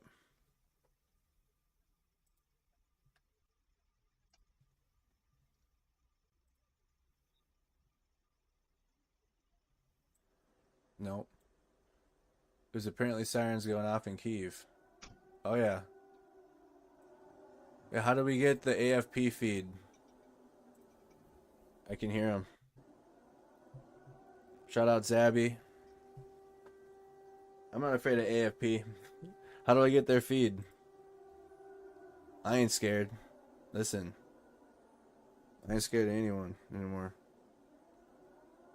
So now this air raid alarm is in Kyiv right now.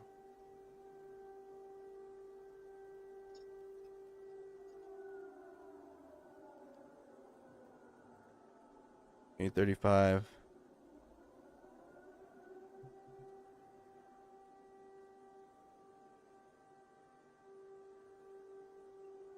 There's alarms going off all morning now.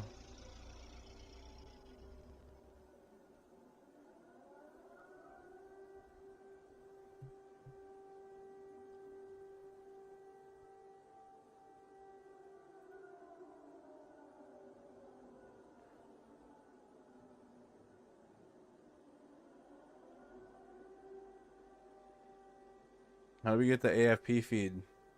Is there anybody on the...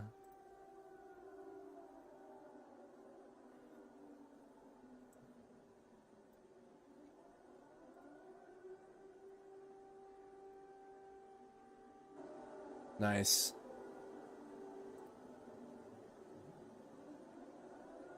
So this is in Kyiv now. This is the central city. I got you. Hold on, Bergs.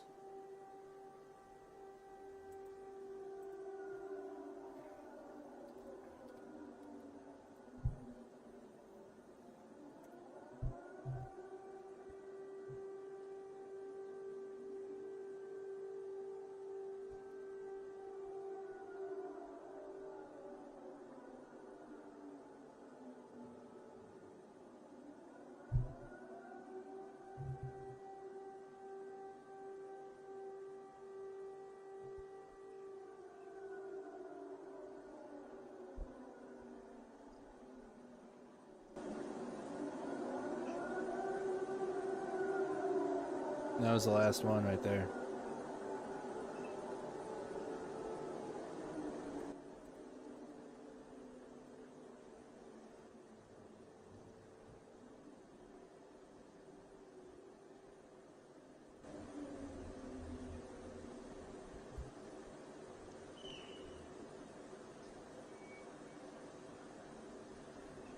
Hey, Killer Stark, you might need to update the live feed. I think you're behind a little bit.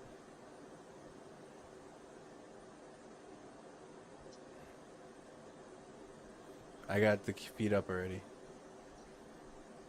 Yeah, Killer Stroke, I think you're behind. You gotta hit the refresh on my feed.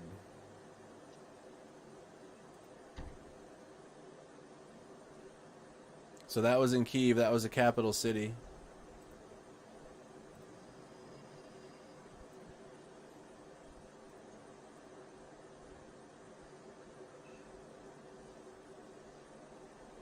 That was here.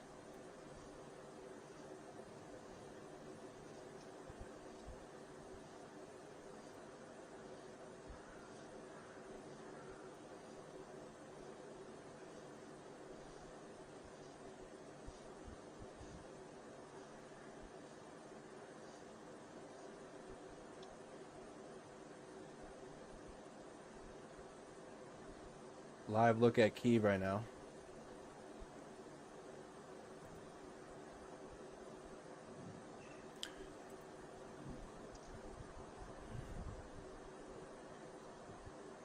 This is Lviv. I really wish the audio was louder.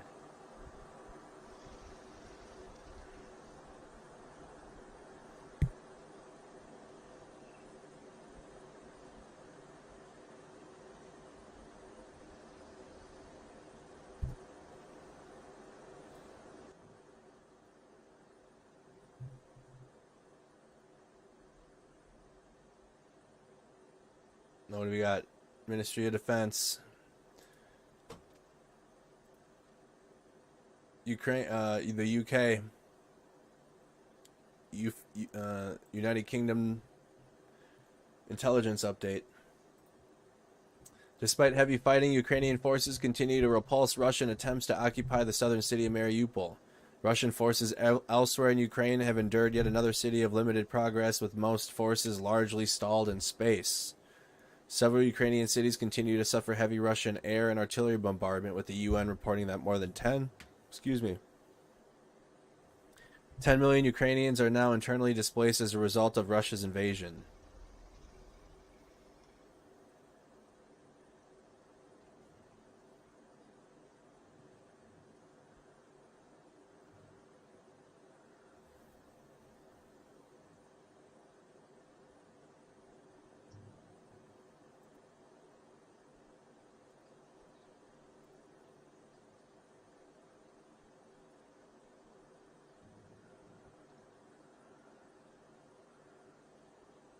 We got 1:40, almost 2 a.m.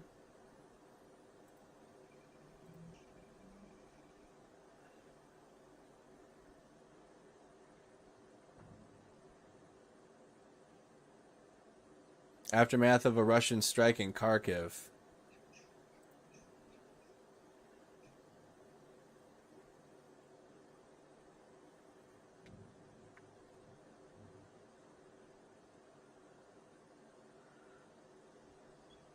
So this is the eastern city.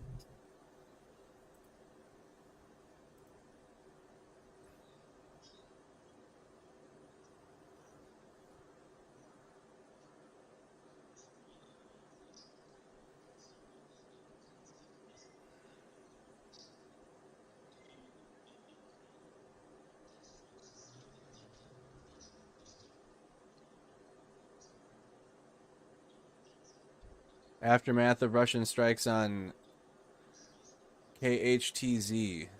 This is in Kharkiv, I'm assuming. More pictures. Velka Danlivka. Where's VK V and KHTZ? Where's that? Kharkiv.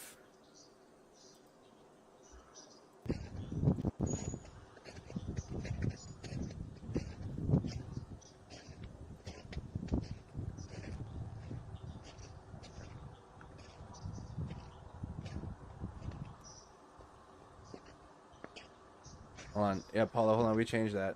I get it. Hold on. 112 до мира. Мира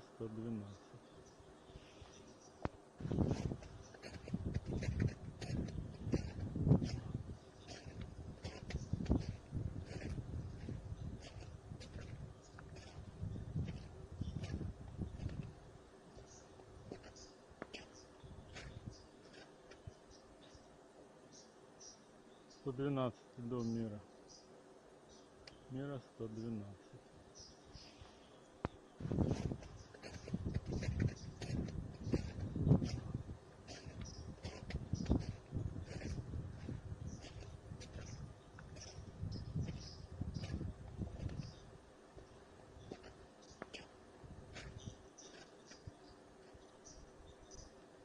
112. До мира. Мира 112.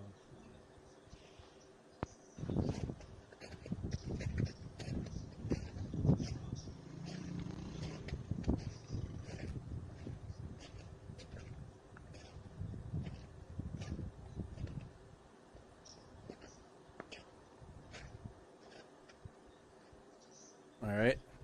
112 до мира. That's in Kharkiv. More out of Kharkiv. Appreciate you, Paula. Oh, I'm hearing another alarm. Hold on.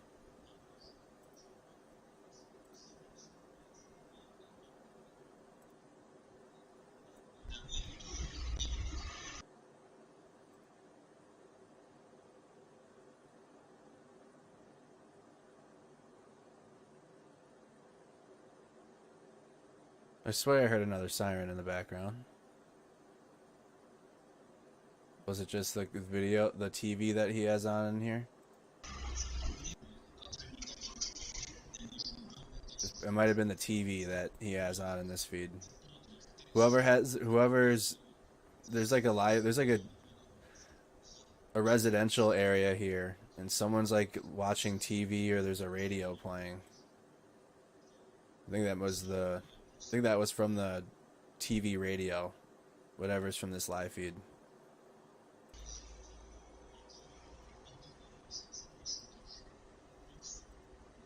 All right. Yeah.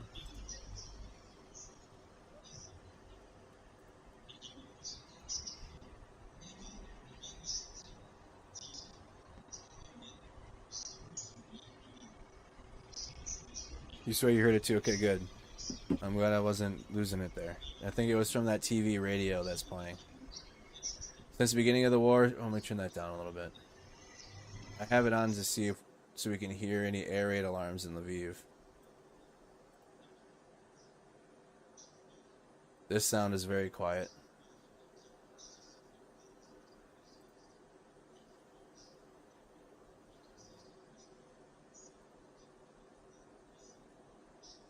Looks like a checkpoint with trenches.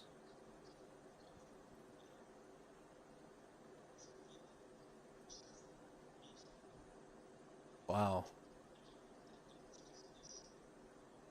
Is this an intersection that used to have buses going around it all the time?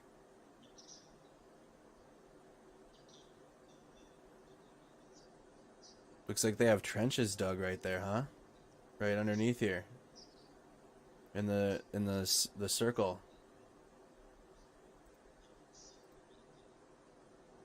This is a live feed in Kyiv as well. There's no audio.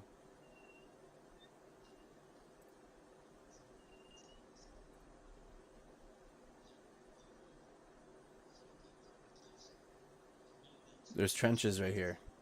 That's a trench. There's a trench in the shade right here. There's a trench right here. Trench here.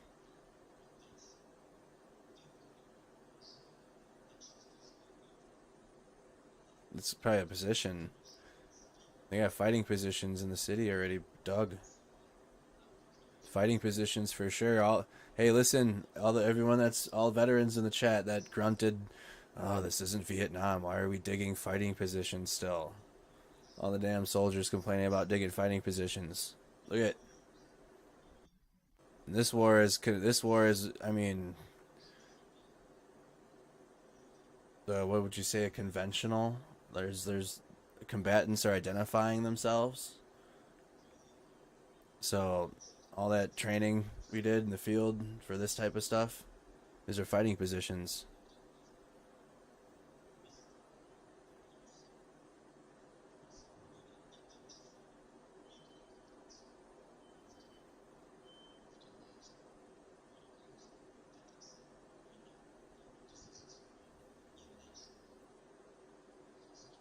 Yeah, I see them too, like up here. For sure. Again, they're on curfew. You're not going to see civilian traffic. You might see cars that they're driving that the military's using, or the Legion, the Guard.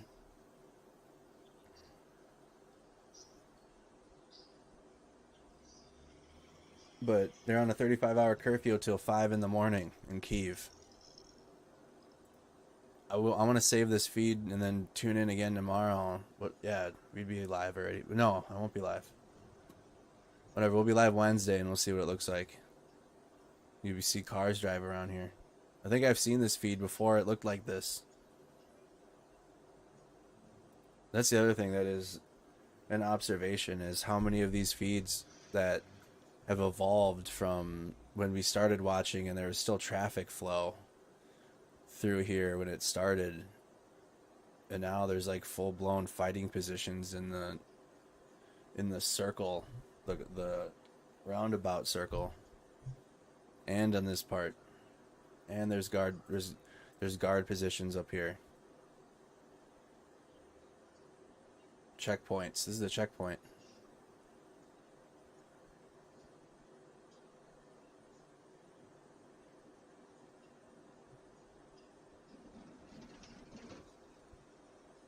Mm-hmm.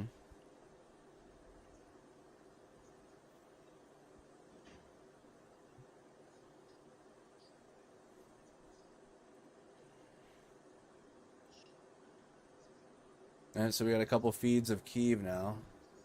Nothing really good for audio consistently. Consequences of Russian airstrikes at a railway station in Slavyansk. Where the heck is that?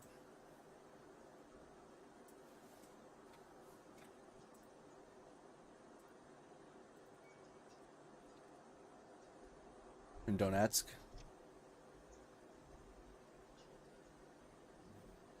No, it's not in the Donbas. It's in the Donetsk Oblast.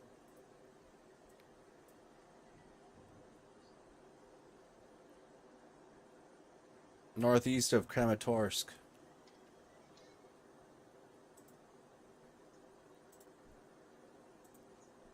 Northeast of Kramatorsk.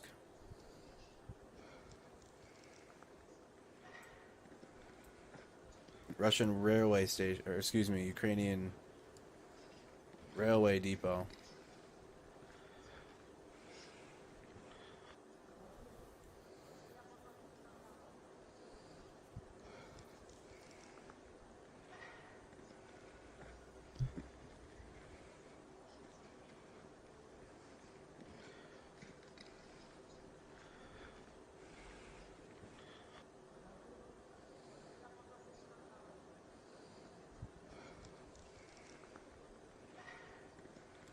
Also, take a moment and like the video if you haven't. Make sure you've liked the video, close that chat, hit the like button. There's 1,400 people tuned in. If you could take a moment and drop a like and then subscribe to the YouTube channel, that would be huge. Also, spam the reactions on Facebook. Make sure you're following the page. This is Kharkov.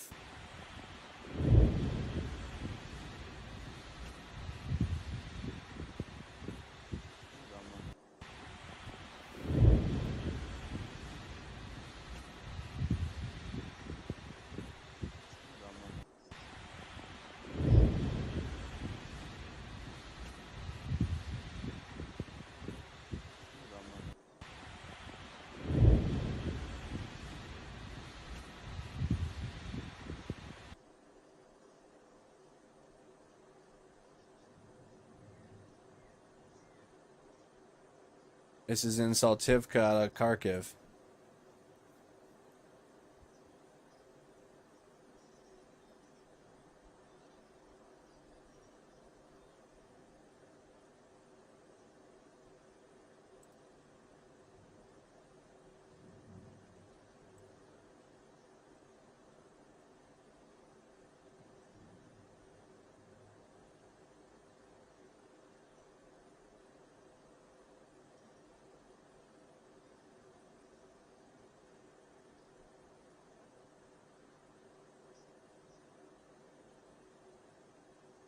Still waiting for further.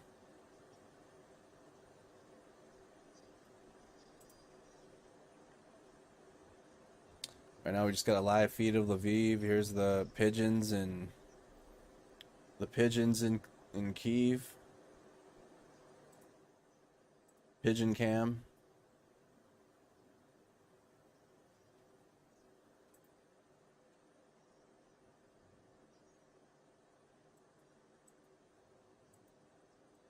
At the St. Sophia's Cathedral.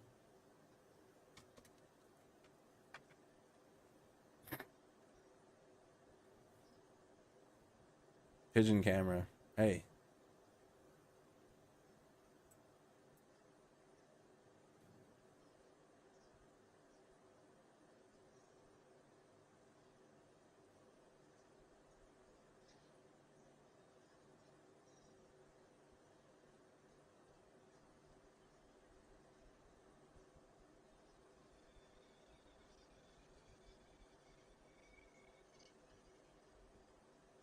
A legit bird's eye view. I'm dead.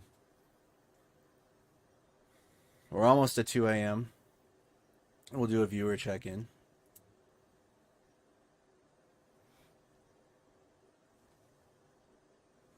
Those are two birds. One is like purple. Purple and like, look at the color. Or pink, actually. On that pigeon.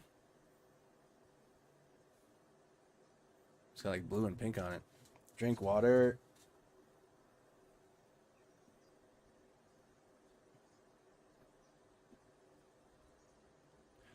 north of Nashville. Welcome, Denver.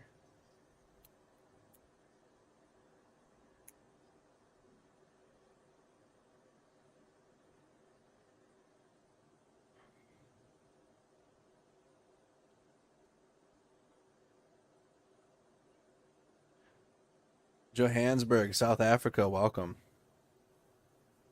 Good to have you. There's a live feed at the St. Sophia's Cathedral.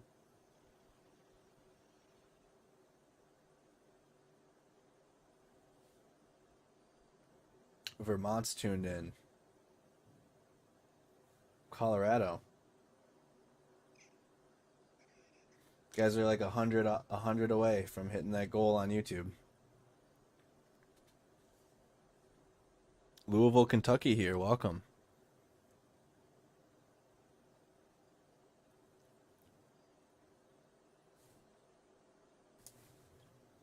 Buffalo, New York.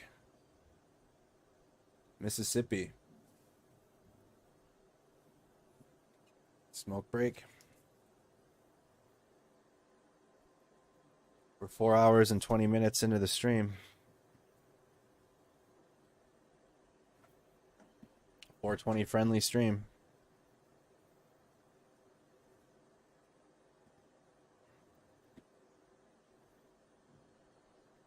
Seattle, Washington.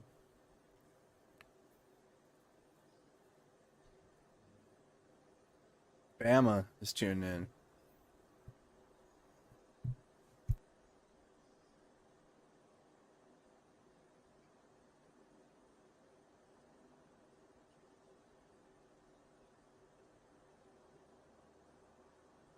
Denmark, happy to have you. Riverside County, California. NOLA. Who dat? Vikings got your guys' number now, though.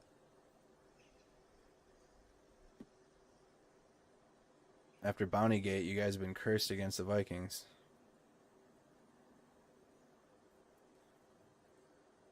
Still watching from Sierra Vista. How you doing? Good morning from Sweden. Watching the pigeons at St. Sophia's Cathedral in Kyiv. Corpus Christi, Texas.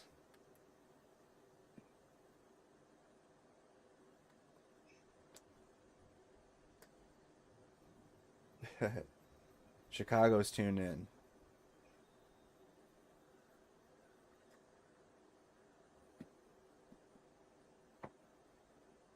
Good morning, Dallas, Texas. Again, pigeon watching, and in Kyiv, they're on a curfew, but the pigeons aren't. The town may be on the curfew, but the birds aren't.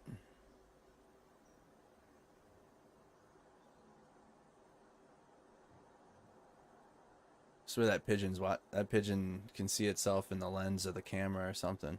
It keeps looking right into the camera.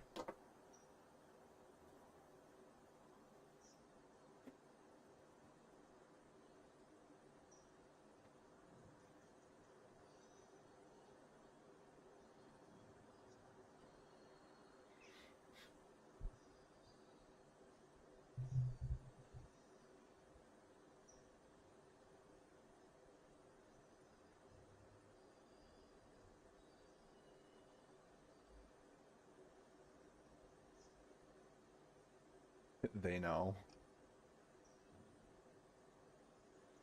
Yeah, Kyiv is on a curfew until 5 a.m. tomorrow.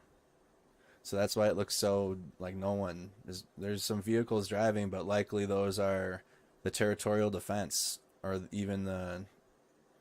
I'm sure they have their best of the best in the central city. But you're not going to see too many vehicles driving, or you're not going to see civilians walking around. You missed the morning crows? Yeah. Probably for OPSEC reasons, they don't have feeds running in Kyiv right now.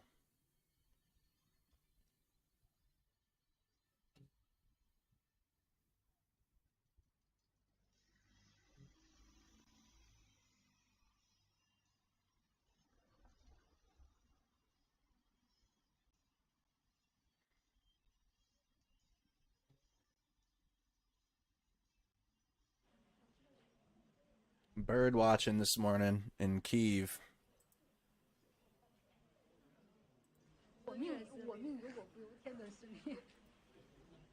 Who's that now?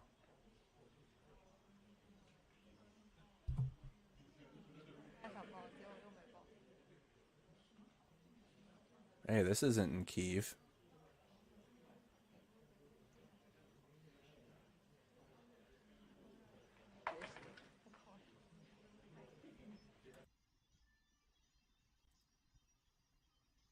Meanwhile, in Lviv, it's busy. They're not under curfew in Lviv.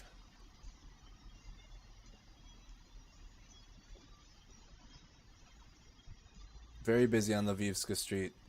If you tune in earlier, you see the one lone worker that cleans the entire street before it gets a busy day starts. But much different. This is Lviv. Here it is.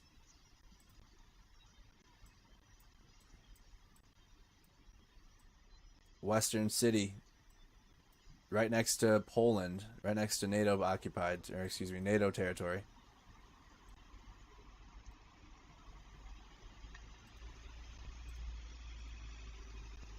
They're watching pigeons in Kyiv. And that's over here. Capital city.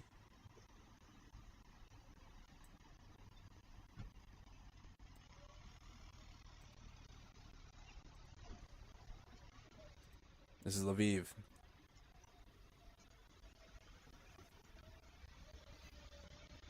We should be getting a John Sweeney update soon.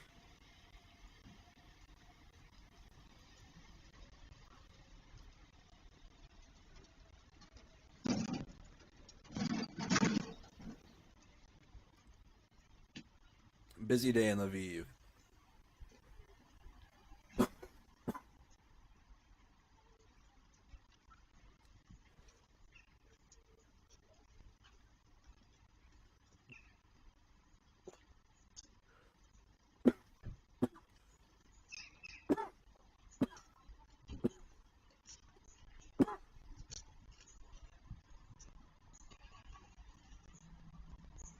Yeah. Lvivska Street in Lviv right here. We've already heard a couple alarms going off in this town. But life goes on.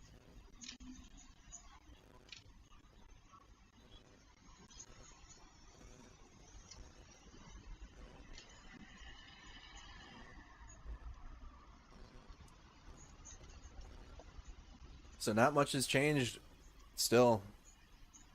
We can get I'll do a defense ministry update, but nothing major has happened after the mall was hit. There was the intelligence that came out of that mall in that Retroville mall in the Podol district in Kyiv had been storing military gear there, or military equipment. Maybe use it as a rally point, and so that's why Russia hit it. So that was their excuse for hitting it.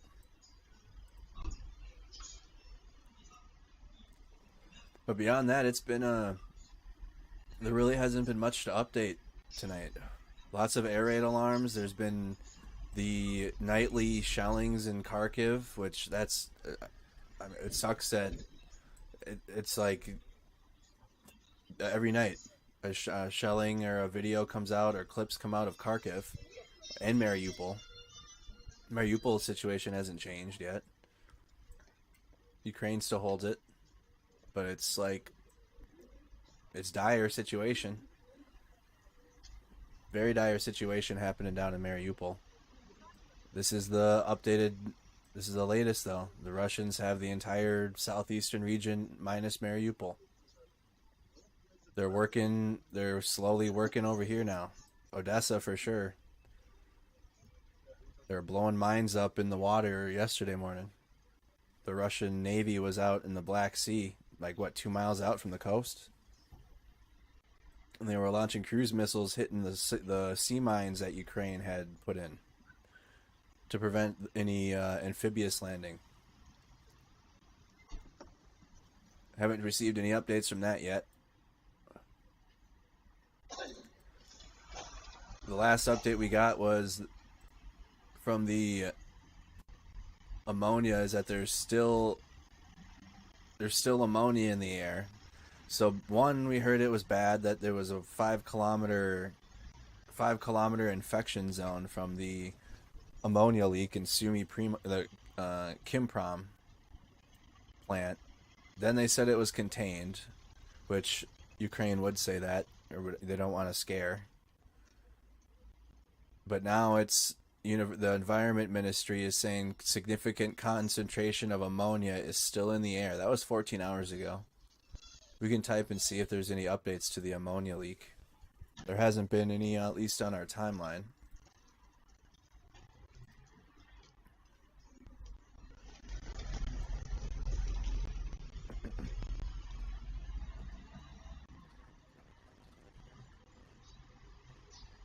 Ammonia plant, Ukraine.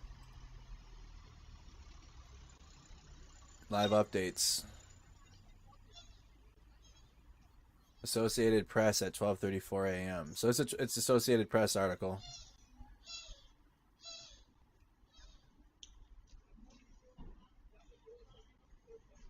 Here you go.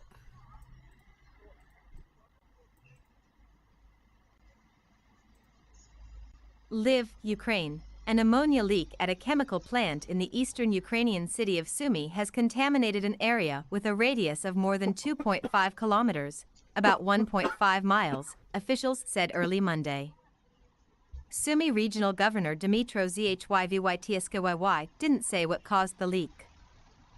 The Sumy Kimprom plant is on the eastern outskirts of the city, which has a population of about 263,000 and has been regularly shelled by Russian troops in recent weeks. For the center of Sumy, there is no threat now since the wind does not blow on the city. He said the nearby village of Novoseletsya, about 1.5 kilometers southeast of Sumy, is under threat. Emergency crews are working to contain the leak. I know, she said Lviv. So it doesn't look like anything new on that. In this night, Russian occupiers shelled villages in the Kryvyi Rih district of the Dnipro region with grads. So they hit Dnipro with grad missiles.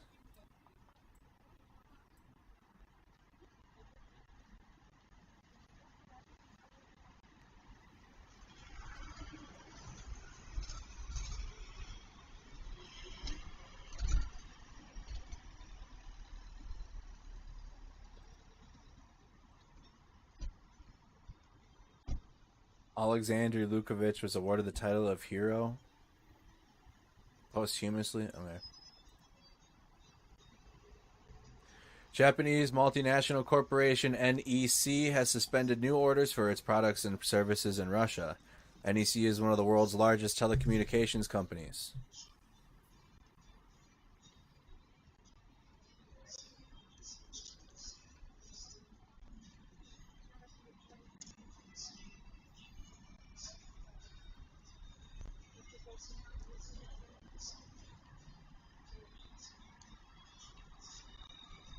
Oh, update from Moschun. Wow. Hold on. Oh, this is armed forces drove out the Moscovite occupiers. Oh. You guys remember the video we watched? Oh, let's find it really quick. No, we didn't. Not the video, but we saw this town on maps a few streams ago. Who knows this town? I'm going to play it for everyone that knows. This is good news.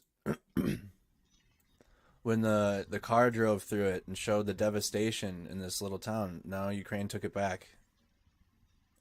How do we TikTok? Доброго вечора, ми з України.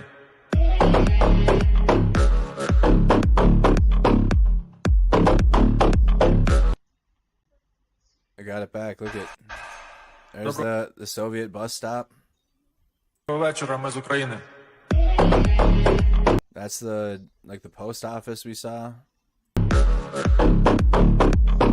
And then there's the little circle with they decorate it like a Christmas tree.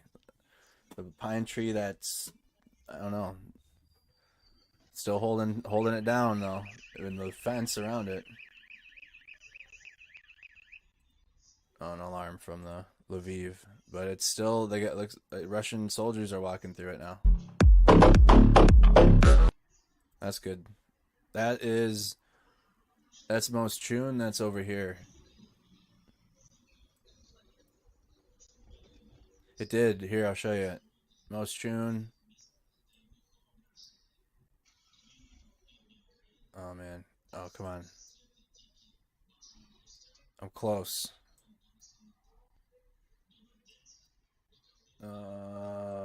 It's such a little town. Okay, I'm gonna look it up. Darn it.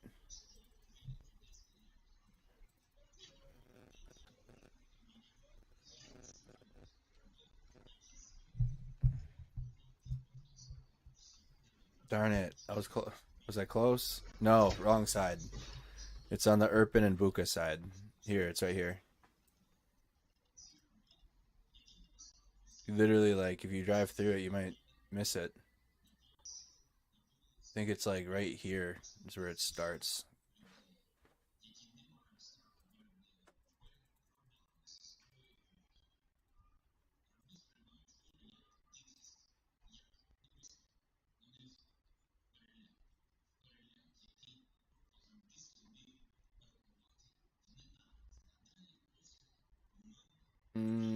Did I do it wrong? Maybe I didn't. I'm gonna stick with it.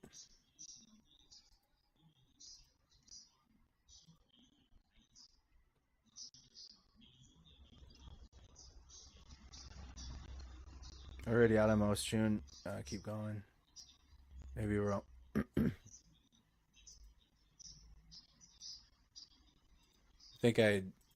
I think we dropped it on. I think I dropped us in the wrong spot.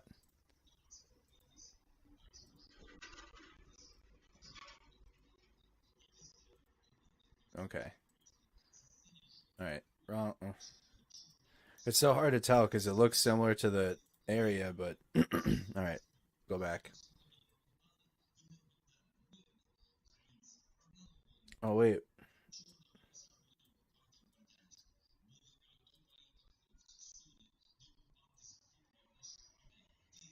That's it right there, out there.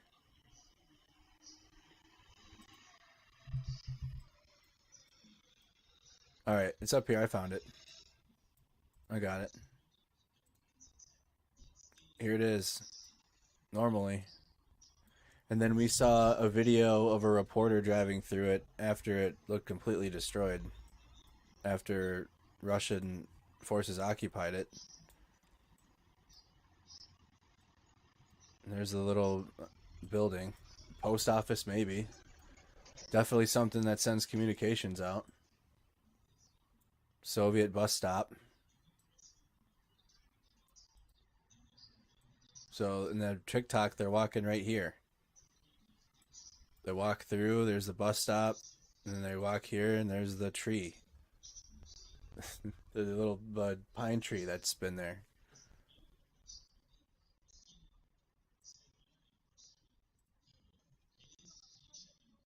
So we saw it and its devastation. Now here it is. Доброго вечора, ми з України.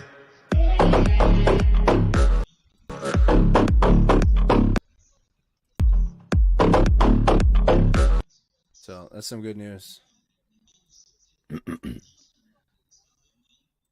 Moschun back under Ukrainian control.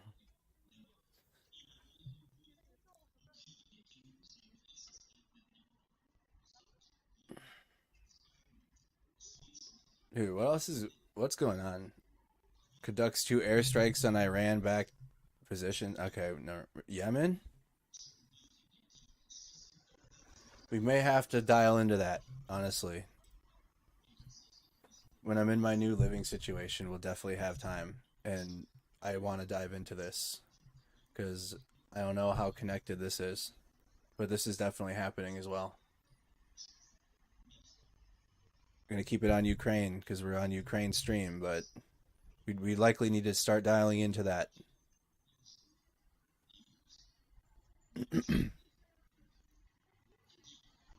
What is this here?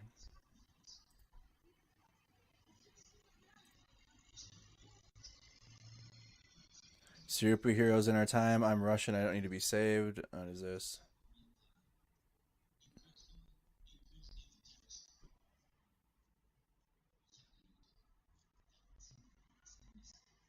I'm Russian and I don't need to be saved. Okay.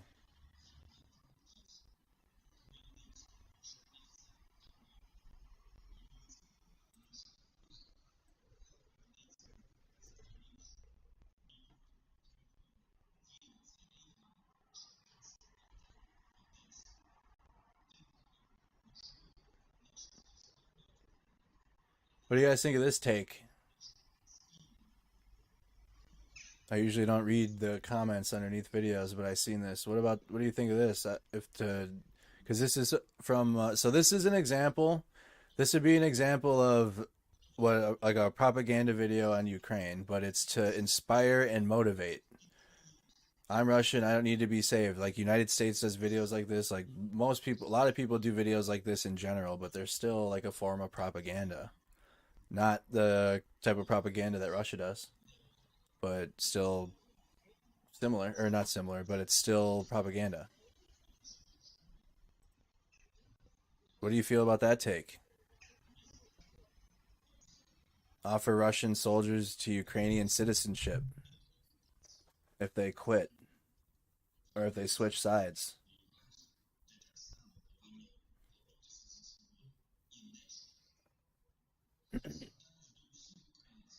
Good take or nah?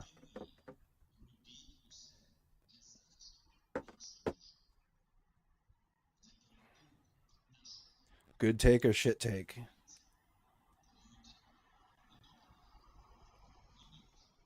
I know.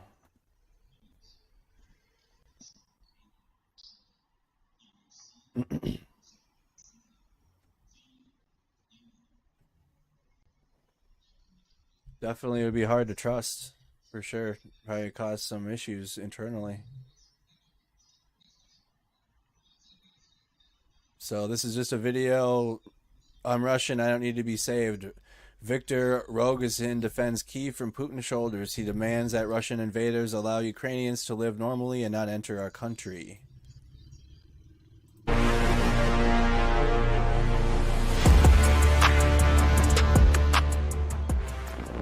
Бажаю здоровья. Сержант Рогожин Виктор Александрович. Батальон территориальной обороны города Киева, Днепровского района. Я русский, и меня спасать не надо. Как-то так. Дайте просто людям жить спокойно.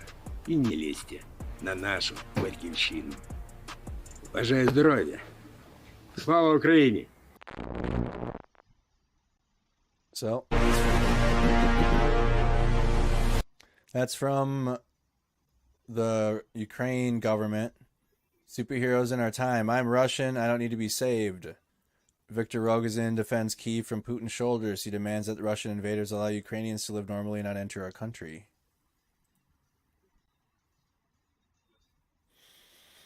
Six minutes ago, Poltava Oblast, the whole region. All clear in Kyiv City 10 minutes ago.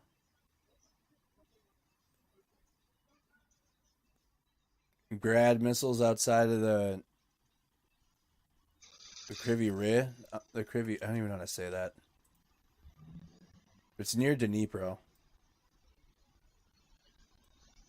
Grad strikes outside of Dnipro. I wonder if it's on the map. No, not yet.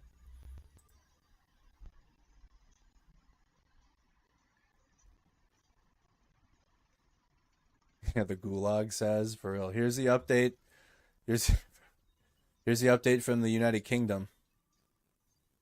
The latest defense intelligence update. We get this every time. Every stream. Despite heavy fighting, Ukrainian forces continue to repulse Russian attempts to occupy the southern city of Mariupol.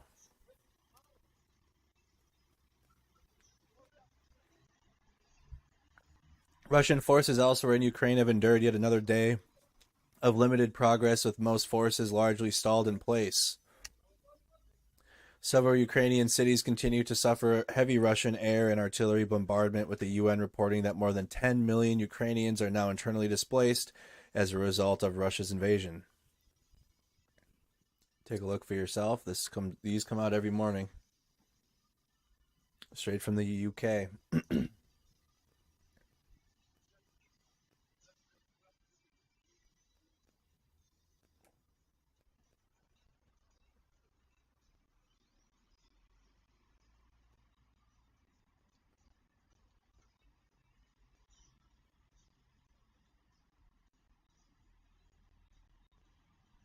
There hasn't been too, like, I mean, it's been thankfully, and there hasn't been massive strikes or massive, if you will, like the airstrike that happened on the mall yesterday.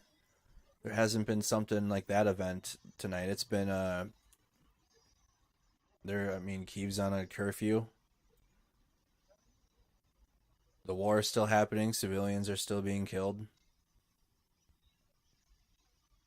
But the information flow isn't coming right now. Not too much information's coming out, which means that there isn't big acts of devastation occurring. So that's the positive.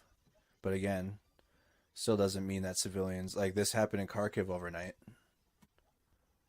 More shellings, aftermath of a Russian strike.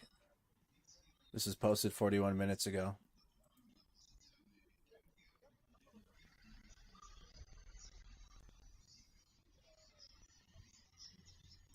It's like kind of even shitty to say it was like a slow news night. Like, good.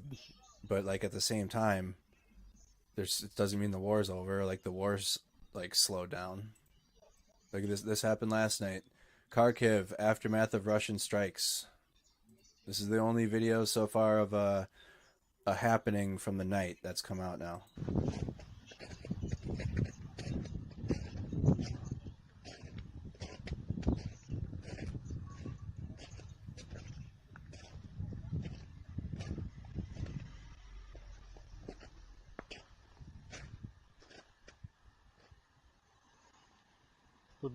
Дом мира. Мира 112.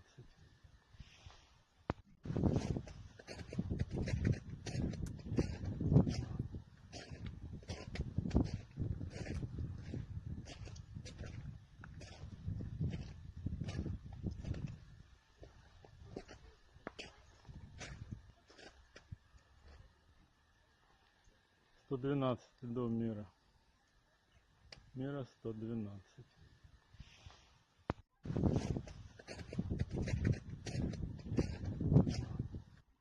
More video from Kharkiv.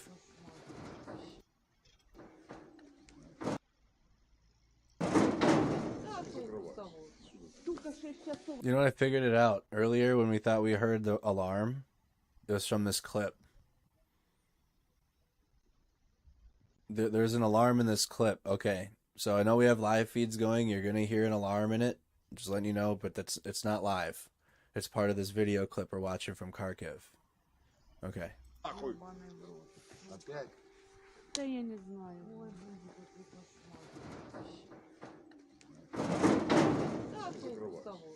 Только 6 часов они опять, блин, да ё-моё, блин.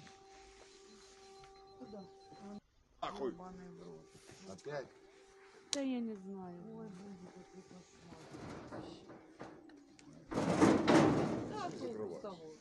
Только 6 часов они опять, блин, да ё-моё, блин. Куда? More from Kharkiv.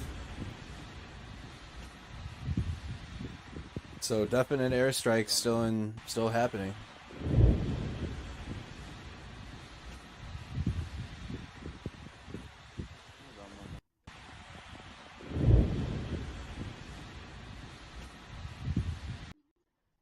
Picture. Stalativka.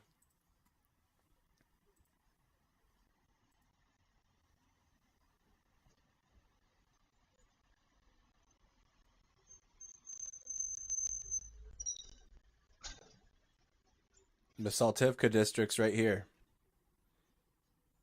The northeast corridor, or the northeast section of the city.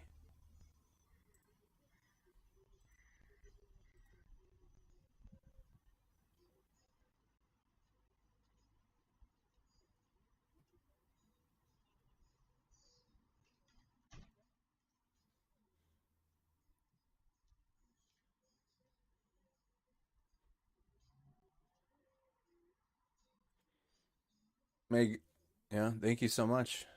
See you. Saltivka.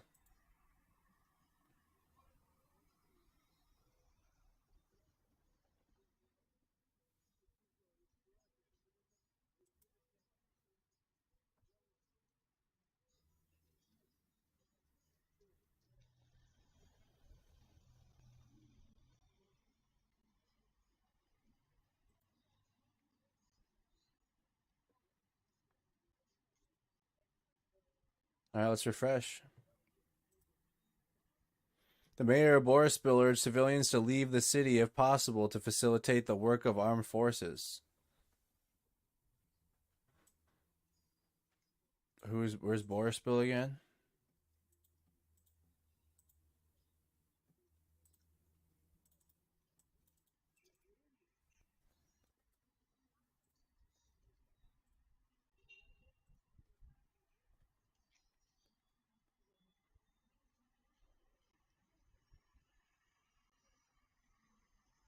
In so southeastern Kyiv, right outside the main city.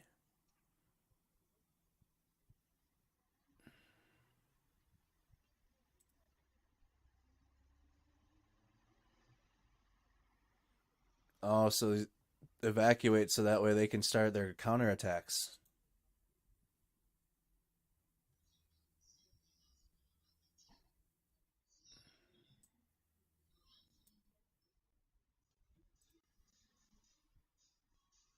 He urges civilians to leave the city, so that way they don't fall into harm's way.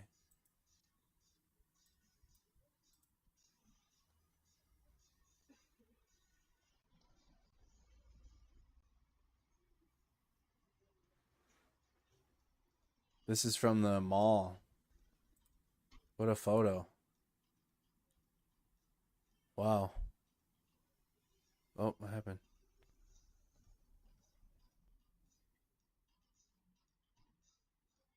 Oh, it looks like there's other video. Look at this. This is from the mall strike in Kyiv.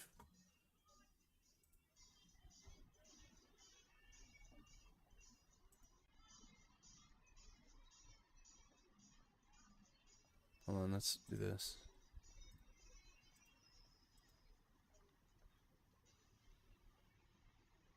Wow.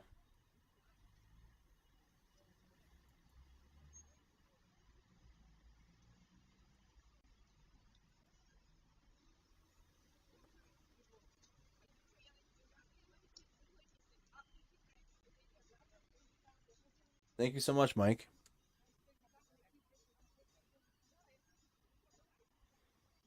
In the Zhytomyr region yesterday, Russian troops shelled the Kherson district and two settlements in Malanska and Hormata. Oh, maybe we need to save this website. Just doing a timeline of updates. There were destroyed and 10 private residential buildings, and 2 outbuildings were damaged. I'm going to save this into the Discord.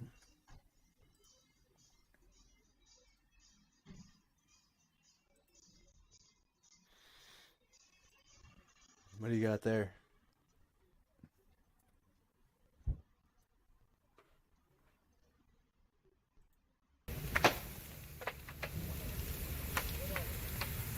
The Zhytomyr region.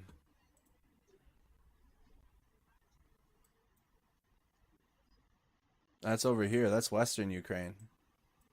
That's west of Kyiv.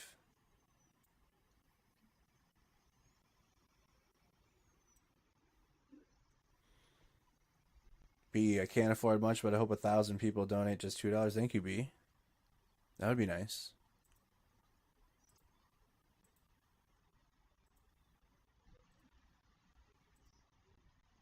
So this is Zotomir. Oh, where'd it go? Did I lose the website now? Here we go.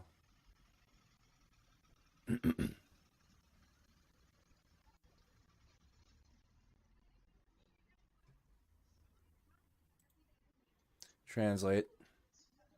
Zotomir region.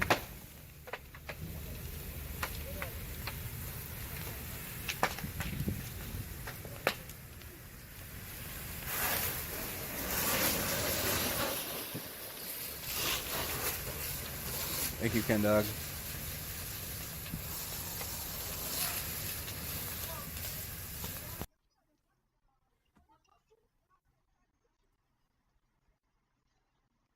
So this is in western Ukraine.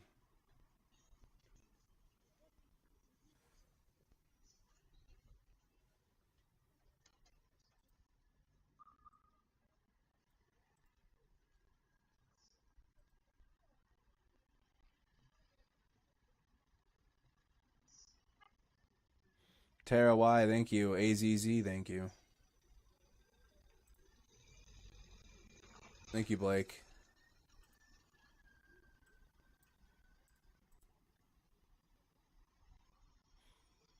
All clear in the Uman district.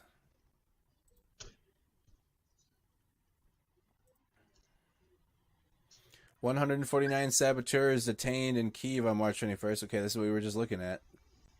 State Emergency Service of Ukraine published photos of the consequences of yesterday's shelling of 2 settlements in the Kherson district of the Zotomir region. Thank you, Michael Davis.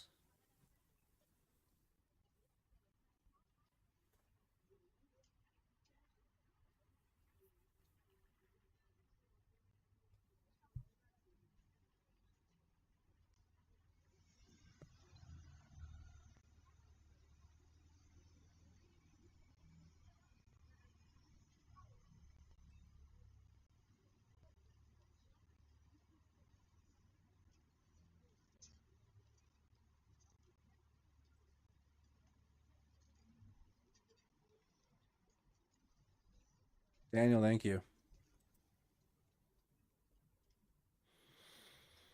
Mayor Borispil. What do you got here?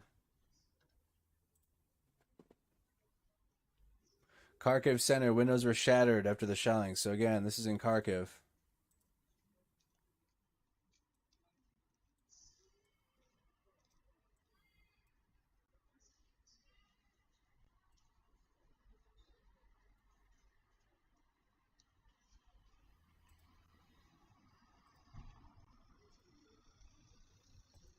Тут окна нету, 3 окон, 3 створок. Я с крыши снимаю. И вот тут вот такая херня с чердаком. Вот видно, сюда что-то залетело. Там внутри вроде ничего нет, я посмотрел. И вот дырка какая-то. Осколками побила, и вот. Вот так. Taylor, thank you for putting so much time into keeping us informed. Your work is appreciated. Thank you, Taylor. Так все вроде целое. А тут вот есть маленькие дырочки. Вот какие-то дырочки. Ну, это фигня, все остальное. Значит, тут вот окна нету. 3 окон, 3 створок. Я с крыши снимаю. И вот тут вот такая херня с чердаком. Вот видно, сюда что-то залетело. Там внутри вроде ничего нет, я посмотрел. И вот дырка. Thank you, Crystal. Hope you have a nice day off tomorrow. Thank you. Вот так.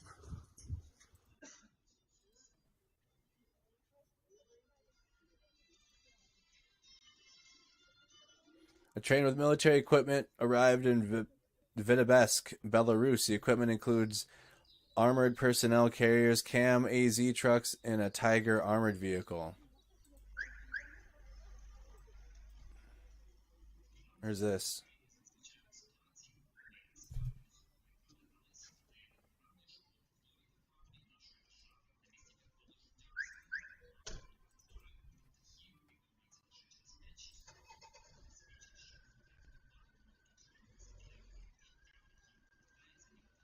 Way up there.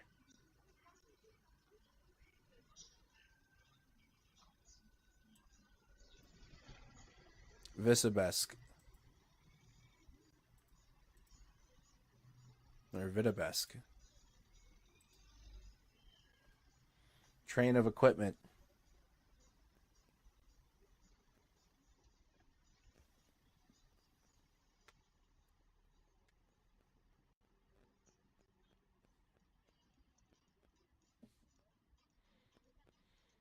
Megan says, like the stream and keep the super chats rolling. Thank you, Megan.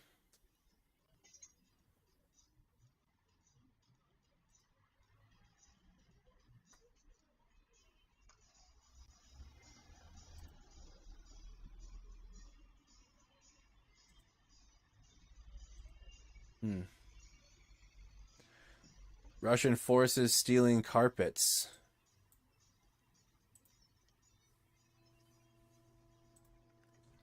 Stealing carpets. Thank you, Brian. Brian Cameron.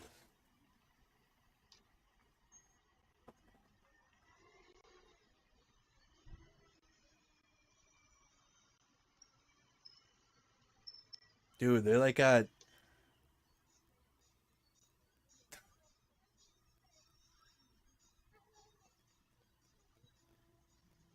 you're on candid camera. You got drones that can zoom all the way in from to cut you in 4K stealing carpets. Literally, you can see the. Oh, I gotta move myself. There, carpet truck.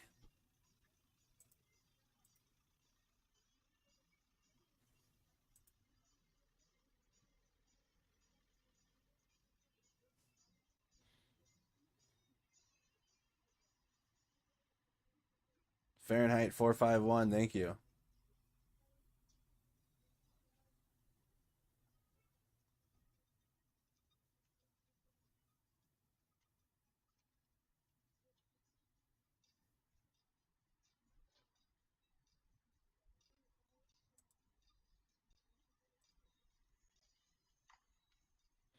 This is Kharkiv,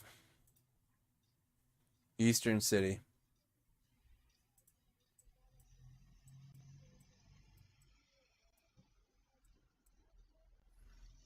Eastern City in Ukraine.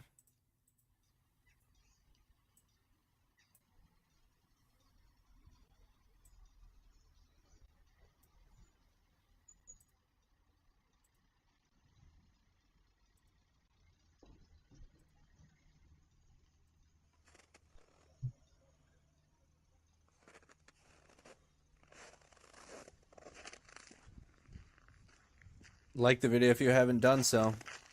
Make sure you've shared the stream on Facebook. Hit the share button.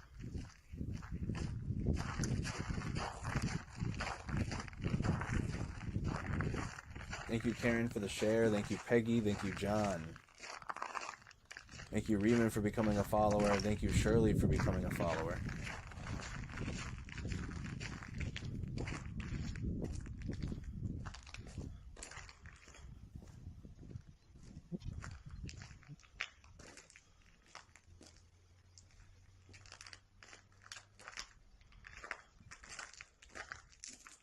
Love the coverage. You and STL should do a collab podcast.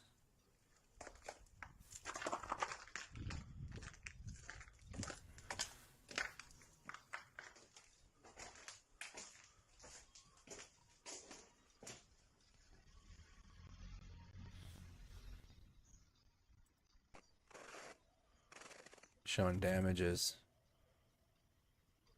Kharkiv.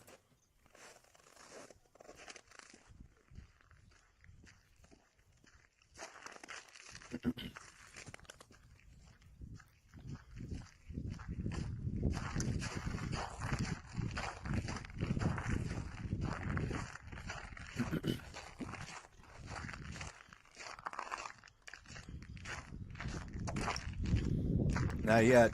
Not yet, one.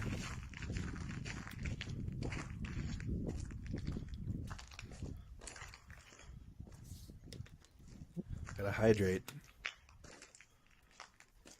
Softball season's coming up.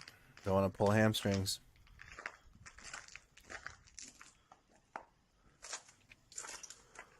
Wow.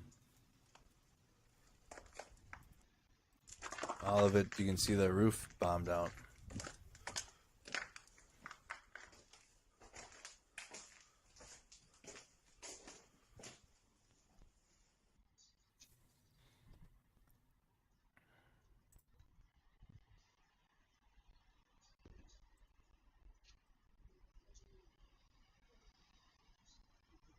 What is this here? Oh, this is the view of Irpin, Mariupol, and Chernigov. Satellite images published. You can see just the devastation of the apartment buildings.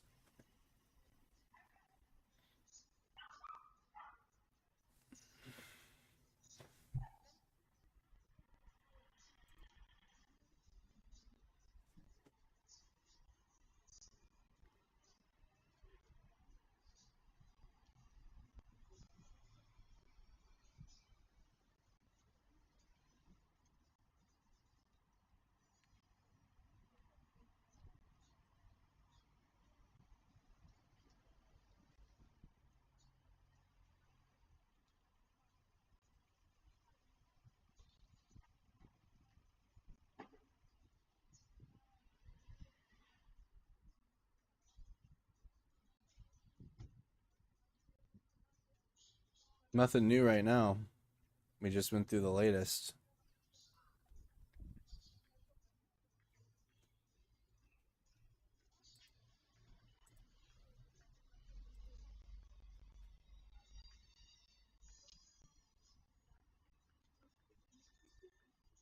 No, the pigeons are gone. Oh, there they are. Probably Russian pigeons, huh? No, I'm kidding. Pigeon spies. So this is a live feed of the... I got the other one, the St. Michael's Monastery memorized, but I keep forgetting what the Sophia.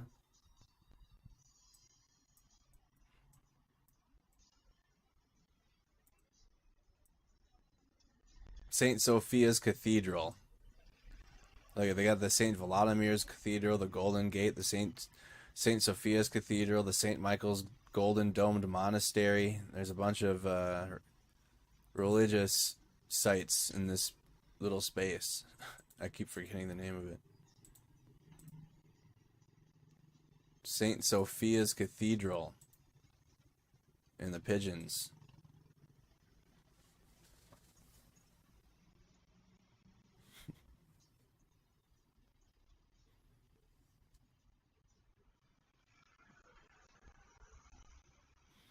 Kyiv is under a 35-hour curfew that begun at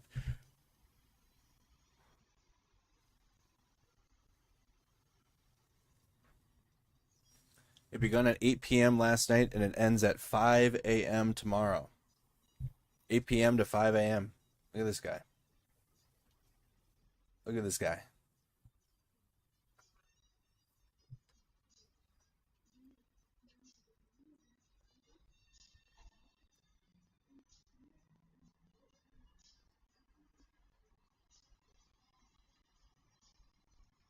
Pigeon cam.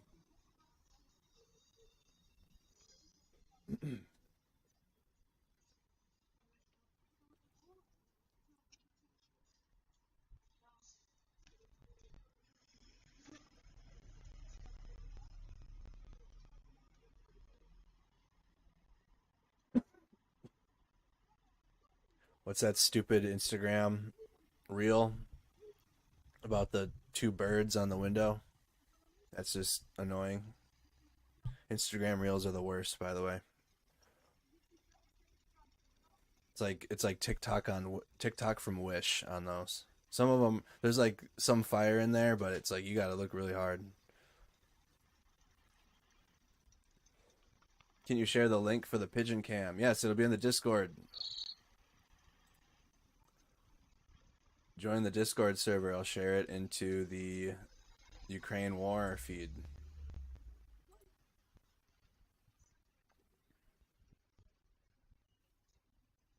Ukraine war channel on Discord. I'll share it right now.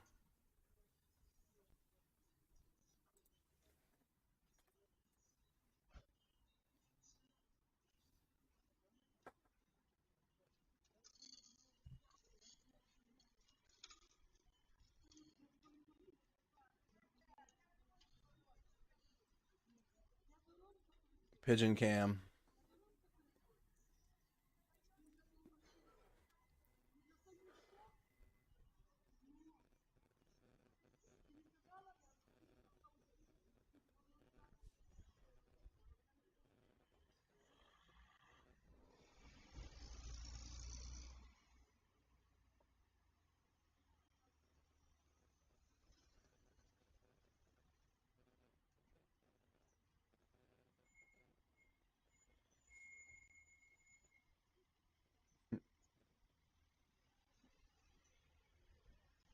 Right now, it's just the war is kind of, I mean, Russia's doing attrition warfare, like they always do.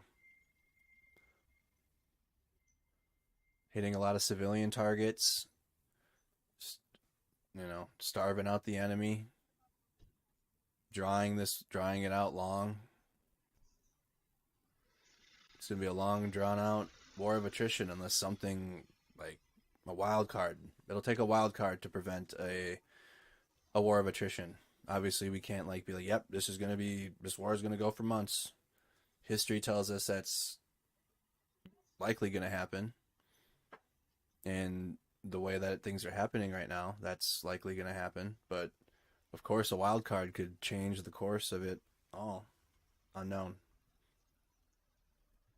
So have to keep tuning in.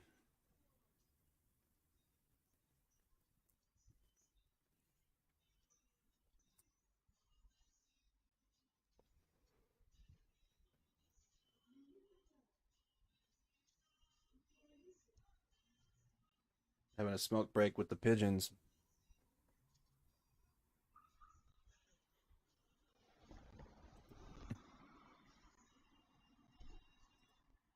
Intelligence comes out later. 2 pigeons spotted in Saint... Ah, dang it. What is this? I got the saint right. St. Sophia's Cathedral. I would trip out.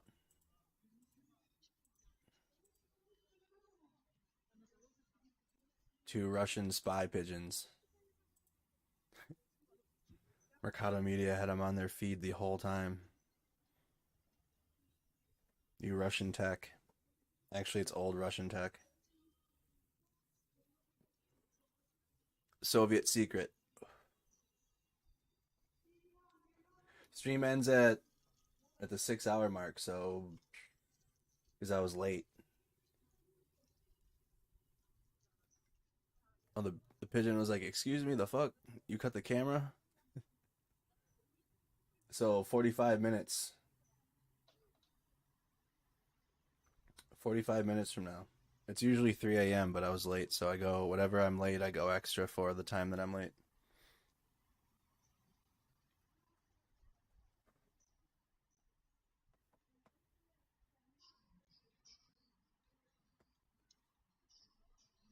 KGB pigeons.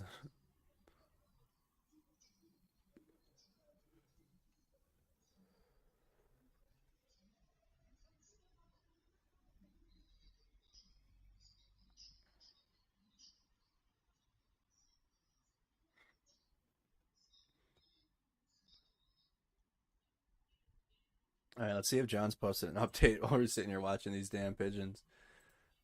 We've only heard birds in the feed. Haven't really had one sit there on the window. Some more pictures coming out from Kharkov. Not every day. Every day in Mariupol and Kharkiv. Every single day.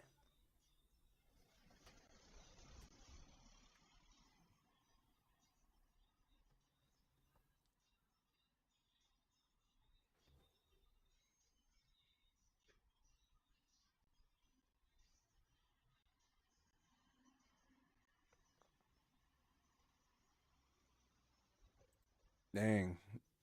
From Johnson and Johnson with Warwick. Are they not pulling out of Russia, I'm guessing? Or are they probably one of those? Is Johnson and Johnson similar to Nestle in how they're in their behind the scenes dealings? I'm ignorant to it. I gotta do more research.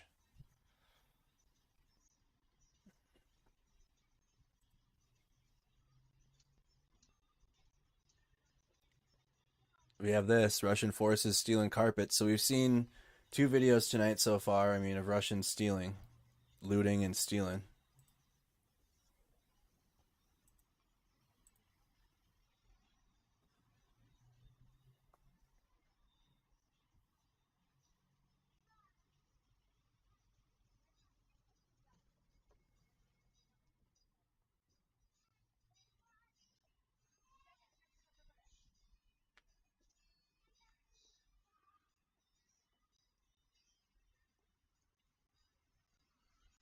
That would be something if that Congress bill. That's the other, I guess, anecdotal news, which I don't think it's going to really go anywhere, but there's a report on it. I think it might just be a media hype thing to try to leverage Congress. That's like a common thing too in the media, is the media writing the article. Like there isn't any truth to it, or like it didn't come from Congress, but it came from the media source trying to leverage Congress. And then oftentimes it makes Congress, or like people will act. The media has power in the United States like that for different reasons. They can get even the government to act. But I don't know if this is, I'll put it on the screen. I don't think they would do that. We'll see though. That would be some interest. I'll show you. Congress proposed banning U.S. government for doing business with companies that remain in Russia. That that just made me think of this, because if Johnson & Johnson said no to pulling out of Russia, you know how many products that is?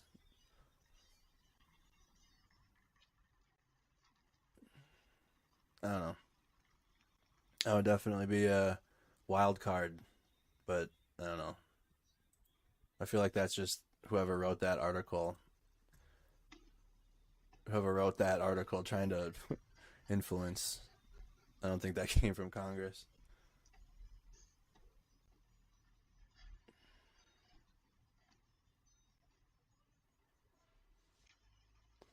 "149 saboteurs were detained in Kyiv on March 21st, the military administration of the capital reported."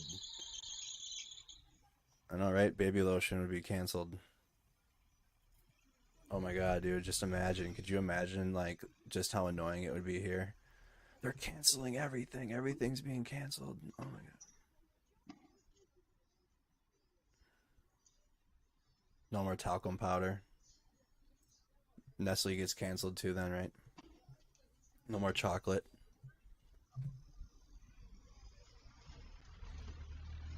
They do weapons shit too. We should watch a video on Nestle. I need to.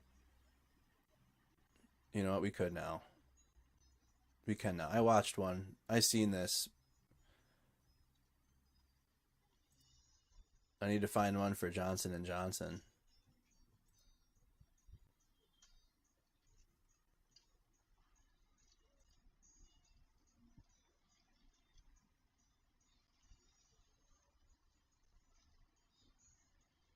But I looked it up. I need to find it. Here we go.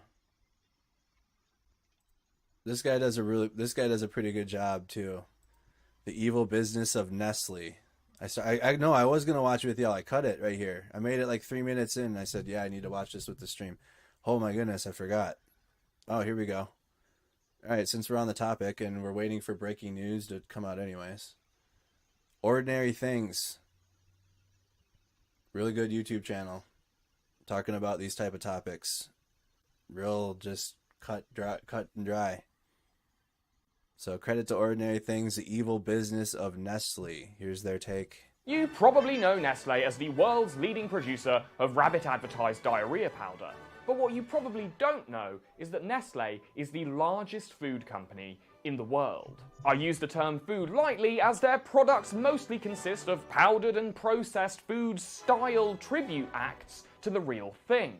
For reasons unrelated to that though, some people on the internet think Nestle is worse than Hitler, Hiroshima and hangnails combined.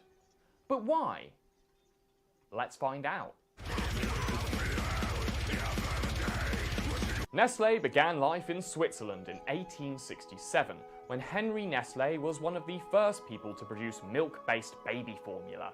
a vital, life-saving product for babies who, for whatever reason, couldn't breastfeed naturally.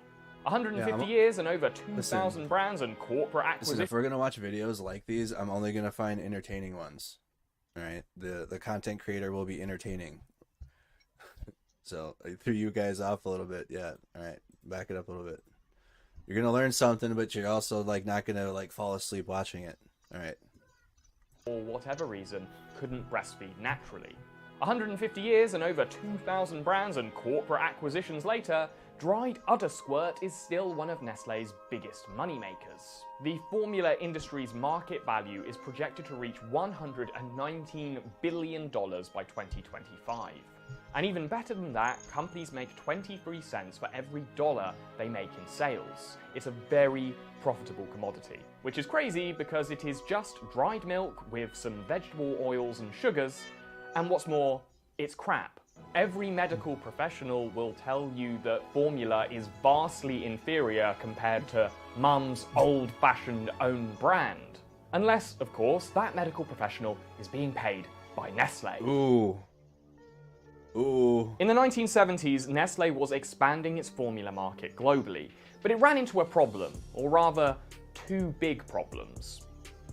The humble breast was Nestlé's biggest, bounciest competitor, so they did what any multinational conglomerate would do and began undermining this basic and necessary human function. Nestlé launched an aggressive global marketing campaign which encouraged mothers to swap the breast for the bottle. But what was more morally dubious was that Nestlé were paying medical professionals to promote their powder. In Asia and Africa, Nestlé hired a legion of saleswomen to dress up as nurses and give out free medical advice as well as free samples of their product. Nestlé's fake nurses gave out free... Should I go back one more time on that one?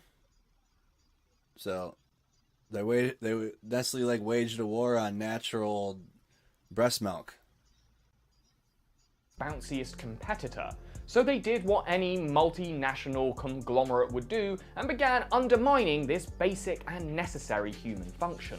Nestlé launched an aggressive global marketing campaign which encouraged mothers to swap the breast for the bottle. But what was more morally dubious was that Nestlé were paying medical professionals to promote their powder. In Asia and Africa, Nestlé hired a legion of saleswomen to dress up as nurses and give out free medical advice as well as free samples of their product. Nestlé's fake nurses gave out free samples that lasted just long enough for mothers to stop being able to produce milk naturally, making them dependent on Nestlé's expensive product in order to, you know, keep their child alive. They did this through home visits and even on maternity wards. Nestlé's uniformed pushers were slinging more powder than Pablo Escobar. They would also suggest that their artificial product was better than the real thing, which wasn't just weapons-grade bollocks, it was also extremely dangerous. Breast milk contains very important sciencey stuff that helps prevent pneumonia, infection, and malnutrition, which are much higher risks in countries that don't have regular access to clean water, i.e. all the countries that Nestlé was sending their nurses to. As bad PR headlines go, dead babies is pretty much unbeatable unless it's preceded by the phrase, a gigantic pile of. And that's exactly what Nestlé and other formula companies were contributing to. Naturally, people got real mad about this. Protests and boycotts, one notably ran by War on Want, really got people worked up. Nestlé's upper management was even brought before a US Senate hearing to account for the multiple, you know, dead kids. Well, what do you feel is your corporate responsibility to find out the extent of the use of your product in those circumstances in the developing part of the world? Do you feel that you have any responsibility? We can't have that responsibility, sir. I missed the part where that's my problem. But in 1981, the World Health Organization made it Nestlé's problem by passing the International Code of Marketing Breast Milk Substitutes, better known in the community just as the Code. These guidelines were pushed on Nestlé and other formula companies, and that's why subsequent commercials have to feature these little pro-booby asides. Make it gentle, easily digestible. No formula is more nutritious.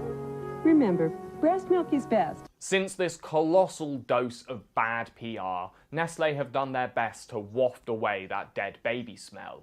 They even funded this pro-boob propaganda supergroup known as the Super Babies. Yeah, Super Babies on board. Take it away now.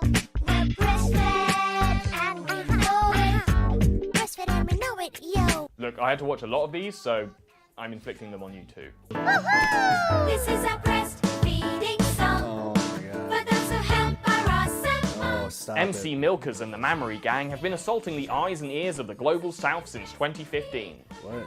They don't sell any Nestle products, but they do perform a useful function for the company. They're rolled out every breastfeeding week to promote the good things about breastfeeding and to brush under the carpet all the bad things about formula feeding. But it's been a while since Nestle swept all those dead babies under the rug of corporate non-responsibility. It's not like they're still at it. Right? Well, Nestle are still at it. They've just gotten a bit sneakier.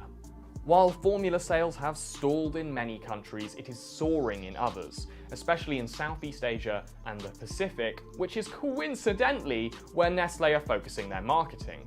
Save the Children released an expansive report in 2018 detailing how Nestle and other formula companies are still bribing healthcare workers, still giving out free samples in medical settings, and advertising in hospitals. Nestle are breaking the law, but only in countries where they are likely to get away with it. Nestle is also the world's leading producer of plastic bottles that they kindly fill with a free sample of tap water. The other thing I point out, listen, this channel is for adults. Mine right here, okay? So if you haven't noticed, my algorithm, my age range is 24 to 55. Like, bang, right there, perfect. That's my age range. Awesome. So I'm not censoring shit. We're an 18 plus a channel. So the monetization's turned off on every stream anyway. So, you know, this is a channel for adults. Even when I'm live in person, I don't censor anything or cut anything. All right. Breaking the law, but only in countries where they are likely to get away with it. Nestle is also the world's leading producer of plastic bottles that they kindly fill with a free sample of tap water. But hey, what's wrong with that? You've got to stay hydrated, and have you tried carrying water around without a bottle? It's a hassle. Well, as with formula, Nestle's main business strategy seems to be making you pay for things that you should already have for free. In 2005, Nestle's former CEO got into some hot water over comments he made suggesting that access to the wet stuff wasn't a human right. Wow. Die eine Anschauung, extrem würde ich sagen, wird von einigen von den NGOs vertreten, die darauf pochen, dass Wasser zu einem öffentlichen Recht erklärt wird. Das heißt, als Mensch sollten Sie einfach Recht haben, Wasser zu haben. Das ist die eine Extremlösung. He rolled back those comments about half a decade later on Nestle's official YouTube channel, where he suggested that humans did deserve water, but they would preferably buy it from him. Let me make it clear from the beginning. I've always supported the human right to water. Despite the mountain logos and the local springs mentioned in their brand names, Nestle gets most of its water from the same place your bathroom faucet does, the ground. In North America, they tap into municipal water supplies, paying about $10 for every tanker of high-quality H2O. And once they wrap that water up in plastic, that $10 tanker is suddenly worth $50,000. Nestle is pulling Belle Delphine scam on a global scale. They get such great deals on their water because they capture it from states like Maine and Texas, which operate under absolute capture laws, which say you can suck the ground empty provided you own the dirt on top of it. This has proved controversial with people who need that water to live, especially in states suffering from water shortages. In famously dry-mouthed California, there's no absolute capture allowances, but Nestle were found to be drawing 54 million gallons more than their permit allowed, a permit that expired 2 decades ago. Is this Nestle's fault though? I mean, on this one I'm not particularly convinced. The company might be sucking America drier than a chapped-lipped hooker at a Nevada truck stop, but the government's letting them do it. For the most part, they're not breaking the law. At least not in America. In 2013, in Pakistan, it was found that Nestle were diverting free, clean water away from thousands of people who were forced to drink sludge water because they couldn't afford to have it sold back to them in bottled form. Wow. Yeah, that's pretty bad. And when they're not stealing water, they're polluting it. Just last month in France, a Nestle-owned powdered milk factory farted a load of biological sludge into a river and killed over 3 metric tons of fish. You know your body count is getting out of control when you're measuring it in tons. Okay, the water and formula stuff is pretty dicey, but ultimately the reason I love Nestle is their variety of confectionery products. And there's nothing wrong with them, right?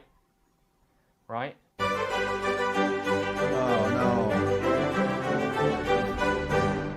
Around the year 2000, Nestle, Cadbury's and Mars got in some hot cocoa for using forced, trafficked and child labour to harvest cocoa beans for their chocolate brands. Speaking together as the Chocolate Manufacturers Association, later rebranded as the World Cocoa Foundation to sound more like an NGO and less like a trade group, these companies promised to do their darndest to make their chocolate slave-free by the year 2005.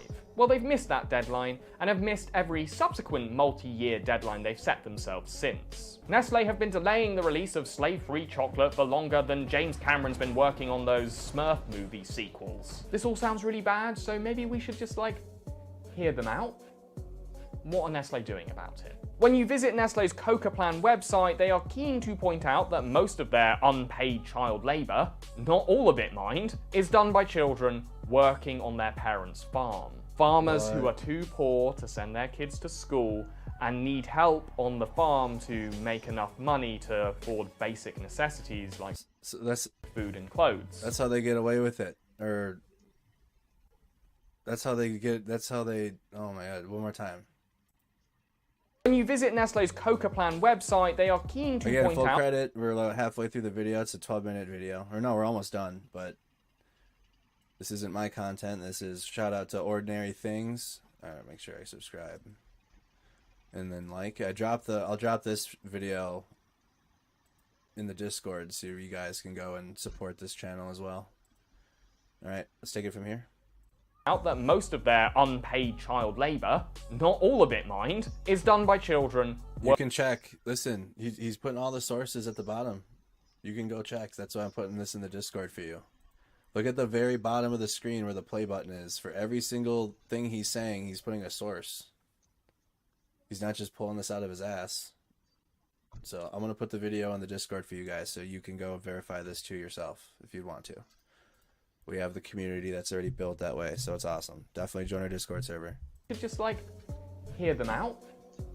What are Nestle doing about it? When you visit Nestle's Coca Plan website, they are keen to point out that most of their unpaid child labour, not all of it mind, is done by children working on their parents' farm. Farmers who are too poor to send their kids to school and need help on the farm to make enough money to afford basic necessities like food and clothes. Which is not the best argument when you're the pricks paying them. Bowing to public outcry and threats of boycott, Nestle did do something about this in 2010. They took all the cocoa that they were super sure wasn't harvested by child slaves, took all of that and used it to make their flagship chocolate product, the Kit Kat bar. That way they could slap an independently verified fair trade sticker on it and be seen to be doing something about the problem they were causing. This label did not extend to most of their chocolate, or even to the vastly superior Kit Kat Chunky, which remained crunch-tacular with the severed limbs of trafficked children.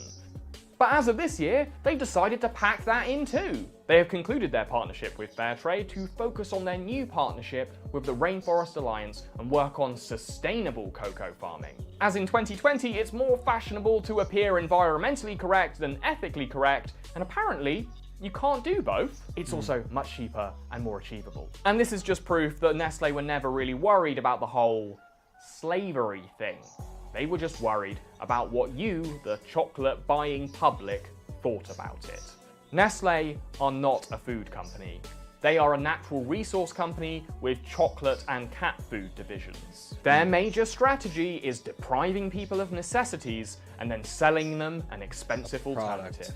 Give me a break, give me a break. Wake me up a piece of that get that. Hi everyone, thanks for watching this one. Alright, I'll put that video in the description. He put the source for every single one. We were watching that because we went off on a tangent quick while we're waiting for breaking news to come out about companies that are still in Russia. And Nestle has been a big topic in the chat often, so I found a video giving us some information about Nestle. That's why. Just in, Russian occupiers shelled petrol station in Mykolaiv. So here's Mykolaiv on the map.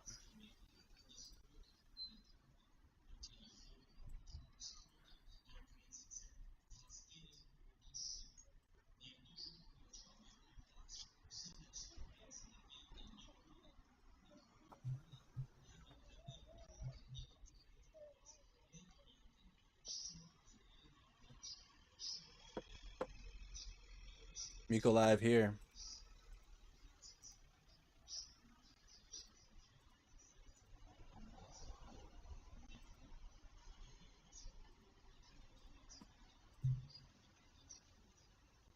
So they hit a gas station.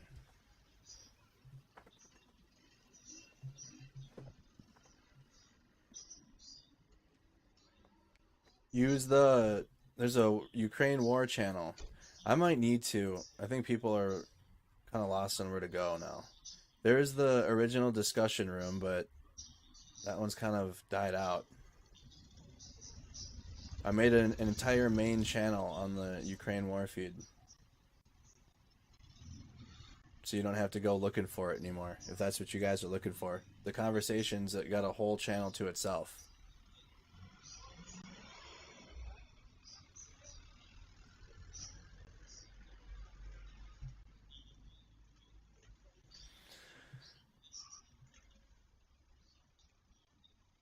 Ooh.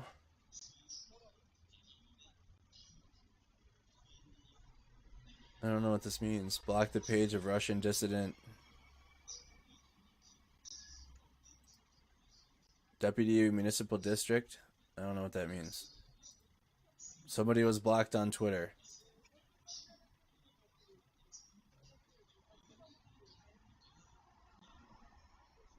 Oh, here we go. John, here we go. John Sweeney. That was probably the last video we're going to watch like that. I'm going to be on breaking news now. If we have to watch another one tomorrow or Wednesday, we will. Here we go. Orange beanies in the chat on Facebook. We got to put an orange beanie on the Facebook. Oh, we don't have stickers on the Mercado Media. That's tough. We got them on YouTube. Here's John Sweeney, at John Sweeney on Twitter. 7 of Vladimir Putin's war. The electricity is still on. The internet is still on. There are no Russian tanks on my street, Kreshchatik or anything like it. And I'm still wearing my lucky orange hat. We're in the middle of a 37-hour curfew. It's so quiet. You can hear the ravens call. Let's talk about Nazis. Nazis here in Ukraine, Nazis in Russia, Nazis in Britain, and Nazis on the internet. Yes, there are some Nazis in Ukraine. There are Nazis everywhere. But they're not in power. President Zelensky is Jewish. I went to the main synagogue in town here yesterday, and the chief rabbi said, the president's Jewish. This is absurd. He's not a Nazi. The government's not Nazi. But what the Russian government's doing, what the Kremlin is doing, it seems pretty Nazi to me. Yesterday, a 96-year-old survivor of the Holocaust who managed to get through Buchenwald and Belsen concentration camps was killed by the Russian army in Kharkov. He was living in a residential block of flats, and so a Holocaust survivor, 96 years old, was killed by the Russian army. In terms of their propaganda, in terms of invading another country, that all feels pretty Nazi to me, i.e. that's what the Russians are doing. The other night, From this flat, I posted audio and video, you can see it, of the incoming shells hitting the suburbs, and somebody said R.I.P. John Sweeney. Now I don't know who that is because it's anonymous. It's part of the problems of social media. But that person too strikes me as a bit Nazi. Yeah. So there are far too many Nazis in the world, but they're fighting for the Russians. Love from Kyiv. All right, one more time. This is John Sweeney. At John Sweeney Roar on Twitter. My bad. John Sweeney Roar. One more time if you missed it, if you just started tuning in. Kyiv Diary, day 27 of Vladimir Putin's war. The electricity is still on, the internet is still on. There are no Russian tanks on my street, Khreshchatyk, or anything like it, and I'm still wearing my lucky orange hat. We're in the middle of a 37-hour curfew. It's so quiet, you can hear the ravens caw. Let's talk about Nazis. Nazis here in Ukraine, Nazis in Russia, Nazis in Britain, and Nazis on the internet. Yes, there are some Nazis in Ukraine. There are Nazis everywhere, but they're not in power. President Zelensky is Jewish. I went to the main synagogue in town here yesterday, and the chief rabbi said, the president's Jewish. This is absurd. He's not a Nazi. The government's not Nazi. But what the Russian government's doing, what the Kremlin is doing, it seems pretty Nazi to me. Yesterday, a 96-year-old survivor of the Holocaust who managed to get through Buchenwald and Belsen concentration camps was killed by the Russian army in Kharkov. He was living in a residential block of flats, and so a Holocaust survivor, 96 years old, was killed by the Russian army. In terms of their propaganda, in terms of invading another country, that all feels pretty Nazi to me, i.e. that's what the Russians are doing. The other night, from this flat, I posted audio and video, you can see it, of the incoming shells hitting the suburbs, and somebody said R.I.P. John Sweeney. Now I don't know who that is because it's anonymous. It's part of the problems of social media. But that person too strikes me as a bit Nazi. Yeah. So there are far too many Nazis in the world, but they're fighting for the Russians. Love from Kyiv. Right, that's from John. An oil depot. So here we go, going with some breaking news this morning. An oil depot is on fire in Kosovo, Nizhny Novgorod Oblast. You can kind of turn this down now. The Nizhny Novgorod Oblast. Where is this? Russia.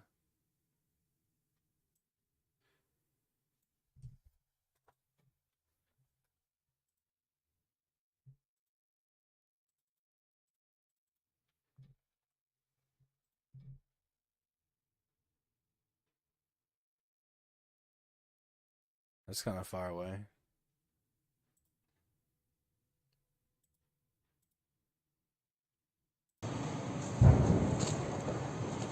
This is in Russia.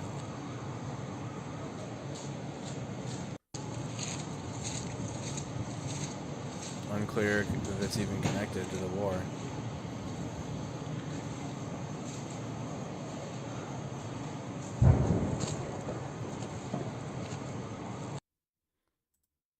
It's in the Nizhny Novgorod,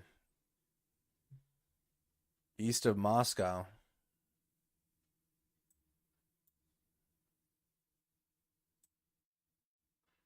It's a long ways away from Ukraine. Look how far away. Ukraine doesn't have any capabilities to reach that at all. I don't even know that's likely not even connected. Oil depot on fire. Or it is, but I don't know. It's a part of their timeline for Ukraine activities. Could be anything.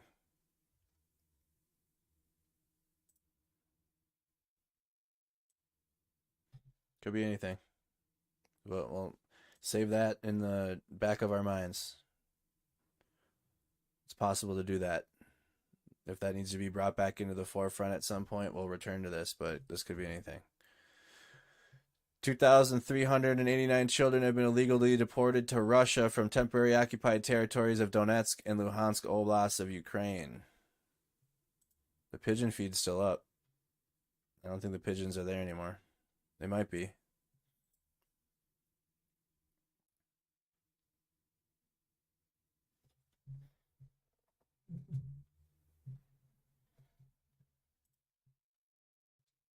The Russian authorities gave me the task of supplying the occupation troops in Ukraine with condensed milk and socks was given to the school children of Rostov.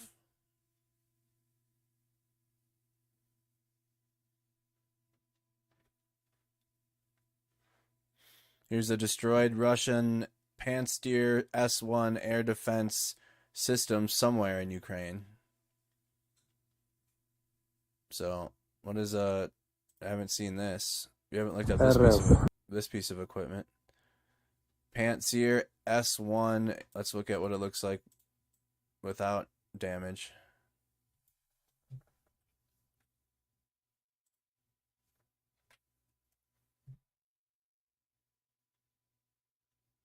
The Pantsir aircraft system. Let's try this one. It's not the tan one. So, that's what it looks like normally. Russians military Pantsir S-1 aircraft systems destroyed enemy. Okay, what does it do? What is? Incorporates anti-aircraft guns and missiles to intercept tactical aircraft, precision-guided munitions, and small unmanned aerial vehicles. Using its solid-state search radar, the Pantsir can track up to 20 tactical aircraft-sized targets at a range of 32 to 36 kilometers.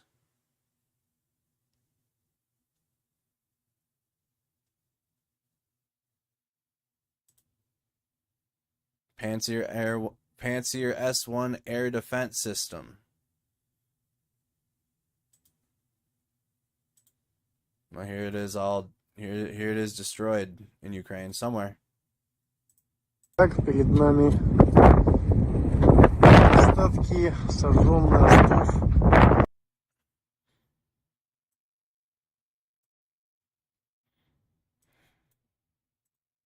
Итак, перед нами остатки сожженных остов того знаменитого зенитного ракетно-пушечного комплекса «Панцирь С-1» ВС РФ.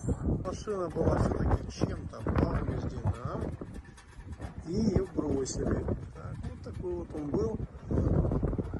Территориальная оборона Баштанки, абсолютно безжалостные к российским оккупантам люди. И к технике за 15 миллионов долларов отнеслись абсолютно пренебрежительно. Разобрали, если сюда все было снято сколько-нибудь ценное, все, что можно было еще не сожгли. Так, вот обращаю внимание, что это у нас? Ручка в машине за 15 миллионов долларов. Мы видим, приварена деталь из арматуры. Это видно высокотехнологичная арматура. Мастерство российской оборонной промышленности видно, читается в каждой детали. Да, ну здесь снято абсолютно все пошло на хозяйство. Баштанка жжет. Как мы говорится, тут сухпай, тут остатки, да. Right away, like, it doesn't look like there's much room in there. Look how claustrophobic. Like, I'm 6'2". Oh, it looks kind of Doesn't look very like you have much room. And that whatever that the turret or whatever the hell. Жжет. Как мы говорится, тут сухпай, тут остатки, да. Сухпая, понятное дело. Ну вот так. В общем, машина здесь проезжала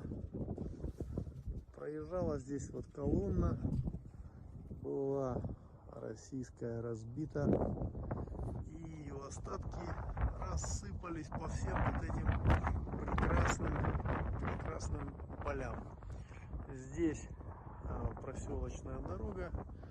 У этой машины был персональный эскорт, как говорят бойцы, да, здесь было сопровождение, но тем не менее она была повреждена, и после обстрела в панике.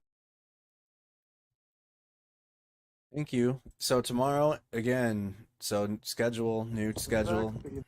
Tuesdays and Thursdays are the day off. You guys can check Twitter for any schedule changes or updates if I have to take off, but it's been posted. Here's my schedule for the live streams. Ukraine war coverage. Sunday, Monday, Tuesday off, Wednesday, Thursday off, Friday and Saturday. We got like 8 minutes left in the stream, but I just want to let you guys know that I'm off tomorrow night, but I will be live still if you're interested. I'll be streaming some video games. I'll be streaming gaming content tomorrow night. Gotta go back to that.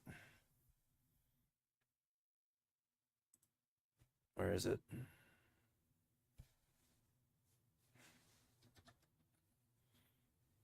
Snack Squad Gaming.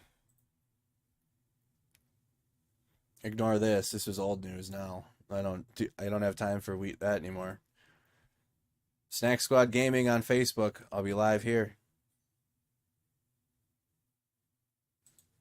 If something happens tomorrow, like I've been telling you guys, like that's just the schedule. If something breaking happens, like an oh shit situation, that obviously I'm gonna go live. This doesn't mean anything. If it's like a siege or something, if a power plant's like going up or something wild, I will for sure go live and cover it if it happens. Even during video games, that's how this started. I was streaming here. I can't remember what I was playing. I was playing a horror game or something.